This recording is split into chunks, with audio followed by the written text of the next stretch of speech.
Hi, Ziz. Boom.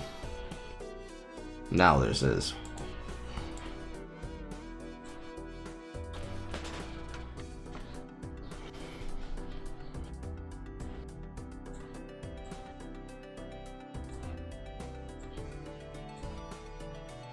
Everybody, I'm joined here today by Jonathan Rogers, Director on Path of Exile 2. Thank you so much for being here. No problem. I mean, it's always good to talk to you. We've done a number of these interviews, and I'm always happy to talk to whoever's got good questions for me, honestly. Yeah, I've tried to do just that. So I've sent Jonathan some of the questions ahead of time just so we can prepare. We did a little bit less dev check. And yeah, I've tried really hard to not have any repeat questions except for a few that I really want to push back a little bit on and talk a little bit about. Sure. But yeah, honestly, it's been so many things that's been changing. So while like making questions with chat, it's been a little bit like, have they answered this? So like it's yeah, but very excited for this. So I want to start with an interesting question for me personally because POE2 is so different than POE1. And I don't know how familiar you are with World of Warcraft, but a big event there for me was the Gates of Ankh opening with like basically the server coming together and working on something and that affecting like a little bit of the future outcome. So have you ever thought of doing a league like that where the future of the league or how it goes forward depends on how us as players perform during the league? As a quick example, like maybe we lose the war towards Breach or we win the war and that like changes the future league.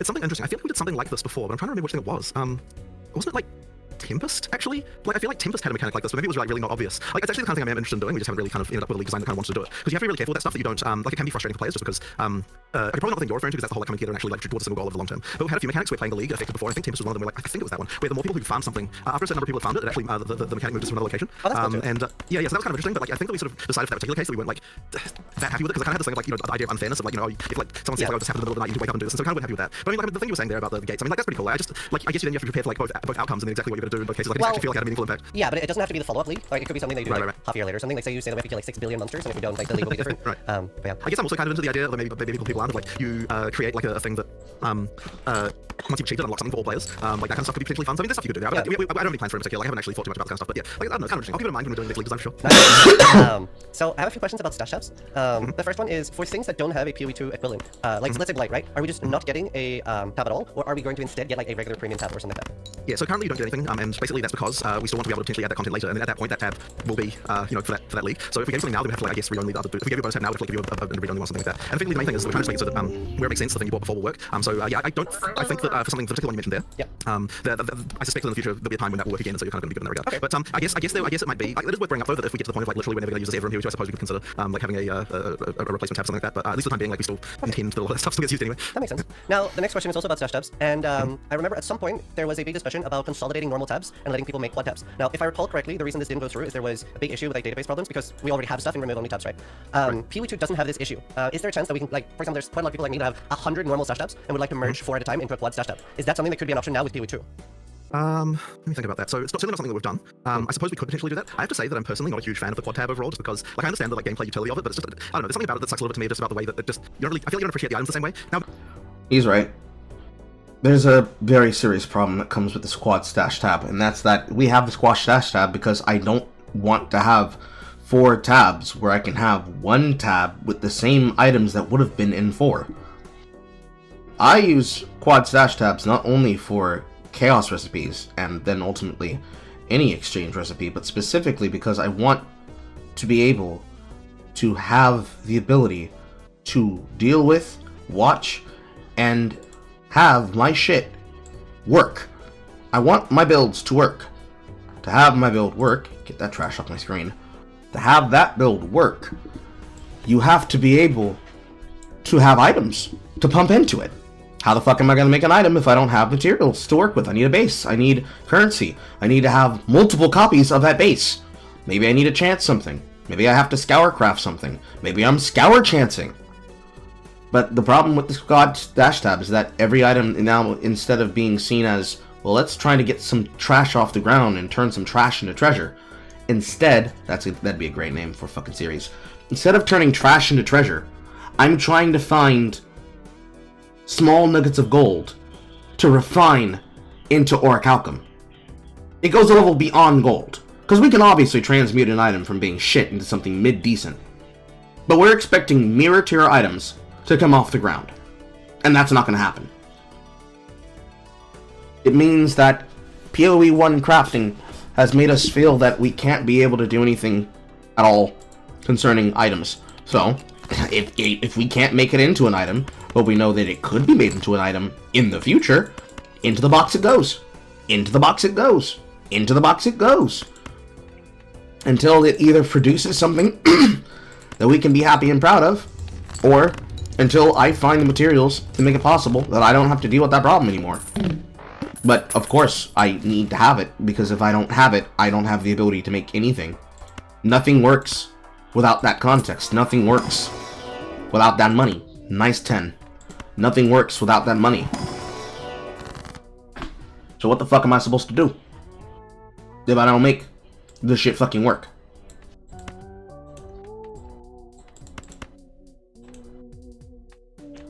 Dupe the kings.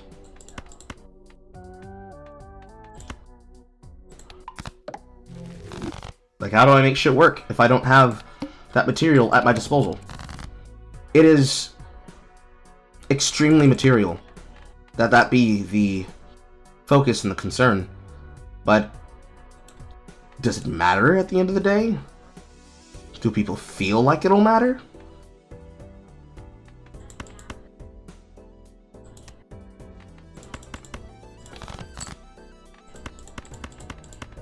That's King High. Admittedly, if you're just playing the game and you're like, you know, like, you don't care about this at all, right? Like, I understand you don't, so it's fine, we've got that option. But, yeah, it's just one of those things that I've kind of never really loved about it. Like, it kind of makes the items just look a bit lame, but, you know, whatever. As I said, I understand in practice, like, for a game, that you don't care about this. But, yeah, like, I guess it's one of those, we haven't done this. I guess we theoretically might be able to do that, but, yeah, I don't see it, it's just something with it. Yeah, I'm a very big fan of the blood tabs, and actually, it's funny you brought up Tempest, that's actually where I ended up buying 100 normal tabs, because the rating and the 20 XL, so I was like, and I was new at the time, and, you know, when you're new to the game, you don't want to get rid of everything, so. The next question is, we've seen on the PoE health bar that there are numbers now, right? So we have basically damage numbers in the game, so I wanted to bring up, have you thought about letting us have a literal target dummy?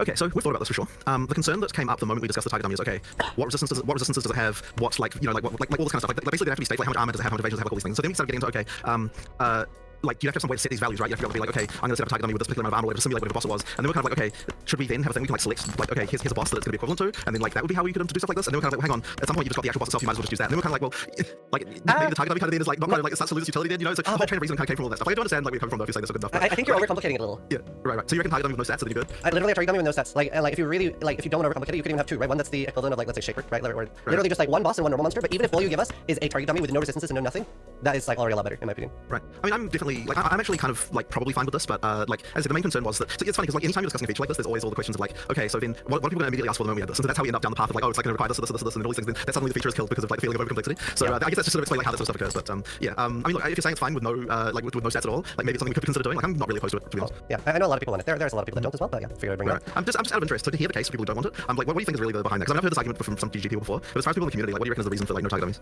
Let's see. I've seen so many people say I don't, or sorry, I do want it. Someone said we have POB, don't need dummy.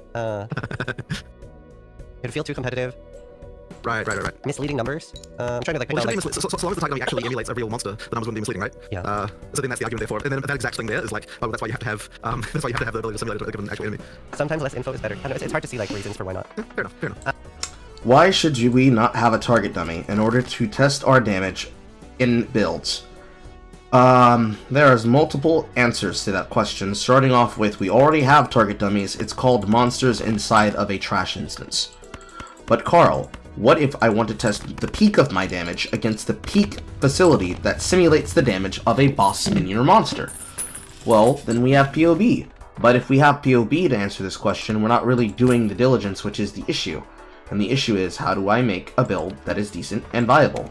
And how do I make a build that is decent and viable, and I get that build across decent and viable without having to require too much shit on the board? Well, there's a lot that goes into that, and then we now have to ask the question of, and how do we make that okay for everybody else? How do we make that hit in regard with what we want to focus on doing? Then it becomes hard, because now the question is, why should we be allowed to have it? And is the game going to be ruined by us having it? Give me a 10. That is not a 10. Give me a 10.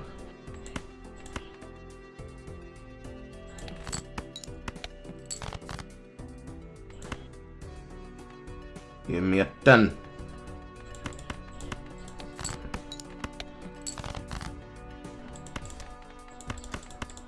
Bussin'. Like, laziness is an answer, but ultimately, there's nothing really stopping us from being able to have it, other than we don't want you guys to break the game and then ruin your own pleasure and fun. That's the only thing I can really see. We don't want you guys to break the game for yourself. So we want you to be more careful. Because if we give you an answer for all the things that you want, you're not really appreciating what you have at your disposal.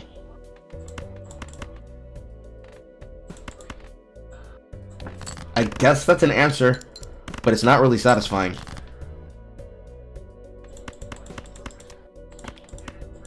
Leaves a lot up for draft and interpretation.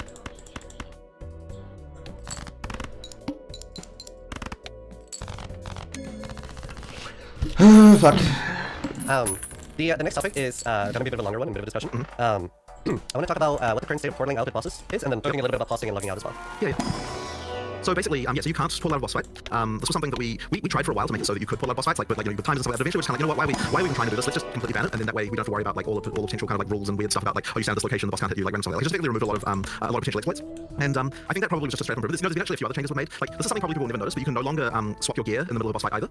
That's been now disallowed too. And like a few other things like this. Like, these are just things that, like, once again, people probably won't normally run into if they're not trying to do some kind of exploit. But effectively, like, we just want to make sure that like, when you're actually in for a boss fight, you actually have like a proper experience. You have to actually overcome the boss without some kind of weird forms of cheese that you might otherwise try to do. So what happens if, let's say that a hardcore player goes in, they get 60% through the fight, and they realize they can't do this? What happens if they log out and wait until the next day?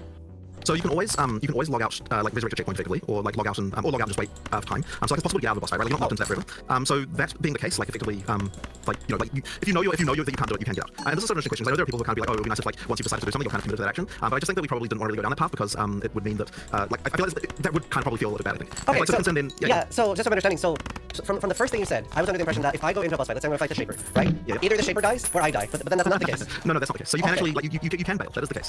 You can't portal, but you can choose to restart a checkpoint or like log out to back. Like if you log out, okay, so if you just ult 4, right? What happens when you log back in? You'll be in exactly the same place you were, which is like, but that's more. The feature there is more about like trying to make sure that you don't like lose your place when you're just playing, right? And you disconnect for a reason. Yeah. But if you wanted to choose to leave the fight, you can decide to do that. Like that is okay. And just another thing with that, by the way, is like I believe that the feature where if you lag, that the game gets paused. I believe that did get done, which means that even if you just have like internet lag, the actual server will pause while the lag's happening. So then, regardless of whether you get disconnected or not, you're not going to die during the middle of internet lag spike. And I believe that it might be like 100 milliseconds or something like that. It's like basically if your client's not responding for that amount of time, then the whole instance just pauses and like, we'll just wait until you're good before you keep going again. Yeah, so that's how that works basically. But yes, you can leave. Yeah. So can you walk me through the difference real quick? So will I have to log out and wait 15 minutes, or will it be hitting escape and then clicking like leave fight?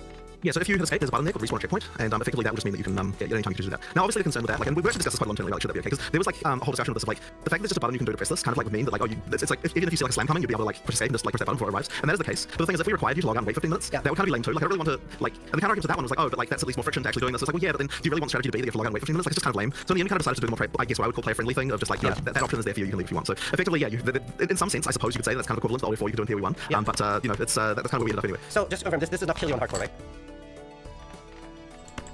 Oh, I lost audio. Wait, no, it doesn't. Oh, sorry, yeah, it doesn't. Okay. But let me just think about this, because I feel like I'm just getting a memory suddenly of us talking about that as well. Yeah, I'm pretty sure that's I'm pretty sure that's fine. Yeah, but I feel like I remember. The concern I would have there, why that would be a bad thing. I know a lot of people are against that macro. Right.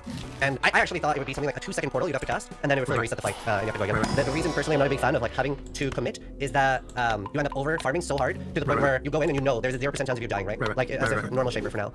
Whereas like if you can die, it's a lot more fun being able to go in before you're ready. So that's awesome. I'm very happy with that answer. I will mention, by the way, that there is a very old league flag. I don't know if it's exposed on the private league interface. It probably isn't, honestly. But there's a very old league flag that actually does enable a timer when you disconnect before you actually get disconnected. So if we wanted to run a league that had that functionality of like you have to commit to everything when you do it, like because you'll stay in game, we actually could turn on a flag that would allow that.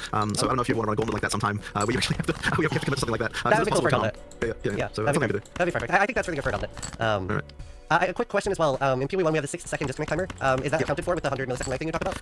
Okay, so effectively the 6-second disconnect timer is still like that. Is just like after 6 seconds of like you not being in game, then you just turn it off and you're gone. But because of the 100 millisecond pause thing existing now, effectively the 6-second thing doesn't like really matter anymore because it's only important like because the instance is frozen anyway. So all that's doing is just making it so like look, at some point you have to give up on the fact that you're not going to actually be able to come back again. In theory, we could actually increase that time now because like there's really no downside to it being that long or even longer. So that would give longer for the internet to recover. But I mean, I guess we just kind of done one thing. But the main thing that's going to matter to you really is just the fact that after 100 milliseconds, instances paused, you're not going to die. And how long it takes before we like actually time your whole connection out is kind of really relevant anymore. Awesome, that's super cool. I can't remember in whose interview you were talking about it, but you expressed some interest in racing again and saying that that's something you considered revisiting now. But obviously you were cognizant of the fact that it's not necessarily what's going to like bring people back or bring revenue to the company, right? And you are a company. So I want to suggest, have you thought about having a specific like battle pass maybe, or even one singular item for racing, and telling people, look, if there's interest, we'll bring back things like Descent, etc., based on how much it sells for. Then like the racing community can literally contribute as much or as little and as there is interest. I think that's pretty interesting. I actually did have another idea like a long time ago, which I don't know, like this is a different idea. We'll just see. I'm just gonna see what you think about it. Because we actually did this. There was something that I was interested in. And that was the idea of like effectively, like pay to enter races, where it would be like like some number of cents to enter a race, and then you effectively it's sort of similar to the thing that you're talking about there, I guess, except that instead of being for a whole season, it was just like individual races. And that was kind of an interesting idea that I was thinking that maybe people would be interested in, but I wasn't quite sure whether people in the community would like that or not. Like it kind of wasn't clear to me. And so we're thinking like, oh, like 5 points to enter a race, and then because of the fact that the problem is that there's a little bit of a buy-in because races are not done by the people who are normally and naturally playing the game. So it's a bit of a backwards forward situation.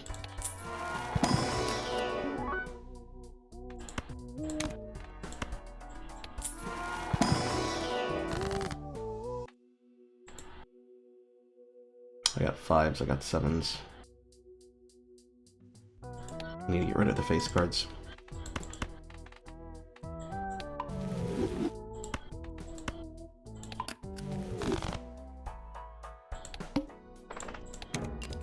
rewards. So the effectively the rewards of the race would have to be like cosmetics, right? Because obviously we can't give you rewards in the form of anything that would be player power, because you need to pay in-text currency to enter. But effectively the original race rewards were all uniques anyway, and like effectively if we remove the actual part where you get the actual unique out of it, we could do like skins and stuff like that as part of the rewards. So we kind of discussed that, but I was just like very uncertain about whether the community would like pay this. So I'm kind of curious to hear your idea about what you think of. I mean, the battle pass is similar, except that it's more of a like one-time purchase for a whole season, I assume. Yeah, it's also I was thinking more of like even if it starts out with like a cloak that you buy, that isn't like this wouldn't depend on you being able to play or not. This is like if you want to see more of this in the future. I'm more of a fan of free entry and then having a way for people to support and just being open with like if this is something you guys are interested in, this is how you can show that you're interested in it. If not, well, the battle pass thing's sort of interesting because it already kind of is similar to how the racing structure was anyway. You get points and then like at certain thresholds you get you get cosmetic. So it actually probably does much more. I just the other one is something I thought of ages ago. Thought it'd be interesting to see. But that's an interesting idea. Like the racing battle, it's actually a pretty cool idea. Like I'm interested in this for sure. The main issue really with that is just that the amount of bandwidth we have for making microtransactions, which is what we need to make with this, is honestly surprisingly low. Like it's so ridiculous in some ways that like for a company that makes money from cosmetics, that we don't have more people just working on that stuff. Yeah. But we need effectively more to create more stuff like that. And it's like to really get more people for making existing cosmetics. So it's, if we had infinite resources to make that stuff, I would absolutely do something like that. I think it's pretty interesting. So it's just a question of do we have the time. Yeah, that's fair. Awesome. It's just, I'm such a big fan of racing, and I know a lot of people are, so I wanted to bring that up. I have a question from a community member in full caps lock. How do character names work? Is it the same as POE1, or is it #1254, where multiple people can be the same name? So obviously, like our accounts are hashtag now. Are our names still unique? So we decided to just keep the names the same way they worked before in POE1. Names are not that important, but I guess they're important enough for some people.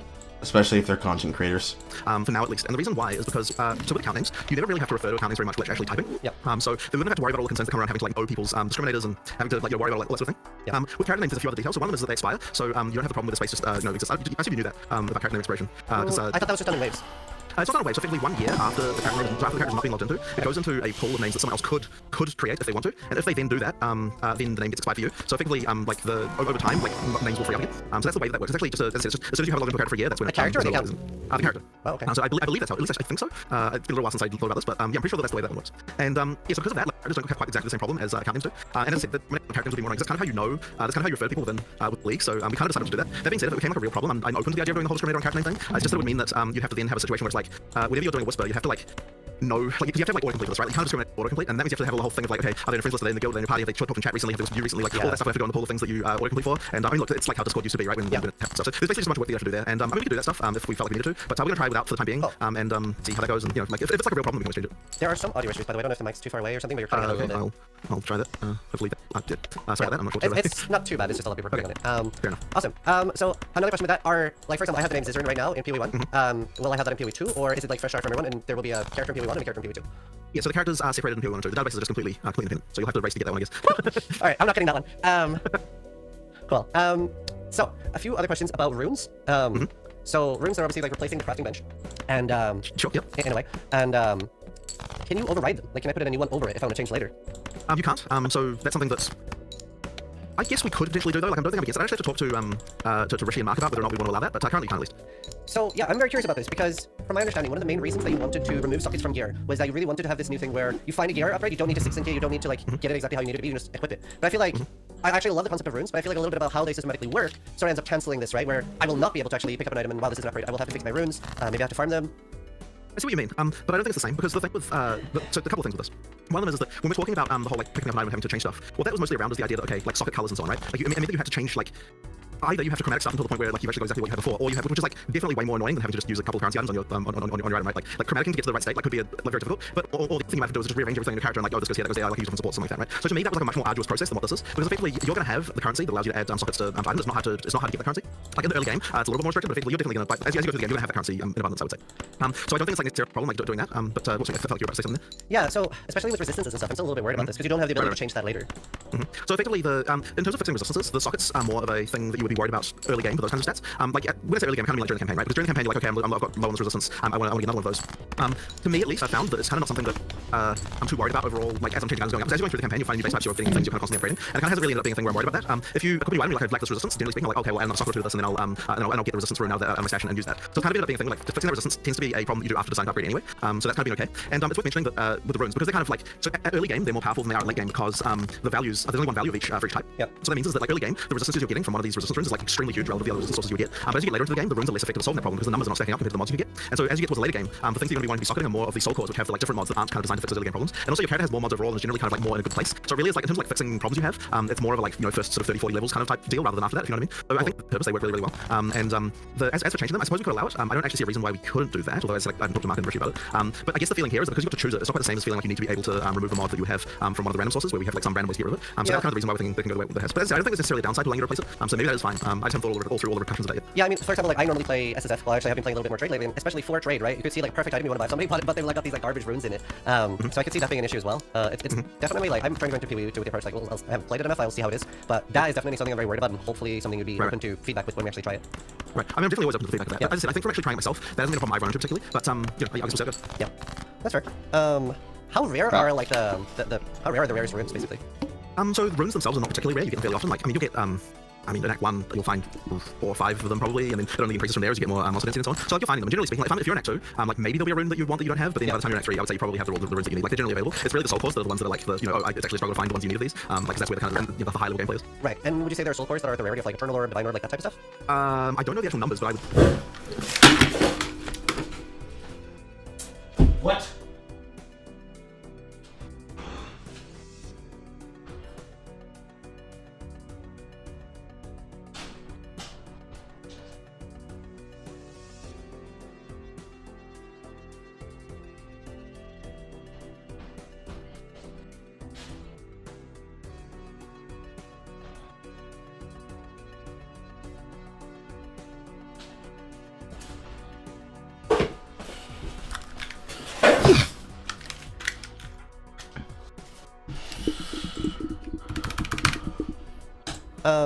How rare are like how rare are the rarest runes basically?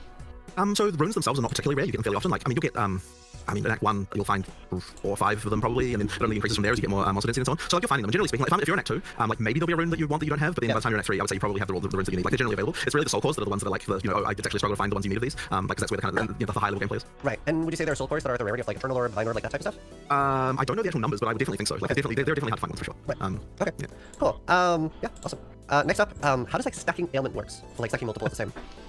Right, so effectively, so in general, ailments don't stack, right? In order to get the ability to stack them, there has to be some kind of mechanic you're getting. Yep. Usually that mechanic will have some kind of, like that mechanic may have some kind of explanation for like any specific details you have to be aware of. But I guess the main thing to understand is that if you're doing something like stacking poison, the way that works is that all of the poisons that you do will always be on the monster, yep. And they're all running. But if you've got the ability to stack 2 poisons, then whatever the 2 largest poisons that you currently have that are on there, those will be the active ones. And then when one of those falls off, then the next largest will take its place effectively. So that kind of means that like that's kind of I believe sort of generally how the like buffs work in PoE, where you've got like if you have multiple buffs on a thing, only one of those active. Yes, when one ignite is running, then the next ignite will be active after it delays unless that ignite's damage is refreshed. That's just profane in general. That's elementalist, that's profane, that's any kind of curse that ignites it and then sustains it. Normal shit. At a time. So the case where you're allowed to have more than one, it's just effectively whatever the highest in buffs are that on the character, that's the ones that you get effectively. Cool. That's good. Yeah, so I don't know if there's anything else you want to know about that, but no, nothing I can think of. I think that answers that. That's really good. Fair enough. Another question from the community: does mana and elemental leech exist? So Mana Leech is a thing, but only for attacks. Yep. And Elemental Leech, I believe, is a thing. There are probably, I believe there are probably like various mechanics around that will give you Elemental Leech. It's definitely going to be a lot harder. But what we're trying to avoid is Mana Leech for spells, because that can kind of like defeat a lot of mechanics and so on. So effectively that's the main thing. Everything else is fair game, but we just have to, like, just where it comes from. So yeah, that's kind of the base idea. Okay, cool. Yeah, no, I know a lot of people are hoping for a spell damage, so rubbing some hearts. Yeah. Okay, next up, a few questions about crit actually. In POE1, it's almost like when you're building a crit build, you're supposed to be 100% crit. Is that the same in POE2? I would say that it's kind of more like earlier POE1 how it used to be, where it's like you can get there with various mechanics, but I would say that it's like maybe the most optimal thing to do, just because like we use stuff for sacrificing might be too much in order to do that. Yeah. Especially when you've got like conditional crit mechanics, getting to 100% isn't so bad, but like you're not always going to be in those conditions, if you know what I mean. Yeah, I would say that like we've tried to kind of keep things a little bit more in line in terms of having more like just like the controlling the sources a little bit better and kind of making sure that like getting to 100% is actually like a real, like, is it possible but kind of not expected. So I imagine the sort of expected crit would be a bit low, and then yeah, trying to increase beyond that's kind of not usually valuable. Okay. What's the main reason they're indifferent? Is that just to like retain player power and not let it get out of control early? I wouldn't say that exactly. I think it's more just that like ideally every mechanic. So like, I am generally in favor of the idea that like there's the decision to not increase something more is not because you run out of sources of it, but because like there's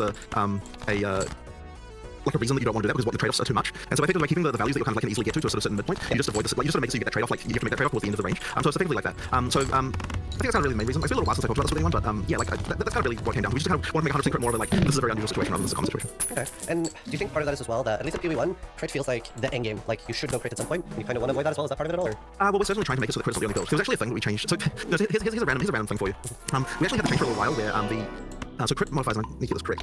Like there are various crit suffixes in POE1, and so there was this feeling that in POE1 that if you're a crit build, you've got like you can make your build more powerful than what non-crit builds can because the suffixes that are available to you as a crit build are like more powerful than what the suffixes are available to you Yes, especially for weapons. as a not crit build. Yeah. So because of that, we actually decided initially to move crit stuff all to be prefixes as well to effectively compete with the other prefixes that you could get that all increase damage, right? Yep. And so we did this for a while, and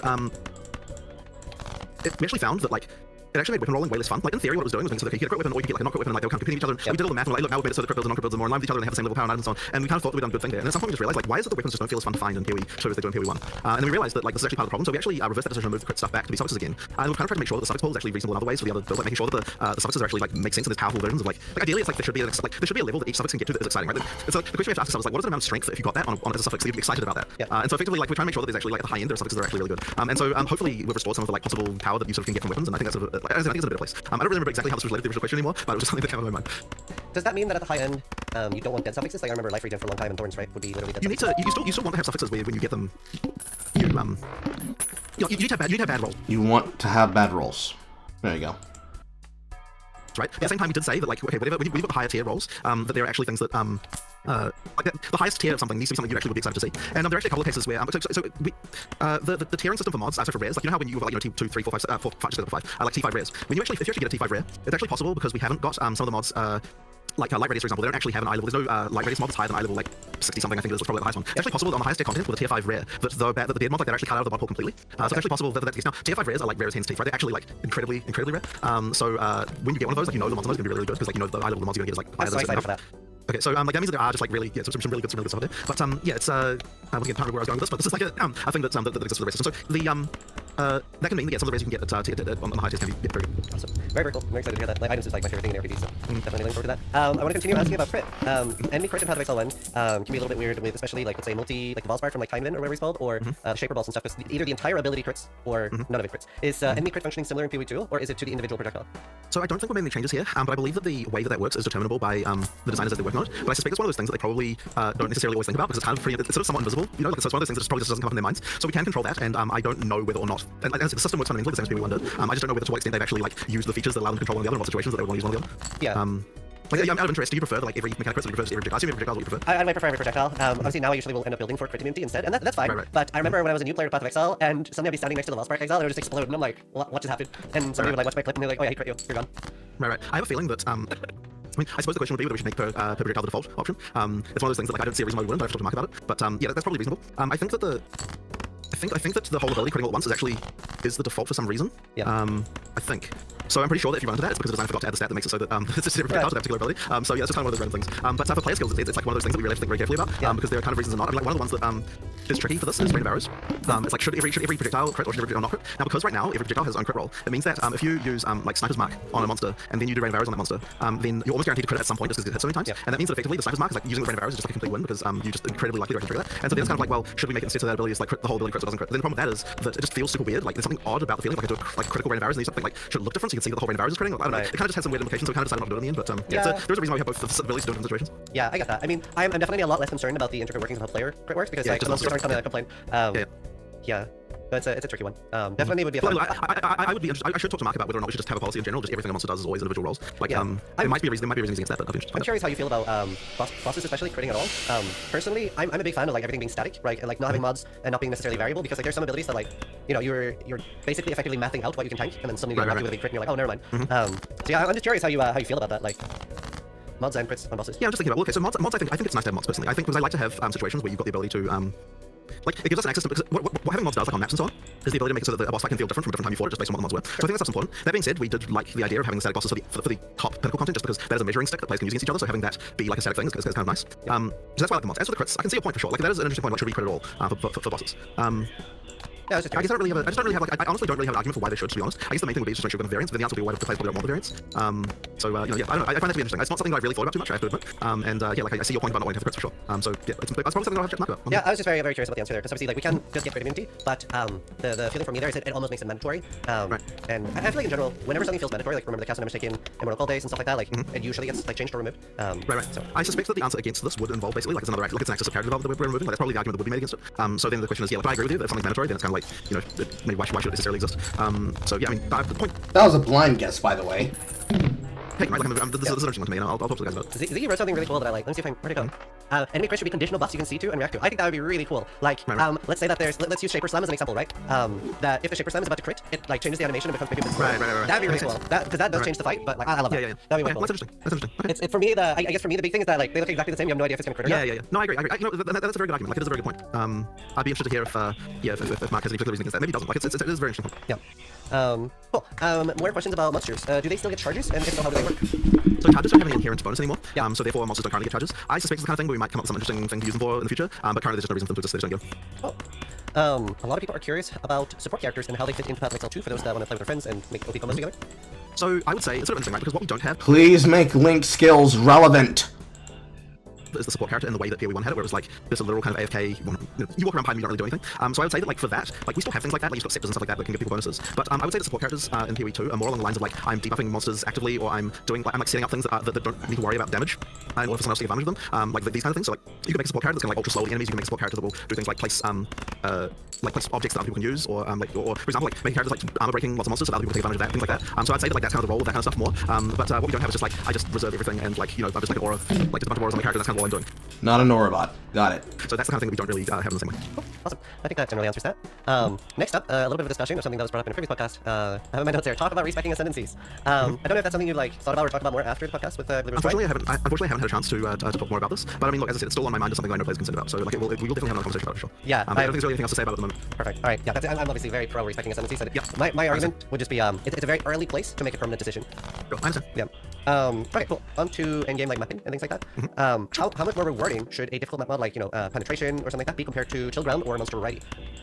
So I believe that so it's a very different situation in POE2 than POE1 of the stuff, because the rewards from difficult mods are not necessarily like the rewarding part of the map mods. Because we've got the thing with the prefixes are like the rewards mods and the suffixes are the like bad mods. It needs to kind of separate those two things out a little bit more. Yeah. Now there is still a thing where the harder mods have waystone drop rate increases on them, and so I believe that the harder mods there do affect that, but I don't think that is like quite so much of a big deal compared to how it was in POE1, where like the item drops were heavily changed by that stuff. So like I don't know that like it's a very different situation. Now this is one of those things that I'm like I really hope it works, but I don't know if it will. So I guess we'll sort of see like the dynamics of what people choose to roll and how people respond to that can be very interesting. So like yeah, I guess we'll just see how that goes.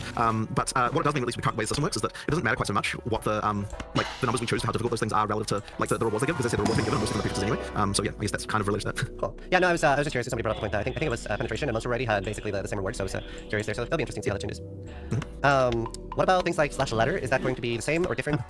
It's the same for now. We could probably do better with this. Like, it's funny because before we Slash ladder was a temporary cheat we added before POE1 was released as a temporary thing before we added the ladder screen. And then now we're releasing POE2 and we still haven't implemented the ladder screen. Like, it's kind of absurd how that works. But yeah, we originally intended to have an in-game ladder screen, and then I guess the website kind of had it, and then we just never got around to actually implementing UI for it. Like, so all I can say is, okay, it's been 15 years, but we're still intending to make a ladder screen in game one day. Alright, so 15 years from now. Yeah, sure. At some point we'll get around to that. Cool. Okay, good to know. And in a similar vein, what about, would it be possible at all for the community to get a more detailed API for things like that, like ladder and like making your own tools? So I'm curious what more you'd want out of the ladder for the API, because effectively I believe that the API right now just gives you a full dump of the first, like, I don't remember how many it is, like 10,000 or something people, something like that. It's like some number of people in the ladder that gives you, And as far as I know, it gives you everything you would need to have. So yeah, what else do you want, right? Well, like if you want something else, I can add it. yeah, okay. Oh my god, we can get you a list. So obviously, like I'm, Sure. yeah, it's a long time since I started computer science, so I don't have a list in front of me. But things I think of off the top of my head would be boss skills, for example, right? For the events we do, that is one of the biggest things we want. Like what? Oh, so you want a ladder for when? Oh, you want like a different ladder for when people kill the boss? Not necessarily part of the ladder, just like an idea we can access for if somebody kills boss or something. So you mean like, so like, do you want like how many times First kill announcements. they've killed a given boss, or do you want like have they killed the boss at all yet? Yeah, have they killed the boss at all yet? I think that we do have support for ladders of. I mean, there's ladders, there's first kill ladder, there's timer ladders, there's tracking plays. You're effectively asking for a RuneScape OSR's high score list. And since there is no PvP in this game, it literally just tracks how many times has this person farmed content. Which now becomes another vector. Hi, I'm SinglePlayerCarl, and I'm here with you with the 10,000th video about this. And just flexing how many times you've killed a boss, which kind of becomes useless. To a point. To a degree and to a point.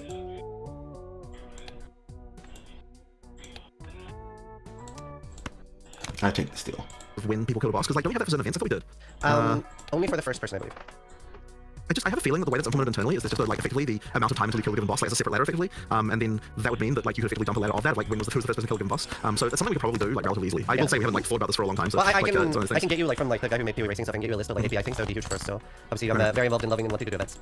Right. As I said, I think we do have actually like boss time, like time kills for the boss. But I'm pretty sure that what it is that like they have to be specifically implemented for each boss that we wanted to do it. Because I'm pretty sure that the reason why we had that was for like the original racings we did, where we sometimes had like different objectives, things like your first to kill X boss. So I think it's still lurking around in there somewhere, so we might be able to like resurrect that. And like it would be pretty cool to have a ladder for like first person to kill the pinnacle encounters and POE2 when it comes out, for example. We might be a little bit too close to it actually implement something like that. Like it's possible it's just like a matter of like resurrecting some piece of code that's been sitting there and turning on. So I'll actually look at that because that's kind of interesting. Yeah, is there going to be any form of like yellow text announcements for like first level, first new areas and stuff? Yes, so I think that we have, so the leveling one, I think we only do it every 5 levels, at least for the first while, just because we don't want to be like super spammy.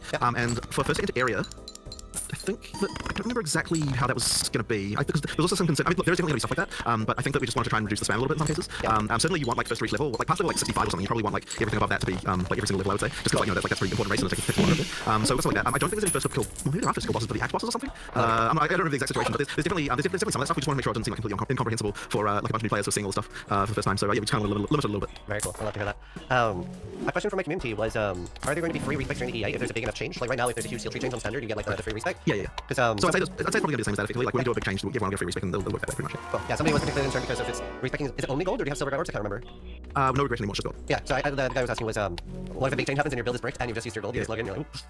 Generally speaking, yeah, it'll be that like the big patches, the big dance stuff we should get some. Now that being said, like I'm not gonna say that every single, like there will probably be patches where we know some particular thing, and then like you know that could hurt certain characters. That'll probably happen. Just because you know I'm hoping not, but you never know. So yeah, like that might then cause a situation where you don't know if we respec for that reason. Because what we don't have the ability to do is like targetedly respec like certain build or anything like that. Like so it's effectively all or nothing. So because of that, the like it would have to be a more global change, like you know, we've done the skill tree in various ways, and then we probably do it. Yeah, I'm guessing you kept going negative gold, right? I'm like, okay, Mr. Respect, I'll pay you back later. No. Yeah, no doubt. Cool. Another question for the community is, we've learned that ascendancies and items can be supported. So a logical follow-up is how many sockets do those start with? Do ascendancy skill starts with 5 sockets, and do items with skills show you how many sockets they have?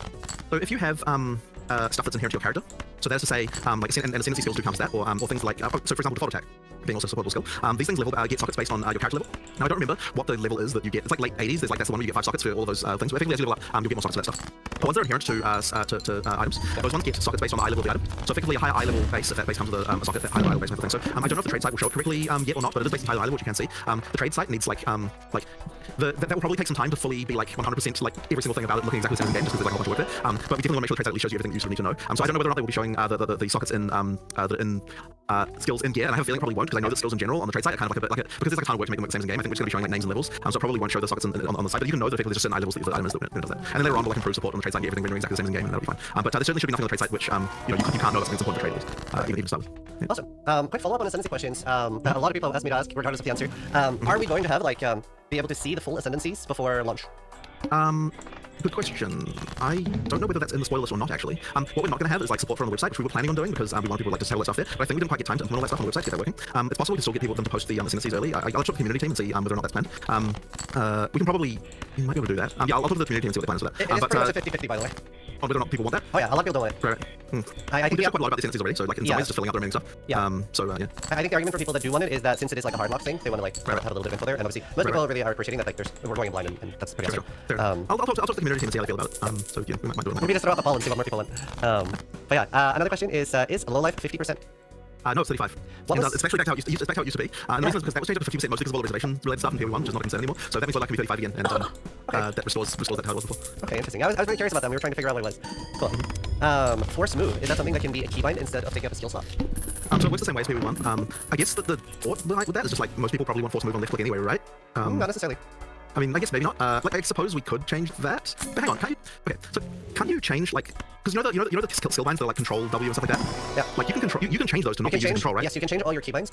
The main issue for a lot of people right now is they would like to have in this keybind settings force move to be like whether you put it on mouse button 1 or not. Right now it's costing you a skill slot, and we're already a little bit for some builds a little bit short on that. I would have thought that when you include the control, like they're more convenient, but like the control Q, control W, that kind of stuff. Those ones, like, are you really using all of those as well? I feel like you just use the like skill slot pin or whatever the last one is, like at the end there, and then use that one as your force move, and then just rebind it to something that doesn't require pressing control, and then if you do that, you should be able to use that. But like, I mean, I guess there's no real reason we couldn't change it to not use skill slot potentially, but I guess I figure there's not usually a problem at the moment if you're able to do that. A lot of people like that, for sure. Okay, interesting. Well, I mean, look, I'll table it with you guys and see if they want to do it then. Yeah. Also, pretty small sample size, but I polled the people watching on Twitch right now. 77% are saying they do want to know. I actually thought it would be more people, I guess. Interesting. Yeah, so do with that what you Well, know. that's an interesting data point to have. Yeah, curious. Right. I would like to hear a little bit more about towers and like buffing the maps and like if you can talk about that a little bit before. The vibe I was getting as a player, it felt a little bit like Synthesis-like, where I would be like trying really hard to maximize my area and buffing it up, and that could maybe sound a little tedious. So yeah, I would love to hear you talk about towers more. Yeah, so effectively, so you unlock towers. The towers are there's quite a few around, so you can always like, and the radius is actually quite large. And what that means is that generally speaking, the amount of things that get added, like the amount of breaches, for example, you add when you use a breach tablet. Generally speaking, you're going to be there's more in radius that could receive the breach than the number that the number that's going to be added. Okay. So for that reason, like I know there was some concern, like there was some concern that we had initially that like because you have to like run maps to get to the tower in the first place, you're effectively consuming some of the maps you would have been able to use, that would have gotten buffed. And that is true because the radius is so large, and because like the number they'll add, the breaches that might add might be like 6 or something, or just 6, 7, something like that. It means that generally speaking, that there will always be more maps in radius than there will be even ones you haven't run yet. What you add. In terms of adding them to overlapping stuff, like because there's overlapping towers, you can still get a situation where like you want to try and maximize this. Yeah. But and yes, you can only add one. Use each tower one time. So effectively, like you want to find the tower, like go to it, add whatever mechanic you're adding, find some nearby towers potentially if there are nearby ones. Use those as well. Like add them all, and once you've done that, you get the overlapping radii for the mods, and then you run them. So effectively, it looks like that. So yeah, I mean, if you've got any specific questions about it, I can. Well, can you use towers multiple times? No, you can't. So just one time each. Honestly, it's hard because again I haven't played, which I love. I haven't played. I was just like, do you like it? Like, is it fun? Like, is it something you're confident using people? I mean, I think it's pretty fun. Yeah, I think it's pretty fun. But it's kind of like, look, it's one of those things we'll just have to see how it works in some ways. Like, what we don't really know is like what the long-term feel of it is. Like when you actually really ramp everything to like max, and like what's the steady state like once you've reached the like point of just grinding forever? And that I sort of have a hard time knowing. Like, we haven't done like the amount of time we need to invest to be able to really test that is like more than what we have. So it's kind of hard for us to know that. But the actual just like we just play it normally, like it's cool. Like it does work well. I'm enjoying that. The hard part, there's a hard part to know. Like once you've got infinite resources and you could just like, you've got a bunch of, will it feel bad then? And I'm not sure about that. I'm hoping not though. There are generic tablets as well, by the way, that don't relate to a specific mechanic. And those ones like add more general mods that just sort of affect all maps. So that's another thing as well. Just so you know. So we've got that too. That's very fun. And I'm sure that we're going to be playing around a lot with mod pools and other things like this, and sort of like like affecting the juicing experience is definitely something that needs a lot more actual testing to really know like how far that goes and how well it works. So I'm sure that will be an area that receives heavy balance as we're going through. Yeah, I mean that's the beauty of doing early access, I guess. Right. I was yesterday on a podcast called Rough Frames, and Co and JP asked Ezekiel to make them a question for today's podcast, but I said I would ask them, and Ezekiel asked why was it a conscious choice to make the game more difficult than POE1? So, see, I guess I don't know that I would say that the conscious choice was to make the game more difficult, because that makes it sound like the goal is we're going to make it more difficult, whereas what the goal was to make the combat more engaging, and on some level that did make the game more difficult, but I wouldn't say that was like, this is what we're setting out to do, if you know what I mean? It's like we're setting out to make the combat good, and to me at least, good combat involves some level of challenge, and so that's kind of what you end up with. So yeah, I guess that's kind of that's what it really comes down to. It's just, yeah, like, it's a natural part of that. I think that's really what it is. Yeah, engaging combat, that makes sense. A captain in the community asked, will every attack from rapid fire give stacks of tailwind? So it currently does. I know there was a discussion happening about this. One of the designers was unhappy about it, and so I think that I know there was a discussion recently that I haven't heard the result of about what's going on with that. I actually can't answer what the final state would be because I don't know, it depends on what they went off and did. But yeah, there was a discussion about it for sure. It was a balanced concern. That's what I know. Yeah, I think that's why they were curious. I've seen a lot of theory crafting stuff. Yeah, so we have a few more Reddit questions here. I think we have a few thousand questions from Reddit, so I've just tried calling them. This was one I found very interesting, and it's pretty rare to see someone so motivated after doing something for so long. Can you talk about what makes you so motivated? I guess for me, I just want to make, like, I want to actually make a game I'm happy with, and until I've actually done that, I think I won't be happy, you know what I mean? Like, I just want to keep going, like, I was never fully happy with POE1, there was always more to do, it was always like, oh, you know, like, it's just not in a good place yet, and yeah, I want to make that perfect action RPG. That's A man after my fucking heart. I'll just keep going until I've achieved that, right? And maybe that's impossible to, like, make something really, truly perfect, but, like, I guess I'm just ultimately motivated to fix things, like, I want, you know, I just want everything to be perfect, and so, you know, we keep going until we get to that point, which maybe isn't possible. As far as I know, that's what's driving me, really. Yeah, no, that's awesome. That's a great answer. I mean, it's very, like, talking to you as well, it's very fun, so it's great. Keep it up. Next question is, does hardcore still bonus software? Yes. That works, thanks to everyone. So effectively, I was thinking about actually starting software this time, but I could effectively just start playing on hardcore, die, and just continue on software then. Yeah, absolutely. Okay, I'll do that. Yeah, sure. I mean, hopefully that will happen by the time you're like 3 areas in. So, Okay. But we'll see. We'll see. Damn. All right. Oh wow. So like, yeah. How hardcore viable do you think it is for your first time? I think that would be. I think it probably would really not be hardcore viable just because there's going to be mechanics on bosses that you're going to learn. That being said, look, I mean, you can with enough grinding and like if you're if you really overprepare for everything, right? You obviously can be very you can be successful. But yeah, like if you're playing at a regular pace, like bosses will kill you just due to like learn the mechanics. Like there are things that are subtle about them, and you have to work them out. Obviously like you've never seen like everything is very well telegraphed, but like if you don't know what it's telegraphing, like until you've seen the ability one time, what I would say is if you were like playing behind someone and every single boss fight you like watch the video of someone playing it first before you fought it in hardcore, I think you could probably do it that way. But with fun in that, right? Like you want to experience all the stuff the first time yourself. So that I would say you can do. So yeah, that's I would say play software first time, or at least play hardcore and die, and then play software the rest, and you should be alright. Yeah, no, I was actually like bouncing between which one I should do, and then it was finally Ben that convinced me that I should play software because of server issues. And I think that obviously that is something we're all concerned about. So I have a feeling like if there are server issues, it probably won't be that like it's like lag server side on individual like on an individual instance. It's much more likely to be like backend problems, which like boot off 100,000 people get booted off kind of thing. That's kind of like a different type, rather than like a like oh it's just crappy performance. I would hope anyway. I mean you never really know, but like I just have a feeling it was much more likely to be those kinds of problems, like the like horrible backend issue that I have to get up 4 to 2 AM to work out, rather than the like just slow grind. Yeah, how hopefully we're able to solve that issue. How confident are you feeling? Like it's hard to, apparently not very fun. Yeah. The issue is just like, I really have no idea how many people turn up on day one. Like we can look at support pack sales and we can say like, okay, well there's at least some, but on day one, we're not sure. The other thing as well is that there are things like, what's console going to be like? I just don't know really, like how many people turn up there. It's really hard to say. It's very hard to feel confidence even though we're doing a bunch of testing and things like that, just because, like, as I said, it's a new game, you never know what's going to happen. Like, launches are just, like, notorious for, like, random issues, right? And it's not for lack of people trying to make sure, like, it's not like we're, like, just cheating out on servers or something like that. Like, we will do our best to get as much as we can, but you just never know what kind of random performance can go wrong. And the sucky thing about it is, like, you can make some really subtle mistakes somewhere, and it results in, like, a huge amount of chaos for the players, because, like, you go over some weird threshold and you get some deadlock or some random thing happens, and just everything dies. And so, yeah, that kind of stuff really sucks. I really hope we can do well. I mean, the nice thing is, at least, is that, it's all based on POE1 back and stuff, like, that's been tested to a pretty reasonable degree by this point. I think we can do okay. But on the other hand, we may get more players than what our backend has ever dealt with before. And I think it's very, very likely at this point that will happen. As I said, you can never really know. I don't know if you're like comfortable sharing a number you're prepared for, but like, are you prepared for like 1 million players, for example? If that's something well, a million is how many is what we're prepared for as far as instance capacity goes. Okay. We also are prepared to increase that as well, like in terms of like talking to cloud vendors and stuff like that about like what if we go over this, like do we have a plan for how we can scale up, like that kind of stuff. So 1 million is the capacity that we're prepared for, like before we go how many people we're gonna get. And my hope is that'll be enough. Cool. I'm pretty sure we'll get it in 1 million. I don't think it's gonna go. I think the chance of going above 1 million is pretty low, honestly. But you never know. You never know. Yeah, you never know. I think the chance of going above that is pretty low. Just because remember it is paid, right? It's not like okay. Let me say this on our full release when it's free. Like I think the numbers will be much higher than 1 million. I think that's gonna be very high. But for paid early access, I think getting to 1 million would be a very good success. Like that would be crazy. But yeah, I think we might be on the way to it for sure. And yeah, as I said, 1 million is what we're, because of the fact that we want to make sure we don't screw this up. 1 million is what we're getting for instance capacity. When I say instance, by the way, I'm talking about the actual servers that everybody players play on, as opposed to like the backend, which is like where all the which is the scaling challenge that's much more hard to know. Now, as far as like testing, like testing the backend and making sure it can work, the hard part there is like, can you simulate player numbers like correctly enough to actually know what's going on? So we've got a synthetic test that goes up to 1.6 million in the backend before it falls over, and we want to try and improve that to 2 million before we launch, just so that we like can be like okay. But the thing is that that's a synthetic test, right? Like we write a bot that simulates what a player does, but like what if we're just wrong about that, and like people, and there's all sorts of numbers that you can play around, like how often people change areas and how people like how many items people pick up and not pick up. And, like, we don't really know the numbers for that. We can look at POE1 and we can kind of assume that they're similar, and we can try and kind of like get things to like some kind of real world situation. But then it'll just be some other random thing we don't even think about that like players end up doing that we just don't even that can cause the issue. So the other thing as well is like what if we just didn't like okay, so sure we wrote it to that many players like as a test, but there could be like even more subtle elements like. Here's a random example we did think about, but like just a good example of the kind of subtlety that happens here. So we have processes in the backend called instance managers, which like deal with like effectively they just like know where all the instances are, like all the game instances are, and like if they follow, like if they keep track of them effectively. And we've got more than one of these, but like to know which one to contact, you need to know like you need to have something to work out like what is the thing that like that will tell you like which instance manager should be talking to when you're going to go to a new area. And so we shard this based on the area the area index. And the thing we realized recently was that like when everyone plays the game initially, they're all going to be in the same area. They're all going to be starting in what's called G11, which is like the first area of the game. And then a bunch of those people like there'll be a very similar amount of time that people take to get from there to the next area.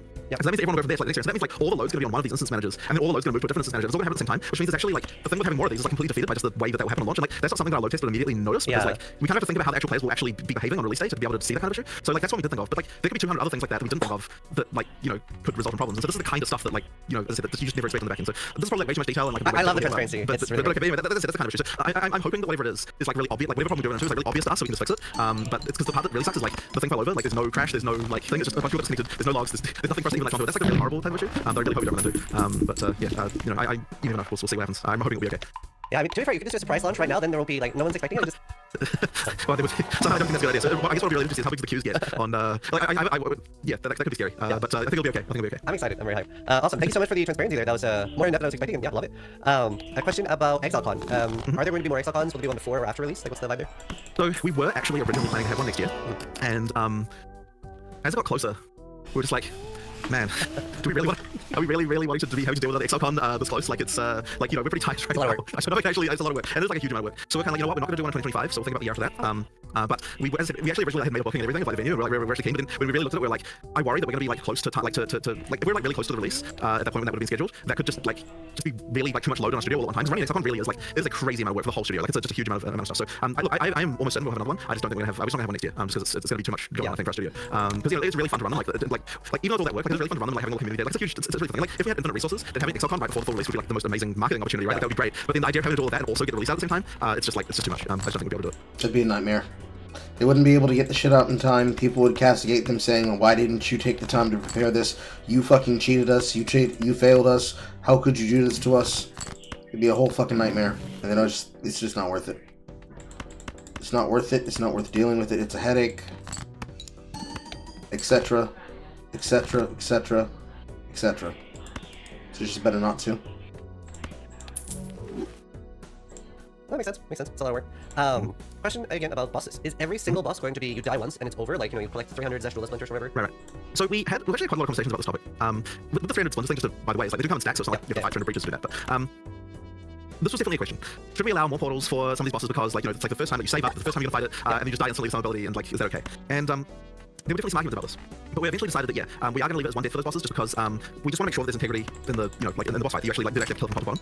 It is one of those things though that, like, if it really was a problem, I guess we could readdress it. But like, I think we're pretty keen to go with just one death even for those for the time being. Cool. But yes, yeah, there was a lot of argument about it for sure. Yeah, I mean, obviously, like, I'm going to be hardcore hopefully most of the time, the ones I figure the game out, so I was just mostly asking for software players. I'll be very curious how they feel about it. Cool. Okay, another question. How do you feel about safe mechanics like Toda? Like, obviously, RuneScape is probably the game that comes to mind, where you can very much, more than any game I can think of, tailor exactly what type of content you want to be doing, right? Like, if you want to, you can do completely safe content, or you can focus on like a really hard boss fight where it takes all of your focus. So, yeah, what are your thoughts on like being able to tailor your custom content? So, I mean, I would say the POE is pretty strong in this regard as well, right? Like, you've got the ability to change the degree to which, like, how many mods you put on maps, and then like how much you're doing things with mechanics with the towers, and like all sorts of stuff like that. So I would say that POE is one of the games where you do actually have quite a lot of control. So, like, you can definitely get, like, if you're running a white map, there's not a huge amount that's just going to randomly kill you. If you're powerful enough to deal with that, you should be okay. It really is the other, like, the extra difficulty you add that makes it so that you're so that you're more safe. And like, especially now that the bosses have been moved out of the regular map, so that you can choose if you're doing them or not. Like, you have even that choice as well. So yeah, I'm a fan of tailoring content ability, and that is the goal for us as well, right? Just like make sure that you can decide that. Awesome. Yeah, no, me too. I'm a big fan of that. Very cool. So, talking about playing hardcore and pausing and stuff. So let's say that I've opened an expensive boss fight with me on the farm, and I'm halfway through the fight, and I'm like, oh, this is not going well. This is not going well. I don't want to leave either. Can I pause the fight and be like, Steel Mage, I need help right now. Please come get me. And can he then, like, while I'm paused, can he come help me?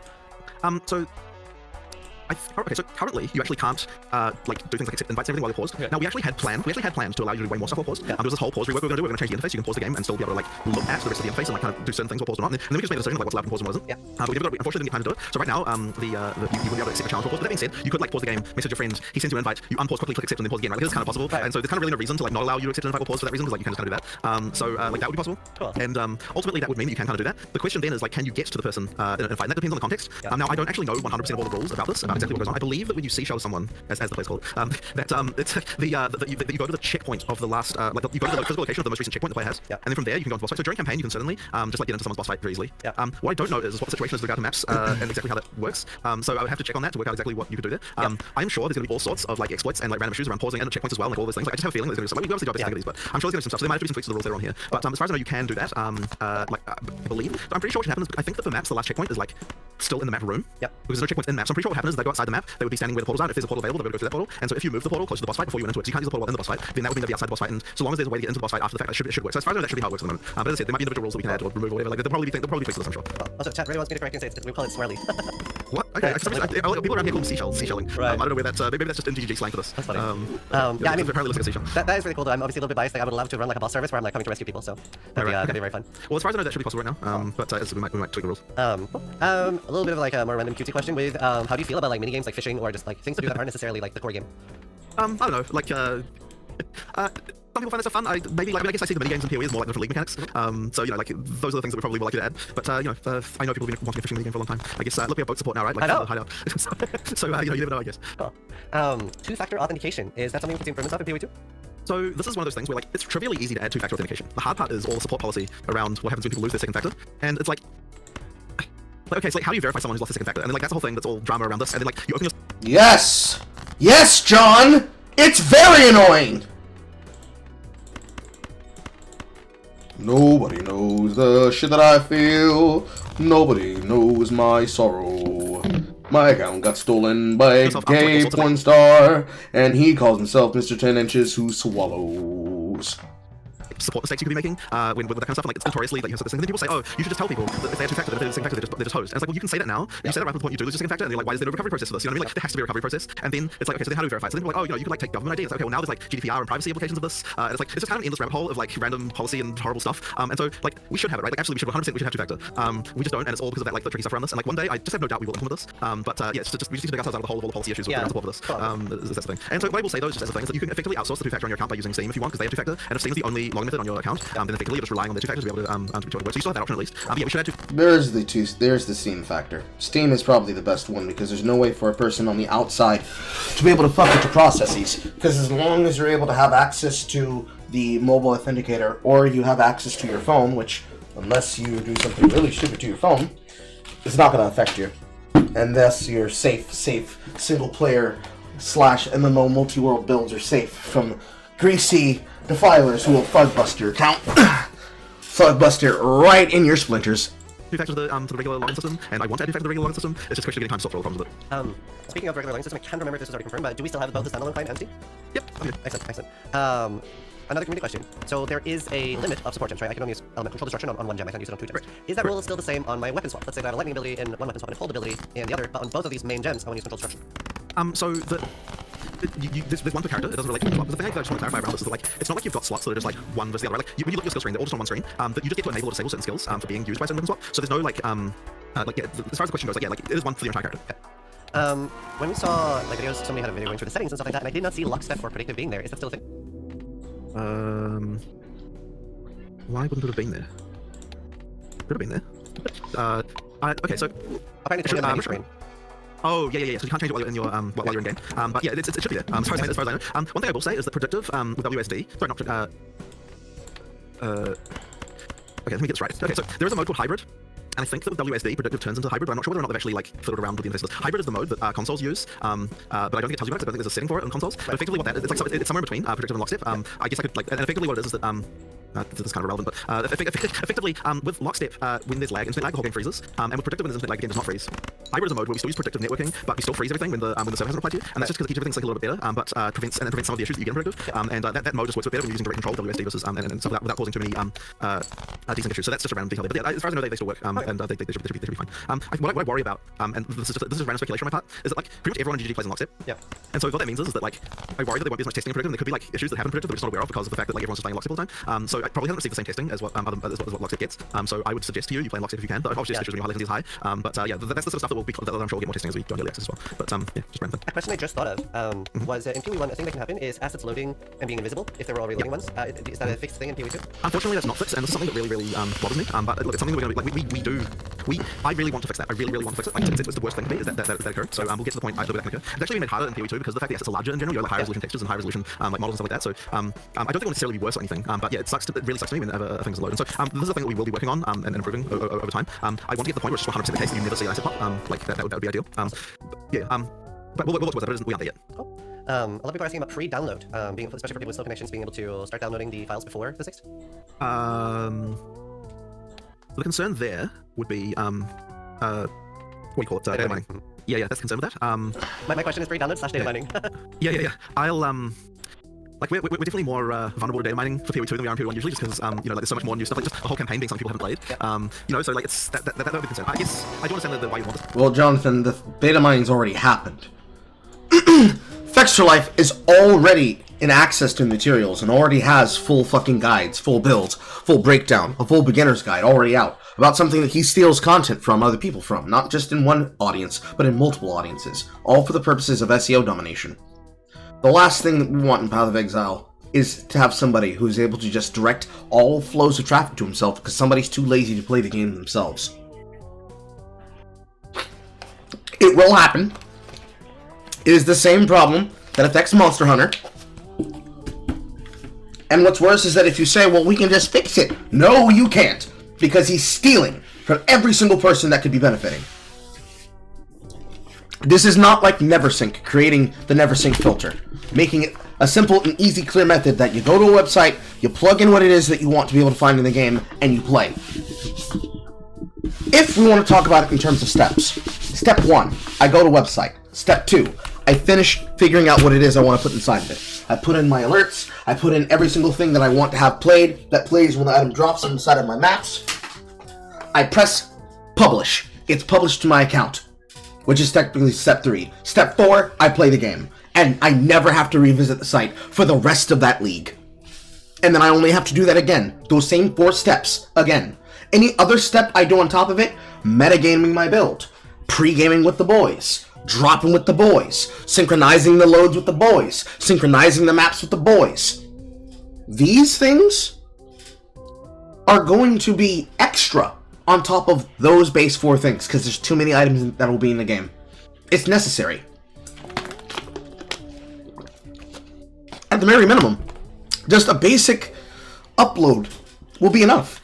Because if you know how to make a build, you can freebase the shit. And we'll all have to eyeball. Because really, we don't need to metagame it. We shouldn't be metagaming it. We don't need to gamify a single fucking thing.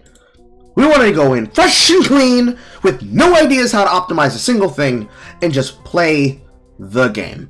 We only need to play the game. I have half a mind that I should do a subathon, and that we should make it possible that things that we want played during the subathon for alerts gets played on the alerts. Actually, I should tell the moderators about that, because I haven't told them about it.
But we do not need to be metagaming a single fucking thing when we go in.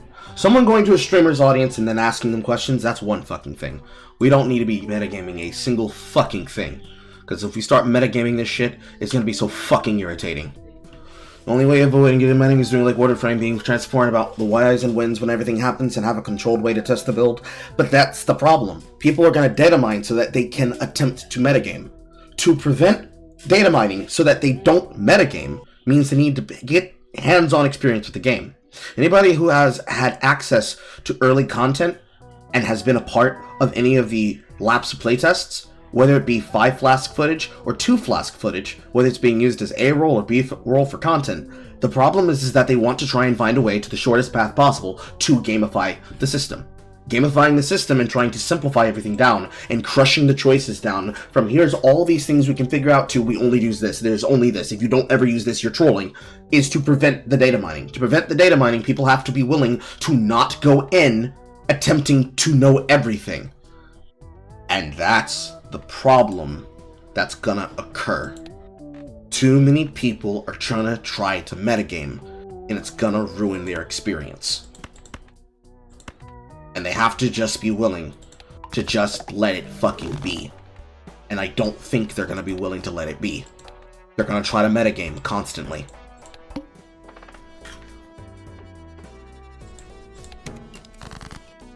So I'll just have to talk to. Just have to talk to see how we feel about it. Like, yeah, the concerns down that would be the reason not to do it. That's really the issue. I'm a big fan of like that it hasn't been data mined yet, at least I love that. Right. It will be interesting to see how fast the data mining occurs. Like, obviously, when you got a thing like this, like a lot of people. Now, we do have some stuff to improve. Like certain things will be harder to data mine than they were in the past. But on the other hand, there are some things the client just has to have, and if the client has to have it, then there's just no way to data mining of it because, like, you know, it has to be on the client to be able to see the mod on the client has to have the text of the mod, right? So on some level, you've got to have that stuff. So, Cool, makes sense. Is rarity multiplicative or additive with map/monster rarity? You mean as a player rarity? Yeah, player rarity is more competitive with the map rarity. So that's all the case. Right.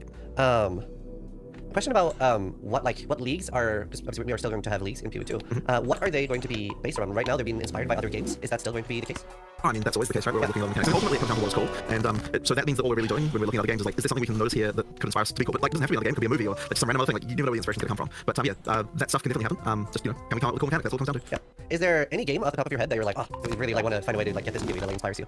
I don't know that I can name one right now. If it's like anything that would happen like that, we probably already made a league for it. Yeah. So it would have to be something recent. And we haven't been talking about leagues in POE2 yet, so we haven't had like a brainstorming session about that yet. So yeah, that's everything I can come up with at the moment. Awesome. And it's pretty much the final question here. I kind of tried to avoid open-ended questions, but is there any particular large engine changes with POE2 that allows you to do something they've always wanted to do in POE1 but you weren't able to? So most of the changes, like engine-wise, are actually on POE1's engine because we want to merge them so that we can make all the assets transfer. Yep. Probably one of the largest changes that is different between POE1 and POE2 is the global elimination system. And what that kind of means is that so like like we had GI in POE1 as well, but it kind of works differently. So like effectively, the nice thing that you can do with a really good GI is that you can light objects without having to actually place lights in them. Like they just get lit by the glowing parts. And so you just get a really nice like soft form of lighting from certain things. And certain areas can actually be lit entirely with the GI system, which is really nice. Like you get the ability to do some lighting, it's just really quite different than what POE1 has been capable of. So yeah, like that's pretty cool. I don't think there's anything else that like we didn't actually port over. But not really. Like, we tried to get everything as much as possible to be the same. Just for asset portability. So there's quite a lot of stuff to do with like one of the engine features we have is the ability to read it's like real technical stuff, but to read the material that's on the ground and use that in the shader of a thing sitting on top. Yeah. And that lets you do things like, for example, we use that in the the bear slam.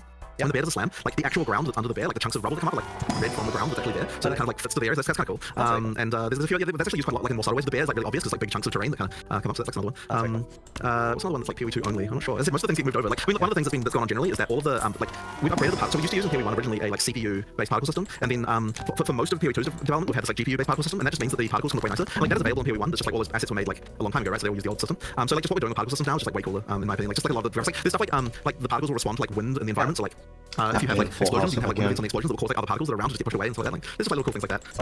Yeah, so there's nice little touches. As all that stuff is directly available in POE1, it's just it would require us like redoing a bunch of fixes to actually take advantage of it. So yeah, probably some of the newer stuff in the leagues probably does, but most of the stuff isn't that. Yeah. Hopefully that answers some of those questions. No, that was great. Actually, I thought of another thing. Guilds are not transferring over to POE2. What about guild slash tabs? So because of the fact that guild isn't, it means the stash tabs aren't either, and that's kind of unfortunate because I would want that to happen. But in order to, the guilds just aren't integrated across both games. So therefore, because one guild owns the tab and that guild isn't across, like therefore the tabs are where they are. And as I said, that's really not a like policy decision. It's just kind of a technical decision. So I suppose in order to fix that, we have to merge the guilds to POE1 and 2. And like I wouldn't even be against that idea. It's just requires more work than what we have time to do, unfortunately. So the answer is basically you will have to buy the stash tabs again, right? You will for that, yes. But as I said, I just wish that wasn't the case, but it just is unfortunately just due to the way that we couldn't get the guilds merged. No, that's fine. Is POE Mobile still being worked on? It's not being worked on right now. Like we put it on hold when we like as we realized that we needed the resources, and effectively the people who were working on that, they then were the ones who then were taking over the console interface for POE2. So what that meant was that we suddenly had a team that could actually like work on all that stuff and like do all the work we need to do with the console. So the intention. Hey awesome streamer, your stream is amazing. Would love to know your schedule and maybe chat more in Discord. My username is Chillin, and I've seen that before. Disregard last statement. Describe the shape of a banana entering a black hole. Would be that when we get to the point of like feeling comfortable with like POE2 is fine, like all the interface stuff is like all resolved, like we're out of early access, we're kind of like everything's good. Then we'd be keen to restart the console version, the mobile version again. But for the time being, we're working on it. And yeah, we'll just have to get to the point where like feel okay, yeah, the console version of POE2 is like is good enough that we can get some of the resources and move them over again. Awesome. I don't know if the last one's like a question. I just want to throw my hat in the. Oh my god, please let us mute other player sounds. I hate the Goblin troops. I want to throw my hat in that. Okay. So much. Understood. Yeah, understood. I'll talk to them about it. Awesome. That was pretty much all the questions I had. Like, thank you so much. Like, we are a few days out for lunch and you're taking time to do this. We all the community super appreciate it. Yeah, thank you so much, and we're very excited to play POE2 when it comes out. Yeah, awesome. Well, thank you very much for giving me a chance to talk to you guys again. It's always fun. Awesome. Yeah, thank you so much, and yeah, for everybody watching on YouTube and Twitch, try to die. Less See than you the later, servers do. Awesome.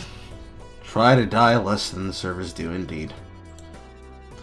We're gonna die so fucking hard, bros. You're gonna die so fucking hard. It's gonna be so fucking hard. It's gonna be sick.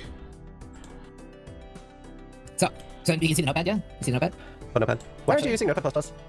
Why does everyone keep asking me that? Because I'm not a programmer who's a big, massive nerd who has to use Notepad++ because the other students bully him. This is why you That's couldn't do that puzzle as fast as me, Seal. Because I'm not a single hint. Basically, and this is good. The idea was this. We're not necessarily presenting any new information today. Well, obviously, we don't have access to that. We're just writing down everything we think we know, and then sharing it with each other in the hopes of like understanding it better. You know how when you teach somebody else something, or you tell somebody else something, it helps cement it for yourself as well. Yep. So that's the idea. So anyway, so I guess I'll tell you everything I know, or me and Khan know, I suppose. Obviously, I don't even know I wrote 6 classes. I was just getting good up. So important general changes. We have hits, which are no longer separated by a tackle spell. They're just hits now, which has a few really interesting ramifications. Obviously, this means you can now, I believe, I've written it down, so this is my current information. So feel free to tell me I'm wrong about anything. We're trying to learn, right? Yep. But we believe you can evade spells and you can block spells. There's no spell block or spell evade or anything like that. You can evade and block spells. Correct. Which is Cool. I can evade spells. I can kill spells. I can potentially beat someone's ass. crazy. But it's not as OP as you think because you cannot evade or block anything, basically. There's nothing you can really do to dodge big slams. Like, think like a Katava slam or a Shaper slam. Well, I shouldn't say there's nothing. There is like special keystones or gear. Yeah, so you can get like 30% damage reduction on those, right? Yeah, you can. There are exceptions, there are keystones. Yep. But we'll go over those separately. But in terms of like base default mechanic, if like a Shaper slam is slamming you, you won't be able to block it, you won't be able to evade it. It's gonna hit you. There are keystones that can mitigate this further, but that's a layer of complexity above. We're just talking base default mechanics right now. Also interesting to note is a massive like overtuning balance point in POE1 with resistances and how you can like going on prototype, how you can have like negative 200 res or negative 100 res. Now they've just decided to say fuck that. You can no longer have negative res. You can also not pen either below 0, which also means having like enough pen or negative res or exposure to get to 0 will be really accessible and important to get. I think they'll essentially balance the game around you having like enough to get it pretty much to 0, I would assume. Because they are very large sources of like pen and Balance game. Balance game. Yeah, in-game. But yeah, like I said, they can no longer go below 0, so you're not gonna stack like 15 different sources of minus res. Because it's not gonna increase your damage at a certain point. Yep. Another big one is conversion. No longer, I'm not sure how to word this correctly, but to put it plainly, if you convert half your damage from fizz to cold, and you have physical damage, it won't apply to the cold damage conversion. Wait, so really? What's the source for that? Yeah, I wouldn't mind the source for that too. Any knowledge chat on the source? I mean, it would make more. It's more. What do you call this? It's more intuitive if it works this way. And they try to make everything more intuitive for new players and stuff. It was Rishi in Discord, so he must show it in one of these videos, right? Okay.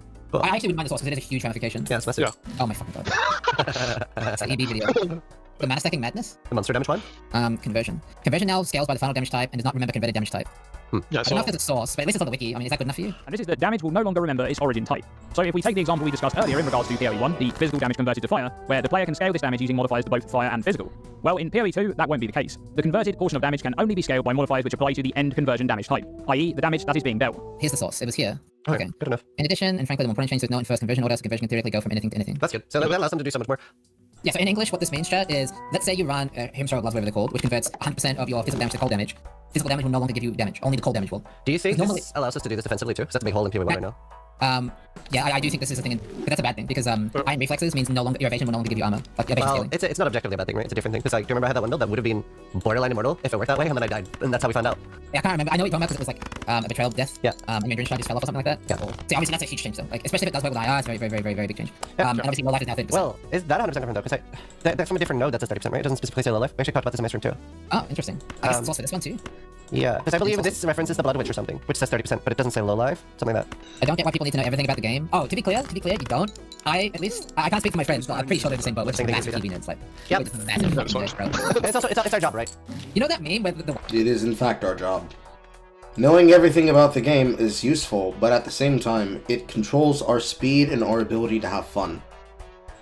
We don't need to know everything, but it's nice to know everything. And of the things that we know, we increase the things that we get to play with, and thus increase our own fun. Manacle.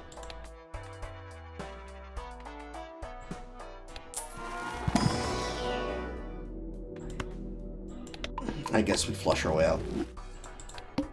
wife is like, wonder what he's thinking about, but he's thinking about other women. And the guy's like, The Rum Empire. how does that work? That's exactly. That's literally. That's literally us, yeah. Yeah. So rest reduction can still take res negative, but you can't penetrate negatively. But something like Darianis would still work.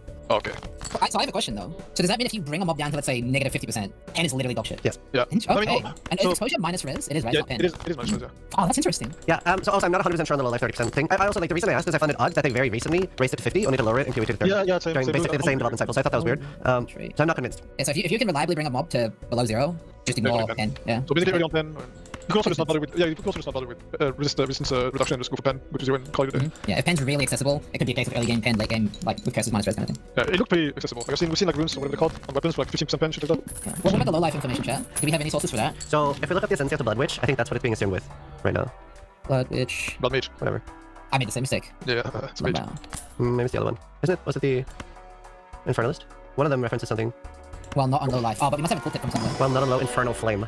Oh, that's got nothing to do with low life. Yeah. I don't see why they would change it. Yeah. And we saw a video earlier. Yeah, some of those. Yeah, They were yeah. on 50% life with petrified blood, which means that mechanic is probably still in the game. Like, Well, like they always a low life build or something. Do we know Oh, what here you we said? go. But Oh yeah. We don't. The big stream, they said low Flame was 30% and below. So people are basing it on that. So I am assuming that low Flame is 30% and low life is 50. yeah, that makes more sense. Yeah, you're right. Okay. I'm officially taking that for now then. Penitration is also 30. Ooh, that is true. But I guess it's not enough. How about I put a question mark? So question mark just means If Pain not Attunement is 100%. 30, then I'm more Wait, likely. hold on. What does Penitent say exactly? Does it actually Yeah, say it has very specific wording. Let me find it. Didn't you have it open? There you go. This- Penitration, 30% less. Oh, this is low life. No, It literally no, says- no, I was like, what are you guys talking about? It's 30% damage, not 30% Yeah. low life. It does say 30% though. I know, yeah, you're wrong. I love that. So I'm not convinced that low life is 30. I'm not saying it's Yeah. not, I'm just... I mean, if that's the only source, if that's Wait, literally the only source, then I don't see how it could be 30. Wait, is Roman I think P1? Do that Yeah, term. I'm Is it pretty anywhere? sure Escher's shield that used to work that way. PoE what is mirror. Yeah, what is 1 mana then? Is it 30 or is it 50? Well, I don't think the shield even exists anymore. I guess the best way to check is where single patch knows where they change low life, because if they change from mana 2, then it should be Oh. mentioned. Maybe I was confused because this is just not on low life. Yeah. Yeah. In PoE1, everything went low is 50%. So it could be that it's 30%. To be fair, Because, I think it's basically a 50-50. It's 50% chance whether it's 50 or 30. Oh, Infernal Mantle is low mana. Low mana. Yeah. Although it doesn't say what low mana. Well, So on the wiki it says Oh. the mana is 50%. Apparently. That's a bad wiki mode. Thank you, Alex. Thank you. just resubscribed for 89 months. I'm kind of tempted to take this off then. If that's literally the only source, Yeah. I'm kind of a doubt, hey. Yeah, low mana is a condition applies when the player's mana pool falls below 50%. That's PV1. And apparently, this, I don't know if it's true, I haven't seen proof, but they said low mana was 30%. Is this got the receipts? Again, I'm not saying it's not. I just don't know. If it's 30%, I'm coming after you. Wait, no, but I think it could be 30%. I'm just saying. Wait, I'm we're gonna sure. get I'm trying to be factually accurate, and I'm mad. Yeah, he's- He's mad. He's Relax, gonna sneeze on me, chat. I'll come That's pop okay, on you. but you have to be mad. Now this is directly from the Dreamcore video, and he does show the receipts for this at least, via some math. But it's 12 life per level and 4 mana per level, and we also have some attribute information and spirit information. You might have spirit hasn't like fact checked yet, but it's supposed to be a base of 0, meaning that you cannot reserve minions at level 1 Yeah. unless you get a scepter to grant you either free minions or additional spirit from the scepter. Yeah. And then there's every act has like a quest reward thingy to give you 30 spirit, meaning you get 180 by the end of crawl. Yep. So and you can also get additional spirit from soul cores, which are those socketable rune-like things. But they are notably different from runes. They're like they come from something else. I can't remember what was it like. What you made or something, I don't know. Yeah, it was one of those You mechanics. think we'll have It was- anything rare runes like Zod? Who I have knows? no idea, I'll be honest with you. I have no idea. Who knows? I'm Oh, sure Soul Core's ultimatum. I'm gonna write that down as well then. Are runes just random drops? Soul Cores equals ultimatum, runes equals world drop. Is that correct? Yeah, actually, speaking of runes, do we know how common they are? Because they have to be very common for the world they're supposed to feel. Are they supposed to replace like the crafting bench to solve your problems while you're living? Well, they're this not- is the point, right? That there might be common runes, but there could also be rare runes. Yeah, I know. But, like, I'm saying in general, like the common runes do drop very often.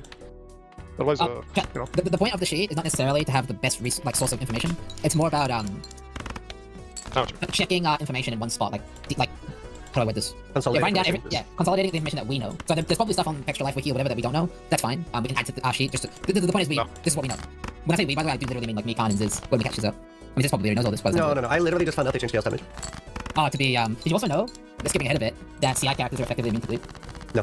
I'm learning a lot.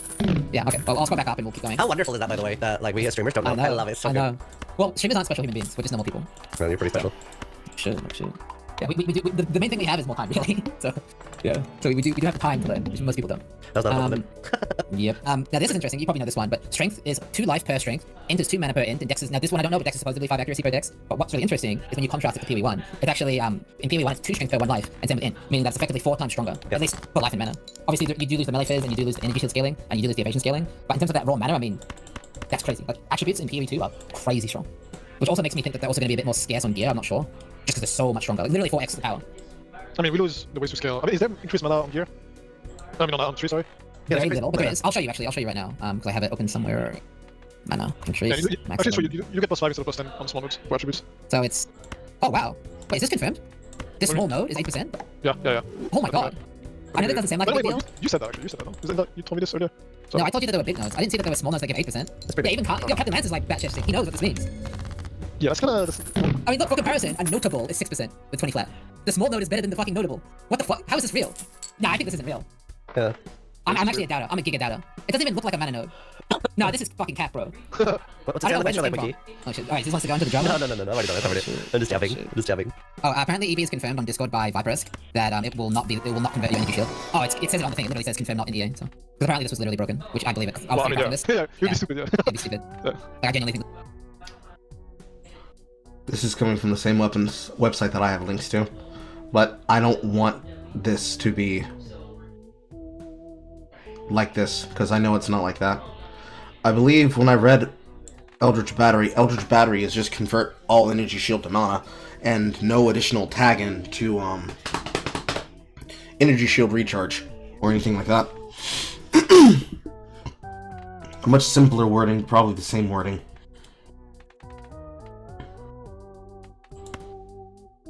Boom, boom, boom, boom, boom, boom. Boom, boom, boom, bing, bong, bing, boom.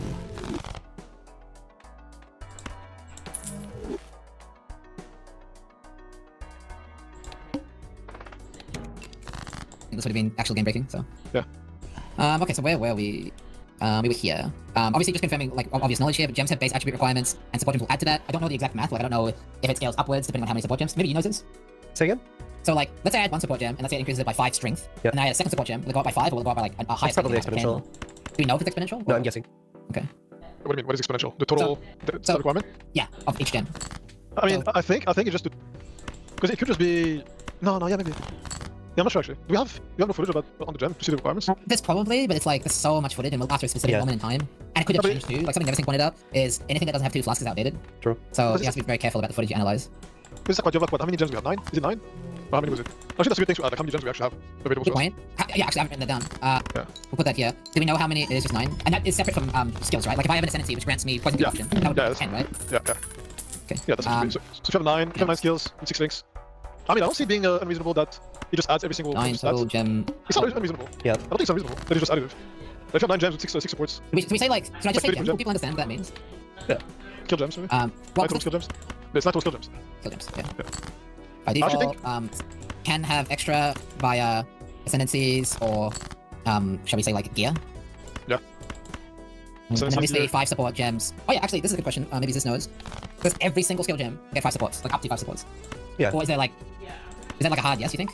I would say so. Like we haven't seen anything contradicting that. Well, there was some footage showing Ray's shield having no support gems.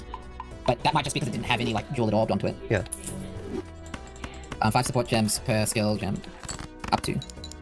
Yeah, I actually think it's just additive, man. The stat requirements. Yeah, because 9... Because you get like you get like 45 support gems total. And that just works. Yeah, because it would be 250 total stats required to equip Yeah. it. And you get half the amount of stats from 3 compared to 1. Yeah, you're probably right. And that's just assuming you have no skills from gear, which you would, most likely you would from someone. Yeah. So I think that looks right. Plus 2 in gem. Like, I won't mention plus 2 in gem because I did already mention you can get extras from ascendancies. And then I said this as well, gear just works like POE1 attributes. From what I can tell, this is correct. Like if it says 150 strength, it doesn't add like gems do. You just need 150 strength to equip it, kind of thing. Yep. And then the highway travel nodes, we mentioned plus 5 you get to pick. Yeah, I like that. I feel like I'm gonna be taking strength a lot in hardcore. yeah, strength. For life-based characters, because of how much life you get, strength seems extremely important. Yeah. I mean, that's what I think that's what Giants gonna be really fucking good. This is gonna be great. What?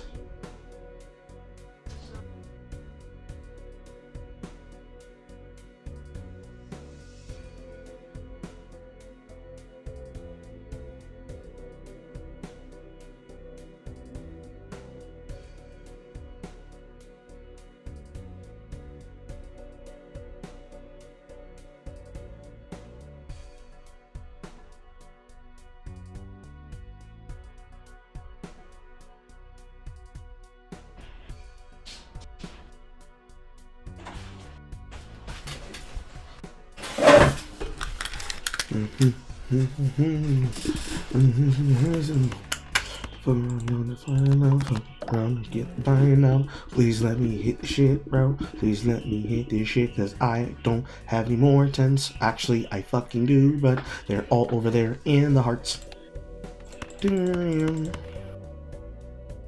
Is flush 5 enough? Flush 5 is not enough, I'm a sad boy. I'm a sad man. I'm probably gonna lose cause I can't get enough here. I've got to pray that I hit the numbers, yeah. I have flush, but is my flush enough? Not really, bro. I'm fucked unless I hit some blue numbers here.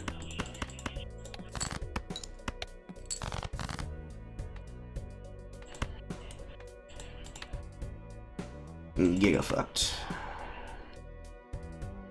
Giga fucked. Unless. Barely.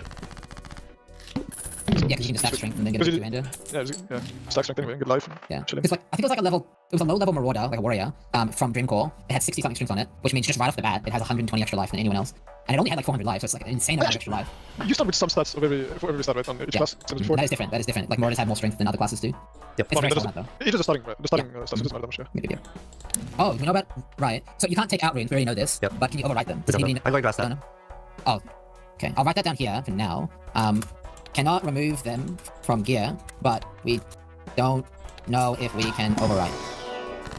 After we do this deep dive, you guys can like help me go through questions because I'm trying to maximize. There's so many questions people have been asked that like I don't really care about asking because we only have 2 hours. Like, I really want to maximize what are the most important questions. Oh, so there's still time to change the questions, or you're just trying to trim? I haven't even like made a full list. I'm sending a list to Jonathan later.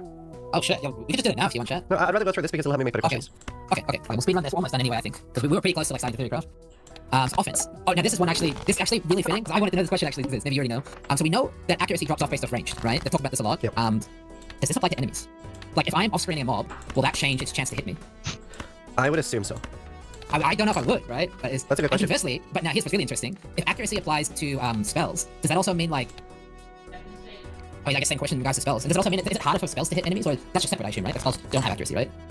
For players, I mean. I would assume they don't. Yeah. But that would be an interesting one to know. It applies to spells? Yeah, it's really interesting. We covered it in innovation. But you can evade hits, right? And spells count as hits now. Yep. Which is confirmed. Which, again, very weird coming from POE1. But that is confirmed. A monster actually does have accuracy on their spells. Correct? I mean, they do. That is essentially... I mean, I don't see any other conclusion, right? That must be the case. I might ask for clarifications. Only monsters, though. I don't think players have accuracy for spells. Instead. They just don't have spells. Oh, that's a more intuitive way to understand it. True. Yeah, I'll still be able to hear you though. Okay. Still, though, I still want to know if you're off-screening an enemy, does that affect the accuracy? That is still a valid question, I think. Because if we assume all monster hits are attacks now, essentially, I still want to know the accuracy question for monsters, I think. Obviously, there's a whole section on ailments. Now, this has lots of things to clarify. So, whilst this is AFK, he says he can hear me, so I'll just rapid fire them. Elemental ailments, and we do believe this is specific to only elemental, the difference there being it doesn't apply to bleed or poison. And their chance to apply an ailment is now based off the hit that applies it. So, for example, if you hit an enemy for a certain amount of their threshold, it might give you like a 30% chance to apply an ignite, or a 30% chance to apply a shock. Which also means if you crit with like a lightning hit, it will therefore increase the chance to apply a shock, purely because the hit will be larger than if you didn't crit. Freezing shock and build-ups. I believe ignite and shock did not have build-ups. Let me just double check. I have the source for this before we hop off. I have lots of fucking images to open though. Give me a second. It's gonna take me a second. I'll just read exactly what this is a GGG employee wrote this in the Path of Exile 2 Discord. Damaging ailments care about the final pre-mitigation damage of the hit now, so crit damage naturally affects ignite damage with crits. Damage relative to the monster ailment threshold increases the chance of inflicting ignite and shock specifically. So they're differentiating ignite and shock from build-up like freeze. Crits have no specific interaction with ailments, but they are more likely to inflict ignite and shock because they deal more damage, but that's it. Ignite and shock chance is based on damage relative to the monster's ailment threshold. Currently...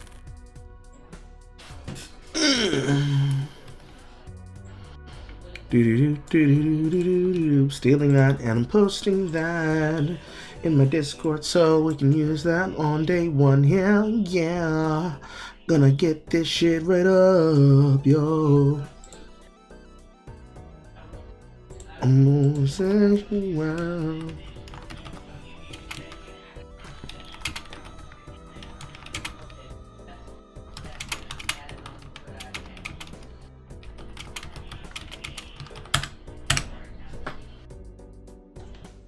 It's based on 25% chance to apply per 100% of ailment threshold to hit deals. So let's say you hit a mob for 1,000 lightning damage, and the mob had an ailment threshold of 1,000. That would give you a 25% chance to apply shock.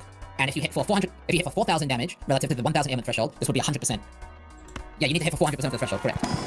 Yeah, so ignite and shock just have a chance, which is not build up. I'll link this in chat. Yeah, more damage is better, correct? What if you had ball lightning with 750% more shock? I believe the way that would work, chat, is let's say you hit for 100 damage with ball lightning and you had 750% more shock. That 100 damage would count as 850 ailment threshold. Does that make sense? So if you, let's say the mob had 1,000 ailment threshold, this would give you something like a 20-ish% chance to shock with ball lightning. Ish. I don't know the exact, I mean, I have to get a calculator, but you get the idea. Essentially, it acts as if you're hitting a lot harder. I'm back. What if you use a flat percent shock support? My understanding is that doesn't exist. I'm back. Hello. Yeah, so feel free to chime in about any of the ailment information. It is a little bit confusing, specifically how there is... Essentially, freeze has build up, ignite and shock don't. They just have a chance depending on how hard you hit relative to the ailment threshold. Even on bosses? And, well, bosses have their own special ailment threshold, remember, which is much tinier than the HP bar. Yep. But much tinier, by the way, chat. I actually, bit of history, I found it easier to chill Uber Azeri and the Gauntlet than like a normal map boss. Which is, because I did all this testing for Gauntlet, the Gauntlet I won, do you remember this? I remember. Yeah, so really interesting. Bosses are usually easier to chill. Like the Shaper's easier to chill than like a map boss sometimes, just because of ailment threshold values. Because they can really tinker with that manually, that hidden value that we can't see behind the scenes. Yep. Anyway, what's really interesting on top of this, because this is obviously just Why would I elemental forget? I made the ailments. Bleed, specifically, and we do have confirmation of this, requires, you have to hit their life pool in order to be able to inflict a bleed, which means that if you're a CI character, you are effectively immune to bleed. But this is also, the reason they had to do this is because bleed and poison both bypass energy shield. This is different from chaos damage doing double damage to energy shield. It completely bypasses it, and this, I can show you, I don't know if you've seen this. Have you seen it? No. I'll bring up the video. Because this is a tooltip, so this one's kind of like, well, it's not confirmed because, you know, everything's subject to change, but it is somewhat confirmed. Oh, you don't need to unmute, this one's just reading. Okay. If it, like, well, but you can see it reads, protects your life by taking damage instead, rapidly recharges, if you don't take damage, cast damage removes twice as much, yep. And damage from bleeding and poison bypasses energy shield direct to remove life directly.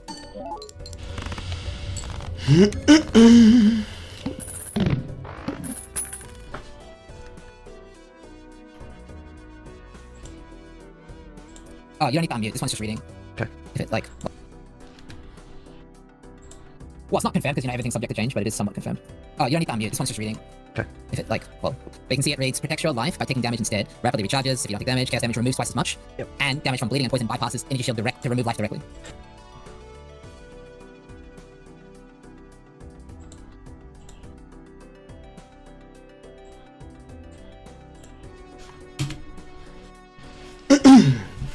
Energy Shield protects life by taking damage instead. Rapid recharge if you do not lose Energy Shield for a short time.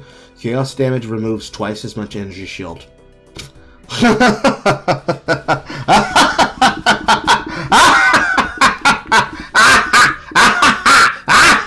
Oh, y'all funny.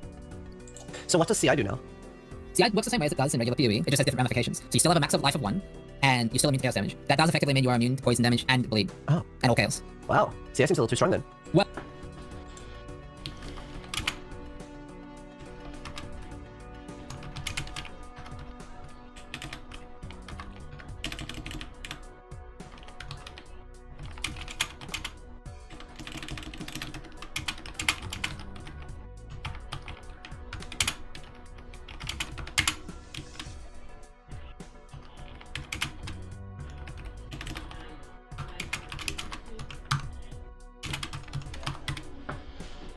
Well, that's actually the next point on the list, because we went over this a bit. I'll skip down a little bit. But in order to make CI not completely busted, they basically neutered every single tool we have for it. Everything. So Energy Shield recharge rate has been lowered from 33% to 12.5. Oh. The delay is 4 seconds, up from 2. So this is mathematically 6 times worse. Well. Right? Because a third of the recharge rate and twice the delay. Yep. And then we also don't have things like Wicked Ward.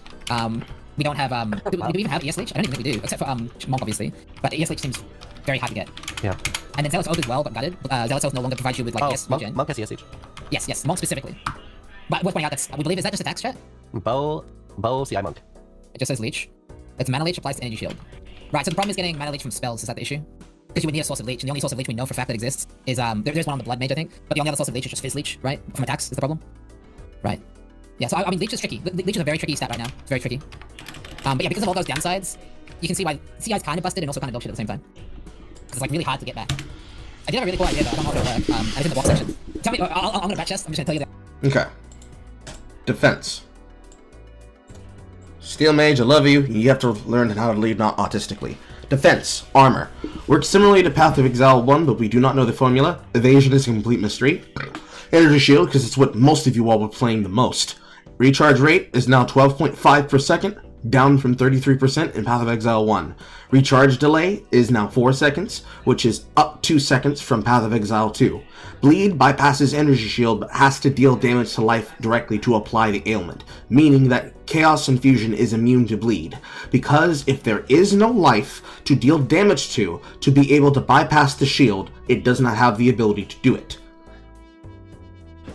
Poison bypasses Energy Shield directly, as does all Chaos damage, but it is still Chaos damage, therefore CI still works as intended, thus meaning Chaos Inoculation makes you immune not only to Chaos damage, but now also to bleed and poison. 3 out of the 7 biggest map rippers that can kill a build, meaning builds that wish to utilize this and utilize high amounts of ES, now shortened to yes in a sentence, will be a case of fuck everybody in this room, none of you can kill me, everyone's going to die. So, those that use this are going to have to use Mind Over Matter. And if they're using Mind Over Matter to try and protect themselves, they have to find a way to make sure they have Mana Restoration and Mana Regeneration, and that they're not wasting too much of their spirit. Necromancers can probably get away with this because they're going to be using minions to fight. Those that have some form of burning resistances and wards, such as that of the demon, are going to be using a form of resource that may or may not affect with that. Lightning damage is GG!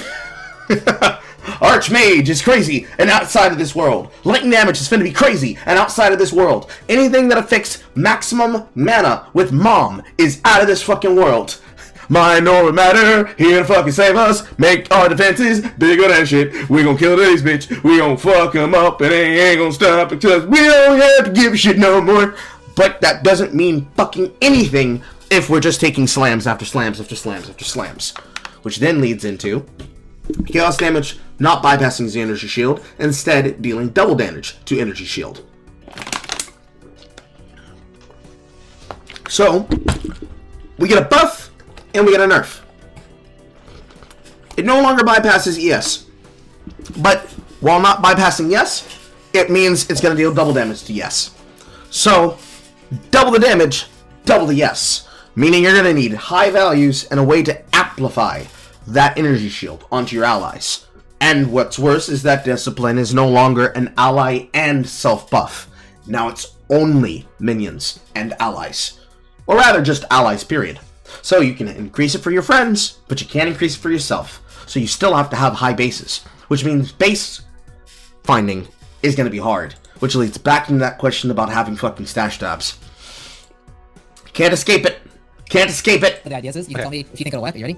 So, everything I just said, right? ES is insane if you can recover it, but you can't recover it, right? It's basically impossible to recover. However, there's one item, one gem that exists that, let me see if I can find it. Stun. Oh god. Why did I look it up like this? Am I dumb? Wow. Energy shield. Is it? Oh, here we go. Energy barriers. Energy shield recharge begins immediately and is not interrupted by damage for 3 seconds when stunned when using supported skills. So you might be thinking like, okay, well how do you force trigger this? Well, now this is theoretical, but if it works, it's hilariously OP. Oh, yeah. Active block, yeah, because active block is based off stun, and if you get staggered, it should theoretically stun you. We're thinking it stuns you. Yeah, right? yeah.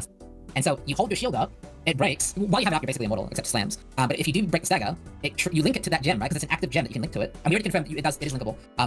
That will then trigger your ES recharge. The whole like except for AoE is pretty scary though. It is. It's not immortality, but that is really strong, right? You're not. It only rocks from the front. Yeah. I'm not saying it's immortality, chat, but it is really, really strong, right? What do you think? Yeah, I mean, I think that'll work, but I don't know. I don't know if it's hard survival. I think it will be, at the bare minimum, very tanky for softcore. It's scuffed even for softcore. I don't know if it is that scuffed. Chat, No, I don't think that's for softcore. Yeah, chat, this is true. Look at all of the gameplay teasers, all of them. There was only one footage at all, only one source of footage where they didn't take a single hit point of damage during a boss fight, and it was the one where they had the shield. They literally did the entire boss, a full boss, and it wasn't like, they didn't just one-shot it, it was a long boss fight without taking a single point of damage. I think block is really strong. Like, really, really strong. Now, you do have to avoid the slams, but I think the slams will kill any, I think, chat, the slams are gonna kill you with, like, you're fucked with the slams. Like, everyone's fucked with the slams, right? It is what it is. But there's a lot of damage that isn't a slam. That's pretty cool though. Yeah, there is one caveat. I think that mod only appears in armor ES, because I think it's an armor-based implicit. But that's fine. Oh. Hello? Can't I find... Yeah. We can hear you now. Now you're muted. Oh, fuck me. Have you been talking this whole time and you've been Yeah, I've muted? been talking, you've been fucking so doing while I was confused. No, you were muted the whole Yeah, fucking we haven't time. really talked in a long time. Dude, the fucking Discord icon was deceiving me. Dude, because the problem is like when I have you shit full screen, I can't tell if I'm muted or not. You know the best part is, chat? This is true. Khan thinks we're ignoring him on purpose. No, but I mean, I know you did. That's why I was confused. Because the icon is lit up when you can talk. No, because... No, but it's like there's a fucking, what's it called? It's crossed. Microphone icon, but bottom is crossed. You think I'm just yapping over you, ignoring the fuck out of you? But like, it's been like 10-15 minutes. Oh no. Sad egg. I'm feeling dude. Mad. Why is Karn mad? I'm feeling dude. No, I'm not muted. See, that's the thing. Like right now, it looks like I'm muted, but I'm not. Look at that screen right now. Look at it. Yeah, It's exactly what I'm talking. Yeah, I'm it's not bad muted. stuff, It should be as muted. It's like... And make sure you run your Discord as admin. That helps sometimes. Okay. Well, You can restart now if you want. Yeah, you can restart now. yeah, probably. Oh yeah, Yeah, that is different than mine. What's different? Yeah, his mute icon. Oh. Yeah. Oh. Hello. Yeah, we'll talk about builds as well. I don't know how much I told you or you understood this, but I wanted to do a key giveaway too at some point today. Because I have like 27 keys to give away. I was just gonna give them all away. Just gonna do a big giveaway. I'm gonna sell them. $50 each. Scalping. Oh shit. I have the keys and I'm gonna sell them. Oh shit, that's fun.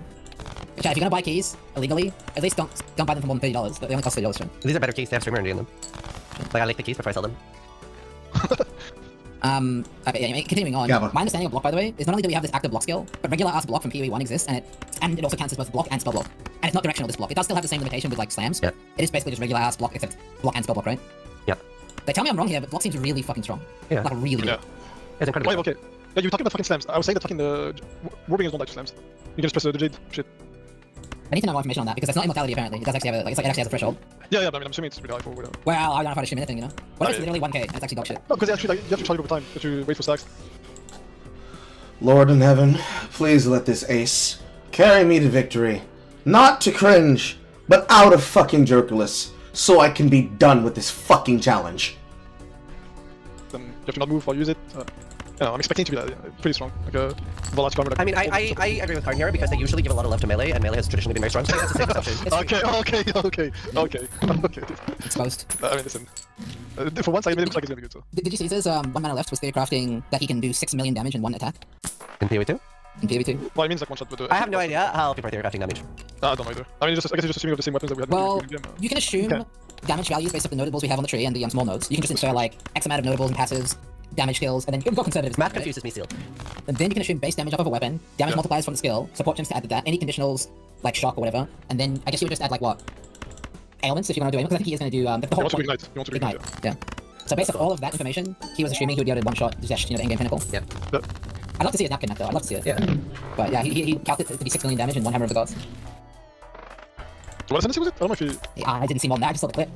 Yeah, I'm just curious about what ascendancy. But I mean, I'm assuming he's gonna be probably Titan or something. Titan. Titan Warbringer, yeah. I mean, okay, we're gonna talk about Warbringer essences later, I guess. Yeah, so we will be talking about all this, like the build-specific stuff later. Again, we know fuck all, so I mean, it's not gonna be that interesting. But this will go over like some of the builds he's thought of. And again, when we say builds, it's more like totems look cool. That literally is what I'm doing. You must have made 8 totems again, no! I'm melee. I'm melee. Huh? Because even though we're nerding out over mechanics, I would say we have roughly like 25% of the information we need, right, to make a build. Because we have a few passives, a few notables, the keystones, and not even full ascendancies. We just have like partial ascendancies. So we just don't. And gear is like a real guess at the moment. Yeah, that is not. Like for example, everybody's like looking at Titan for Warrior, but I think that it's not gonna take much for Warbringer to be insane. Even from the info we don't have, so. Yeah, so we're missing a lot of information. Yeah. Okay, so we're here now. So another mechanic that we know about is overflow. It's not very accessible. It's not designed to be, but it is very powerful. It allows you to double the pool of the of the overflow type. So Blood Mage allows you to collect orbs, right? That overflow your life. Yeah. Is that correct? Yeah. Waking Dream. Is this the energy shield one? Can't remember. Was it everything? Doesn't it recover everything? Let me double check actually. POE2 ascendancies. Meditate. There, Chillin. Yeah, life damage and mana. Overflowing damage, holy shit, dude. Yeah.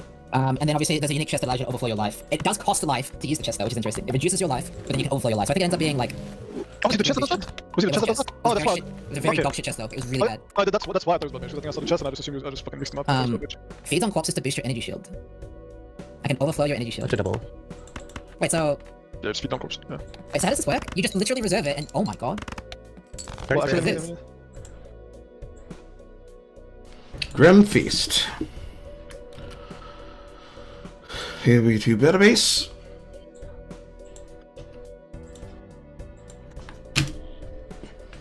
Feeds on corpses to bolster energy shield, while active enemies and minions that die in your presence drop Grim Remnants. Picking up a Grim Remnant grants energy shield and can overflow energy shield for double its amount. Grim Remnants recovering 24 energy shield. Based. Yeah, you just turn it on and you basically get instant kill that overflows. That's crazy good. Yeah, that's You don't know the way to get that for bossing though. No, but for mapping, I mean, you know, admit maps could be quite dangerous. Well, the thing is, a big part of the thing is gonna be just mapping. If you don't get map bosses like every map. And these, unlike support champs, these do level up, right? Oh, yeah, I guess it's level 7. It's level 7. Yeah, so this is actually, I mean, we don't know the value. I mean, let's not take the values too seriously, but it's a safe assumption that this is not the upper limit. So that could be very good. Oh, If you're using this as a summoner, yeah. If you're using this as a summoner, and I pick up a Grim Remnant, do my minions get shield, or will they pick up individual Grim Remnants? Oh, well, your minions are cocky. Yeah. Also, yeah, you can just have this with the minions that die. The assassin shit. Well, only if what this said is not true, because if the minions cocky, that would be very bad. I doubt it. Actually, only you. Yeah, I'm assuming only. I think only you can pick up this. I'm gonna Yeah, this. that'd be good. What do you think about That means that, honest to God, legit, like, Okay, that's fine, thank you. minion stability CI build that's like basically broken. Like, you start picking up Grim Feast and you're like a god. Depends on how high the I guess it would help with the recovery too, for yes. Even outside the overflying part. Yeah. So yeah, overflow is a new defensive mechanic that we don't have in POE1, but it looks very, like, hard to get, but very strong. And then obviously Leech, we were delving into Leech when you arrived. Like, I think you can't talk about Leech when you literally arrived. We were just literally looking at that now. My understanding is it just works. You just Leech damage based off your life. The damage you deal. Well, yeah. I assume it's capped though, right? It is capped? It must be. No, I don't think this is capped though. Nobody capped keeps based on your damage. The entire thing is like PoE1 Well, how quickly, what's the Leech rate? It must be Leech rate, no? Check Yeah, the video. it's over, yeah, it's over, What's the simplification? Because I think everyone knows how it works but me. What's the simplification? Okay, let's watch the video. Yeah. I'll pause my music. Yeah, sure. Dream Core PoE Leech. Part of XO2, Leech is being significantly simplified, to the point that there is now only 2 relevant stats: the percentage of damage a character will leech, and a new mechanic in PoE2, leech resistance on monsters. The amount of resource a character leeches is based on the damage a monster takes from a hit after mitigation, multiplied by the sum of percentage of damage dealt leech as X resource that the character has. That total is then multiplied against the monster's leech resistance modifier to provide a final total amount of recovery that will recover the resource over time. For example, let's say a character in early acts has 2% of physical and final total damage dealt leech. The amount of resource a character leeches is based on the damage a monster takes from a hit after mitigation, multiplied by the sum of percentage of damage dealt leech as X resource that the character has. That total is then multiplied against the monster's leech resistance modifier to provide a final total amount of recovery that will recover the resource over time. For example, let's say a character in early acts has 2% of physical attack damage leached as life and hits a monster with an attack ability. The monster takes 2,000 physical damage from this hit, so the total leech amount is 40 life. The monster has 30% leech resistance, so the character recovers 28 life over time. Monster leech resistance is based on monster level and will generally increase the further you progress in the game. This system is not designed to make leech ineffective against some monsters or bosses, and is instead intended to counter exponential damage increases that a character will ultimately experience over the course of. Isn't this also how D2 does Leech? Or was it last epoch Yes. maybe? I think it's... Okay, the thing is like in last epoch, yeah, it's not similar to last epoch, to be honest. It's basically if you do a certain amount of damage, you leech a certain portion of that damage, then that leech is recovered over time, we just don't Is know that, yeah, I was about to say, the duration always the same? Well, I think they explain duration in a second, but we think it's 1 second. Yeah, it depends on the duration. It's gonna They be... present a somewhat balanced amount of leech at any one point of game progression. For example, comparing leech recovery in Act 1 to Act 6 should present a somewhat equal amount of leech relative to the character's total resource pool. The only information that we don't have just yet is exactly how long a leech instance will last for by default, but based on the interview Zizarin did with Richie and Jonathan, their answer about leech may suggest that a single leech instance will recover the amount of resource over 1 second. I'll link the timestamp. Wait, so you knew? Yo, explain. Yeah, he knew. That's what I remember this. Bro, my memory is like a goldfish, alright? Like, yo, hey guys, where's the source for this? Oh, it's Sid. I'm the source for this, apparently. Okay, sorry. Yo, I have no memory. I'm sick. Leave me alone. Alright, leech. But yeah, that's why I was saying, like, I don't know, leech is either insane or fucking dog shit. Damage, X, leech percent, leech amount, leech percent on gear, on character, X, leech resist on mobs, equals leech amount over 1 second default face duration. Yep. Pretty simple, right? It seems to be a development into the fixture life bullshit, by the way. Sorry. Oh, content? Content, I mean, wait, hold on, I'll link you. Oh my god, okay. I didn't want this to be a drama stream. I mean, listen, man, like, I'll link you. On the mouth. Oh, right, because essentially they said that they gave it to traditional media, not people to make guides with, and then they're calling out Fixture Life for having guides on their wiki with POE2 information. So one was done now. One more thing, obviously, mana regen. This is new information done off the math of Dreamcall's video. He basically looked over the stat sheet, did some basic math based on his character, and he's found that mana regen is now 4% of base, up from 1.8% in POE1, so the default mana regeneration rate is over double. Which is pretty interesting. That's nice. Okay, personally, I don't know how you guys feel, but I hate mana as a solvable thing in games. Yes, I think it never brings anything interesting. Unless it's Well, my opinion on this is if it's like resistances, it's fine. If it's anything more complicated, Yeah, it's true. really fucking True, annoying. Mr. Vintage. Like it's something I expect to solve on every build, I like do like easily. Mr. Yeah. Yeah. See, actually, the best example of like mana being fucked is when you try to play slams early game. It's actually completely unplayable. Like you spend 7 points on your tree and your mana is still not sold. People are complaining about asking me like how they can sold mana because it is not sold even by spending like 6-7 points on your tree. And that's not reasonable. In P1 that is. Yeah, I mean, POE1 recovery is different. Having mana solved means getting out of needing to use flasks. Solving mana meant using reservation, which then requires reservation mastery, which you could solve after maybe 4 or 5 points, depending on whether or not you started on the left or right side of the tree. If you start on the bottom side of the tree, it has to be solved by leech. So you take some reservation, you get your damage up, and then you have leech. Or you get reservation to a key point, you put on any amount of recovery, whether it involves flasks, overloading, forbearing, or not, and you use it as a generator tool, assuming that you're not using flasks inherently with poisonous or explosion. In POE2, we only have life and we only have mana. If we get the ability to have extra things happening concerning talismans, that is completely to the detriment of builds that wanted to piano key, but we don't need a piano key because we only have 2 flasks, not 5. So activation of a flask to prevent you from dying because of the effect being activated that your build wants to counter is less of an issue. And then, if there is a form of clarity, if clarity is in the game in its original sense, that is probably your first early game solution. Because there's barely ever a build, except maybe minions, where you're not worrying about how you're going to get your shit back up. And since recovery of minions is automatic, POE2 has that problem solved on that side of the tree. So basically play a build that doesn't require it? But then that's not a fair answer, because what if I pick one of the wrong ones? I pick the wrong build, now my start's fucked to GG. There's 50 billion ways that can go south and sour. I guess that's less of an argument or more of an argument, but I think it's a bit of a cope. I think the people who are saying that are coping because they wanted to have a min-max build that lets them be a glass cannon, and they're mad that they're not able to do more. Which may be fair, but also you picked that. You picked that and now you're mad.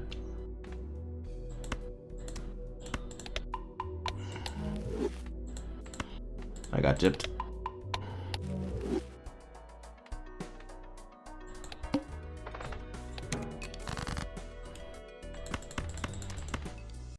I'll put it this way, I think we can all agree, if we still have to use the mana flask in endgame, that's gonna be a bit of a problem. I will solve it. On any build I play, I'm just gonna solve it. Like, I'm just gonna get it. I don't think it's as bad on POE2, because your mana pool is actually there, like you have mana to play with, and you have a slot dedicated to mana flask. I don't think So the reason why mana flask would be annoying is because what happens when you're out of mana flasks? I mean, that's the point. I think it's supposed to be a resource that you have to, well, for example, if you enter a boss fight, you need to finish the boss, kill the boss before your mana runs out, or manage your mana properly. I don't mind it as much in POE2 as I do in POE1. I do agree, the 4% mana is really good. Like, that's a Yeah, so big W. that's huge. And the mana regen nodes, unlike mana percent, are a lot more abundant. Like, there's a lot of mana regen. So I think it'll be, well, from what I can tell, I should say. I haven't seen the full passive tree. From what I can tell, it's this though. So yeah, we'll see. Obviously 10% res penalty for act. I don't know if you've heard anything about this but do we know if Chaos Res also has the penalty? So there was maybe a hint, but I'll show you the information. Okay. You don't need audio for this. It was just here. He has 10% negative lightning, obviously that's just the 10% penalty. Right. And his Chaos Res is 0, and he couldn't determine where he had the Chaos Res from. He might have had it from a quest reward. Maybe he's just forgetting. Yeah. So there's a non-zero, because he said he had no chaos on his gear for sure. So unless he had it from a quest reward, there might not be a chaos penalty, which would be interesting. Right. I mean, I think that regardless, we'll almost certainly have chaos rest penalty in maps. I think I could see it not being there in the campaign, just because, for example, in P1, you can resource space. Yeah, I'm assuming there's a rest penalty for chaos, but something to keep an eye out for. That would actually weaken chaos inoculation slightly. Do you know what the hardest thing with POE2 is? Is that we have so much info about how things work in POE1, and then even in POE2, things have changed so much, so it's like, wait, does it still work like that? Yeah, I mean, when I heard about the block system, my immediate assumption was passive block got removed, and I was like, this is awful. Yeah. But the fact that it's both is Very good. opposite. It's literally insane. It's very interesting. I have a flask and charm section here. I guess I should fill it out. What do we need to know about flasks and charms? I suppose 2 flasks. These are dedicated life and mana. You can't have 2 life flasks unless you use a special, like... Yeah, that's what we think is the case. I think that's what NPC No, like, Yeah, Donovan yeah. did say, like, it is just dead for CI. Yeah. Okay. 1 dedicated mana.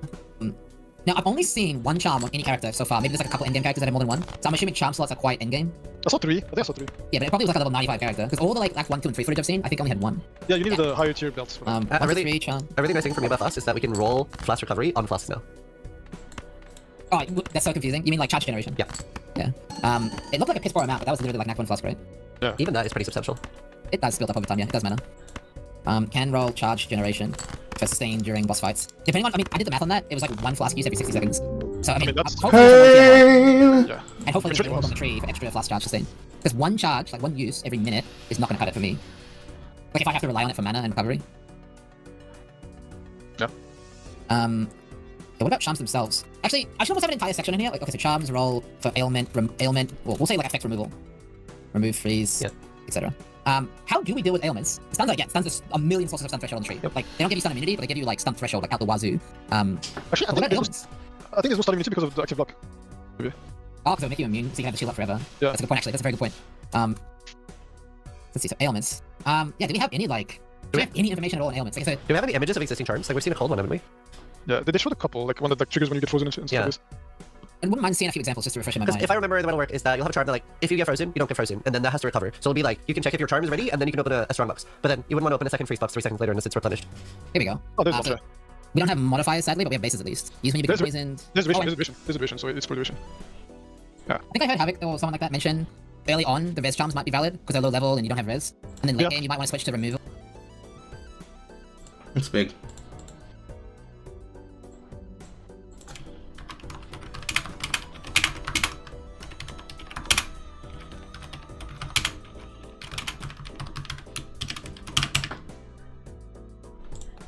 Like immunity ones.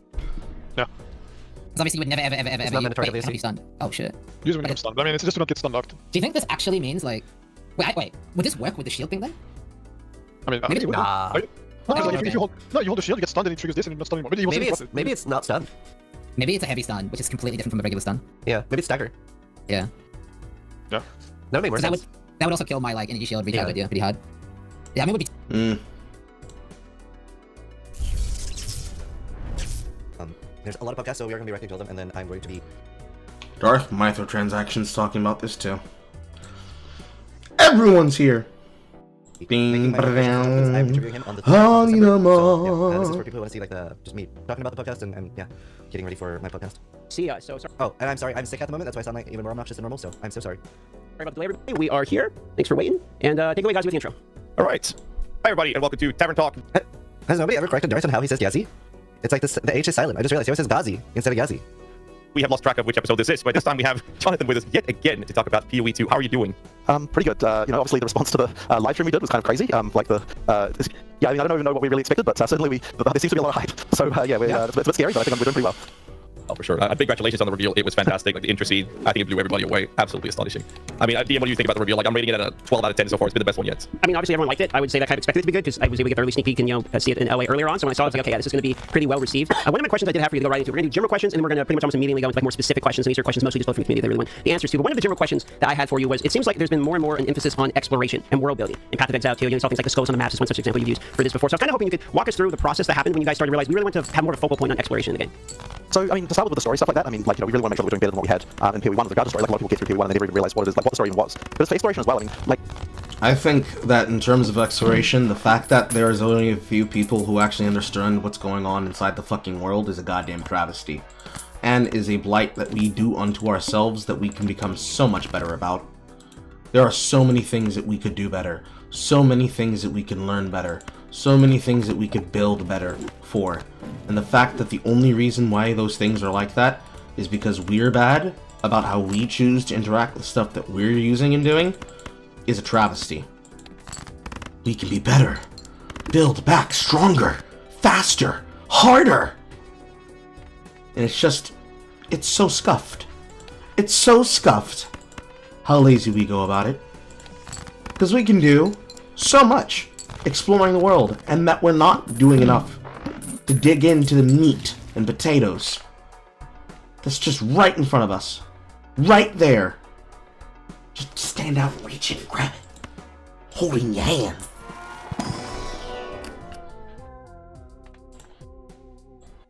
And only because we don't do enough.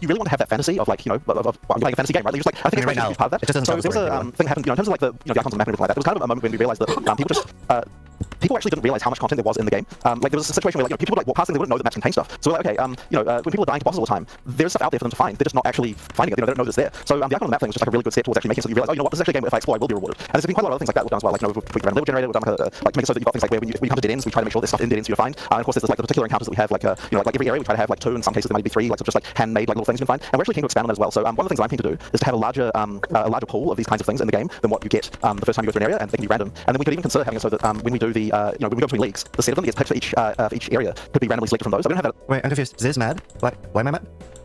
The moment. But it's like something that I'm very keen to do because I think that obviously replayability, it's an action RPG, it's like a huge thing. By having more of these things, you just want to like every time you go through the campaign, you just get a feeling of like, this stuff here I haven't noticed before, this stuff here I haven't, like just little things. I think those little things really contribute. And we even started doing that a little bit with POE1. Once we sort of realized we wanted to do this stuff, even with POE1 we started saying, okay, every league when we put one out, we want to have like 20, 30 just like tiny changes to the campaign that we can do, just so the next time you go through it, you just feel like, hey, like here's just something random that I never noticed before. And I think that's like it's funny because it's not really a headline feature. Like when we're announcing the a POE1 league, it's not like saying, oh, here's like a bunch of these little things. Like it doesn't really get anyone very excited. But I think that when you actually play through it, there's just that feeling of like, oh man, I never saw that before. It just kind of gives you just a better experience. So I think that feeling of just like just finding random stuff is really important. We want to do that as much as we can.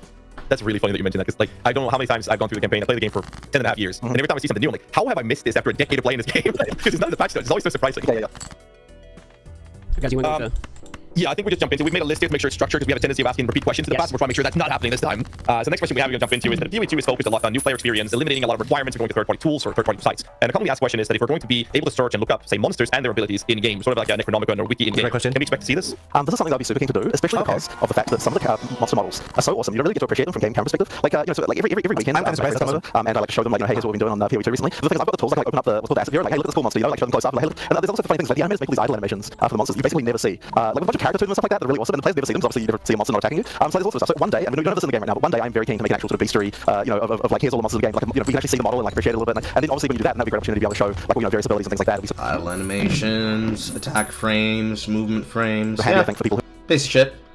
Only time you ever see those is when your character's strong enough to actually look at them, assuming that you don't have a build that's just complete screen spam. Wanting to play specters and to be able to have a big list of stuff. So I think that'd be a really cool thing to do one day. But you don't have it at the moment. I just think it'd be really awesome to kind of show off the work of the artists who have made all these awesome monsters. And like, yeah, some of them are really kind of gruesome. Like there's this random guy, just like a random example called a pale fisherman. And it's like this tiny little thing on screen that you barely even see. But if you like zoom into the model, it's like this crazy like huge like warped thing between a human and a one of those anglerfish with like dangling light thing on it. And like if you look at it real close, you can see there's like some screaming person kind of under there, like this mouth, like the idle animation, like it's like kind of crazy with like all this like like there's just stuff like that in there that's like like you really don't appreciate that. We just like blast past it and kill it in like half a second. It's just some random small monster. So yeah, it'd be cool to see that stuff. What was the name of that? Because we can get the idle animation when we race it as a specter. It's called a pale fisherman. I actually don't even know if it's in the early access because I think it might be an Act 4 monster. Yeah, in fact, the other thing as well is we're not going to give names like these. These are like internal code names. It's like the name of the folder that someone put it in rather than like the actual like lore name in the game. So I don't know if we called that in the final version, but yeah, it's just it's pretty interesting to see all that stuff. No, and I'll see if I can find it. Speaking of animations, I'm going to go off script here from our list already and ask you about the cinematic. Was something that I want to make sure I ask you about because it's kind of the first full like major cinematic that has really been revealed so far. So was it difficult doing your first cinematic? Did you guys get the result and the response you were really hoping for?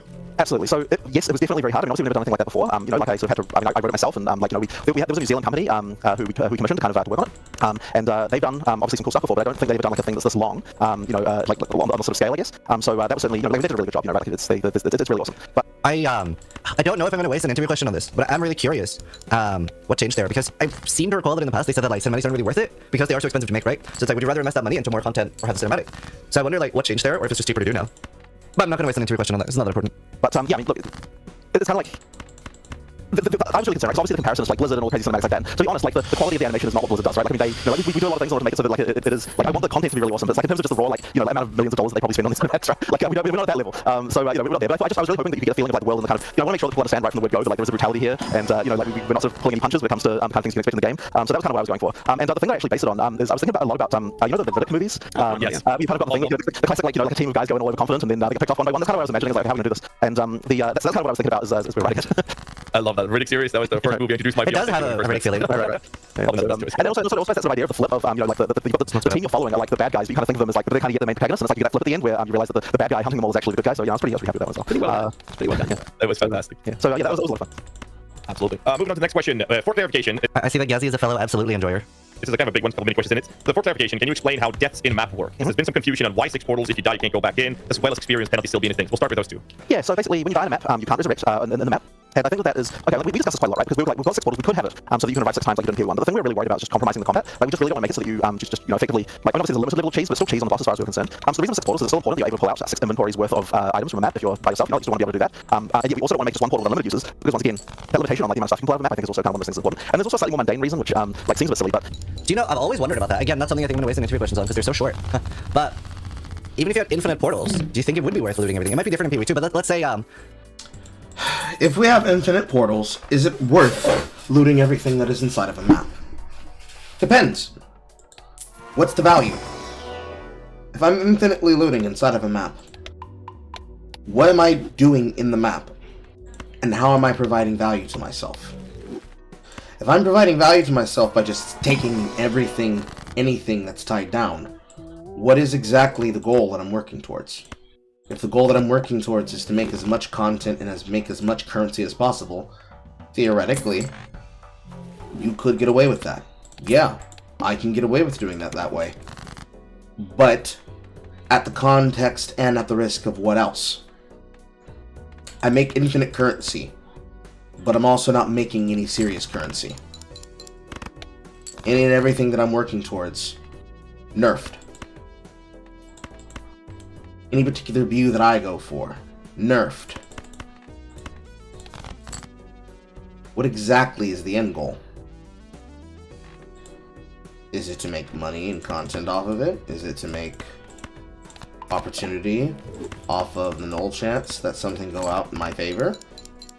What's the exact goal? What am I trying to do? The more you think about it, the more you consider, maybe it's good, maybe it's bad. I see no real downside, but I also see a lot of potential for downside. So it depends.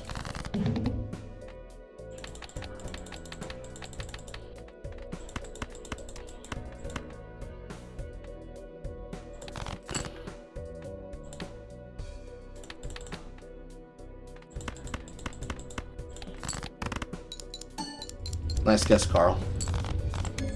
like, I think it will be different in POE2, but imagine in POE1 you had infinite portals. Can you imagine going into a map and literally looting every single rare bot? Well, you could, but this now means if you have an infinite portal and you're just rolling experience, then there's no real meaning to having to deal with an encounter. So then every encounter in every single map is going to be as glass cannony as possible. Your build changes. The entire dichotomy of how you look at instances changes entirely. Oh no! I have to be able to, well, no. There's 2 instances where it doesn't change. But oh no, I gotta go into a map, and I gotta make sure that my map doesn't brick. Haha, I'm not gonna do any base content. I'll remove on content. I don't want to have any bonuses. Return to the ways of singular focus. See what I want to see. Kill everything in this map. Juice map bosses. But then, I get to an instance. Maven, for example. Oh no. My floor is full of nothing but disgusting garbage and trash. I can't even start my instance because she's been tailored to make sure that she doesn't start Simon Says until I move. The entire floor is lava. I die in a celestial lava pool. I cannot literally start this map instance again. I must pin in a new fragment. Doesn't really mean anything then. Ah man, I was able to do this instance multiple times. Yeah, but did you do it the right way? Or did you cheese it? Oh, you cheesed it? Then we don't care. It fucks with your standard outlook. It can make things more special, but it also makes things worse.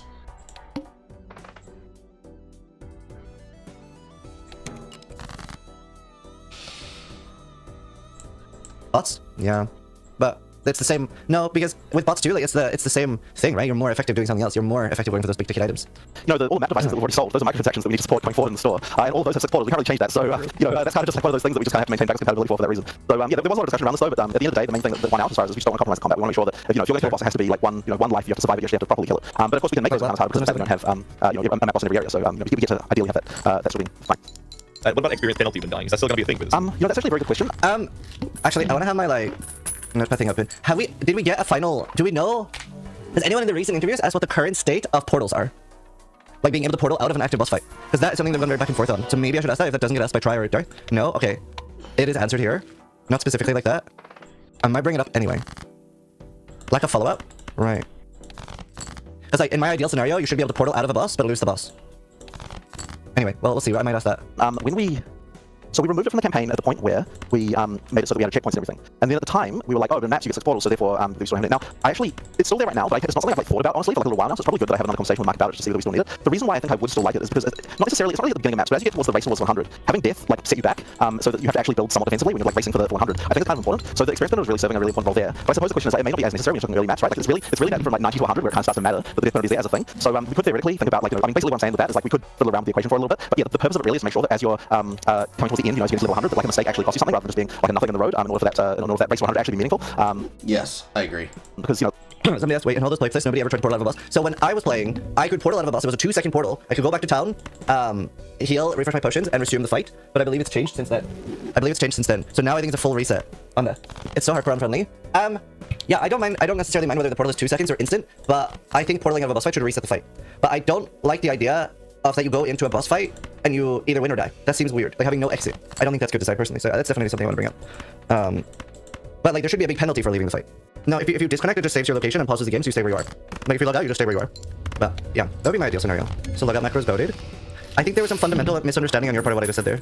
Like if you can just grind your face into the wall and still not losing experience and just like die. It's like you get to 100 but you died like 2,000 times. It's like, well, did you really achieve the same thing as the guy who didn't die at all? So that's kind of the reason why it exists. It's a fair answer. The follow-up questions to this little chunk we got here is loot, and what happens when you're going into party play in maps, and what happens to the loot there in the loot split between the parties, as well as what happens if I seem to remember Steel said they made logout macros stronger in POE2, but I can't remember why now. Shit. player dies. What is the loot to that player? All right, so rewind. So okay, 2,000 times. It's like, well, did you really achieve the same thing as the guy who didn't die at all? So that's kind of the reason why it exists. It's a fair answer. The follow-up questions to this little chunk we got here is loot, and what happens when you're going into party play in maps, and what happens to the loot there in the loot split between the parties, as well as what happens if X player dies. What is the loot to that player? All right, so okay, a few things about this. So number one, we have changed how the loot scaling works for party members. I love how involved Jonathan is. He knows almost every answer. And what we've actually tried to do is be a lot more intelligent with regard to what types of items do you want to see more of, and what types of items don't matter about having more of.